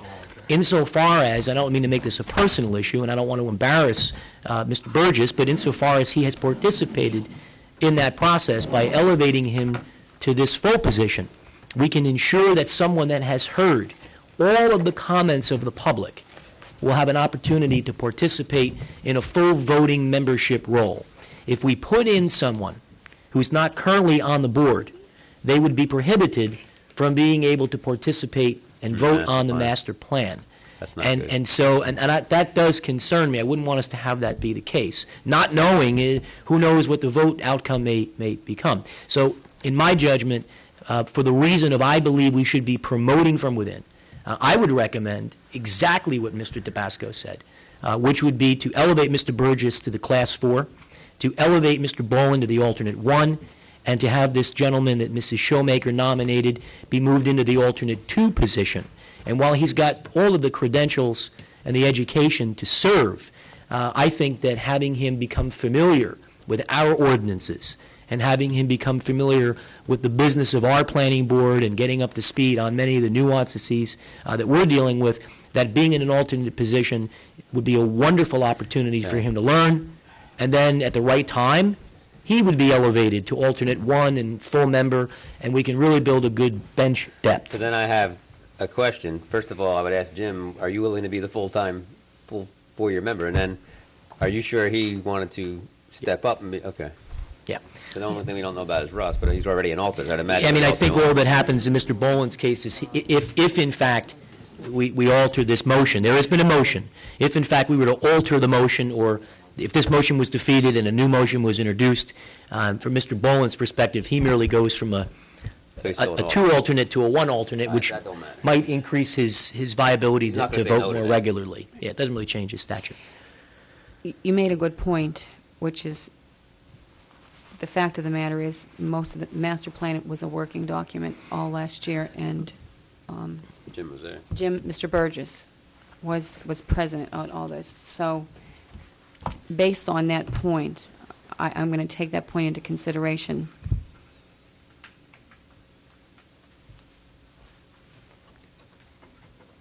So from a parliamentary perspective, Yeah. one of two things. We can either vote on the motion as stands, or alternatively, we could amend the motion with the maker amending it and the seconder agreeing to the amendment and vote now. So parliamentary, the choice is yours. What's that? Or we can table and not take any action tonight. And then do another resolution. And then do another resolution. So Mrs. Showmaker, it's parliamentary-wise, it's your call. Well, let's table, I'll rescind my motion, and he has to rescind his then, right? The seconder would have to agree, or otherwise, we could simply vote on this, and if it were to be a 2-2 tie, or it were to be Parliamentary, defeated. you could have a motion and a second to table, which is paramount to any other motion. So we could have a new motion to table on, even though we haven't finished discussion on this. Well, we heard Cynthia's. Yeah, I anytime wanna hear Bob there's yet. something hanging, Yeah. and somebody wants to do a motion and a second and a roll call, Okay. that takes, under Robert's rules, that Good. takes, All right, Mr. Walsh, we haven't heard Precedence. from you with your comments with respect to the proposed amendment or alteration. I mean, I'll hold to what I originally said. No disrespect to all of Mr. Burgess. I happen to like a lot of things I hear him say up there. I've been to a lot of planning board meetings. I think he has a lot of knowledge. I think he's doing a fabulous job. And for me to say that, I mean, I mean it. But I thought this gentleman was highly qualified back then. I had looked through about 75, 80 resumes, and throwing anybody out knowing him personally. That resume stuck out to me then. That resume sticks out to me now. New eyes, new thoughts, I think are always good for a process. I do understand what you're saying, Mayor, and I agree with you there also that Mr. Burgess had the opportunity of seeing what went on with the master plan last year, being in a lot of the discussions.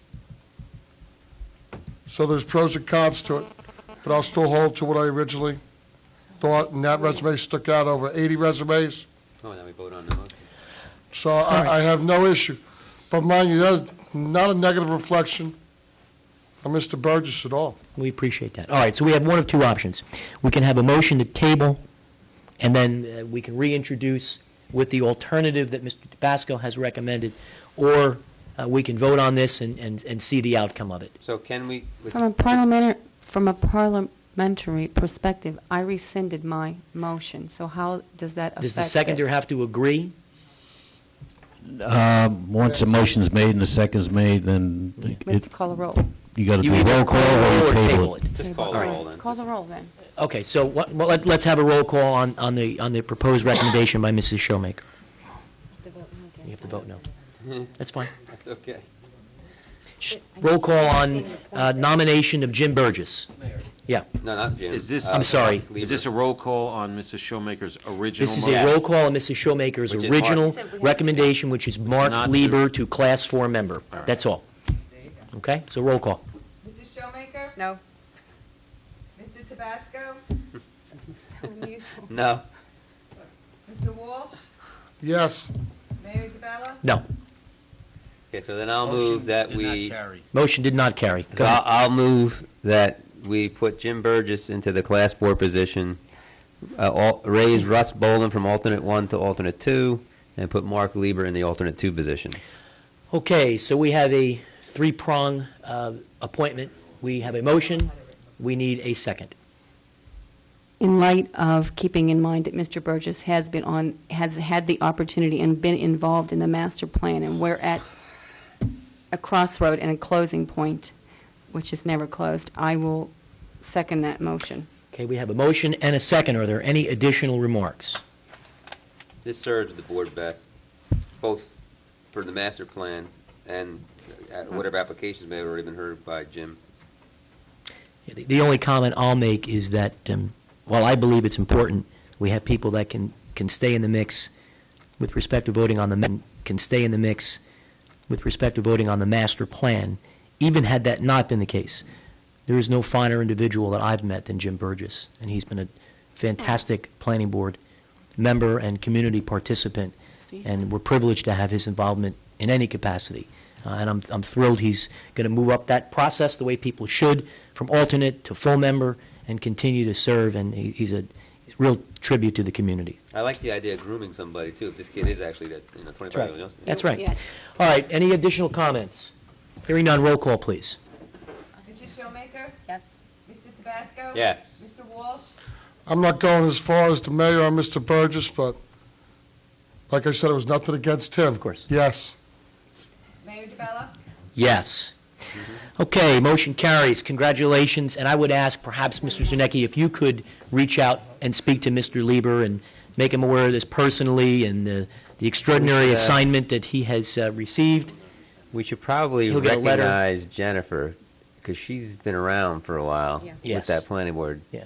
We'll bring it up And Thursday. previous that, planning boards, too. We make sure that the board gives her a certificate and does the normal process. Okay, with respect to meetings, we have our workshop meeting on April 4th. We have our public participation meeting on April 11th. We have our regular meeting on the 25th. Let the record also reflect that on Tuesday, April 18th, the Board of Education will have its election for board members, and the Board of Education's proposed budget shall be on the ballot. Polls in all regular places shall be open between 3 and 9 p.m. The results shall be available at the close of the polls in these chambers for anyone who would be interested in seeing the outcome of the election. Mr. Zernecki, is there any additional business we need to take tonight? No, Mr. Mayor. Is it 11 o'clock? Mr. Davis, any additional business? No, sir. Okay. Is it 11 o'clock yet, Jeff? Yeah, it's 11 o'clock in some Let country. the record reflect that I will not be in attendance on Tuesday, April 4th. I will be out of town for business, so I will not be here at the council meeting. Okay. The only other comment that I will make is that with respect to the planning board, with all of the responsibilities that come with the office of mayor, including my responsibilities as a father and as a husband and to earn a living to support my family, it's becoming increasingly more difficult for me to schedule my many business engagements that I need to do from a professional perspective during the week. I have an obligation to be with clients for evening meetings and what have you. And as a result of that, the law does allow the mayor to appoint a designee to serve in his or her place on the planning board. In fact, it's my understanding that in most municipalities, the mayor actually does not sit on the board and oftentimes will appoint a designee to serve in their place. And because I have limited nights during the week to be able to fulfill my business commitments, Thursday is becoming increasingly more difficult. And while we have alternates, I'm of the mind that I should exercise the statutory provision that allows the mayor to appoint someone to serve in his or her stead. So I am in the process of attempting to determine who would be an appropriate resident to serve in that capacity, and I will report back to the council and the planning board insofar as who I'm going to ask to fulfill that obligation. I will stay involved in the master plan because I'm eligible to vote on that, and it's very, very important.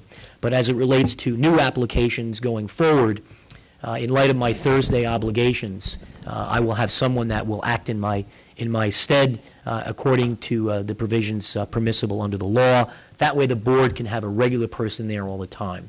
It's just becoming too difficult to juggle all of the evening responsibilities, and I want the board to be best represented. So is this a new announcement, or did you already talk to the planning board about that? I talked to the planning board attorney about it to ask for his professional and legal guidance regarding whether or not the law does, in fact, allow for the mayor to do this, and he authenticated that, in fact, it does, and that in most communities, that's exactly what has happened.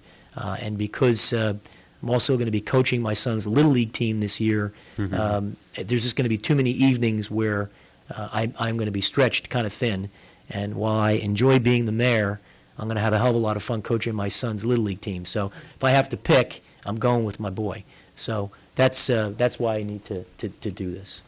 Okay, so I just wanted to make you guys aware of that, and once I come up with an appropriate candidate, You know what amazes me? We've been here for 6 hours and 40 minutes, and some of the most important stuff that happened tonight was in the last 3 minutes again, at 12:42 at night. You are correct. All right, we need a motion to adjourn. Motion to adjourn, Mayor. Second. All those in favor? Aye. Say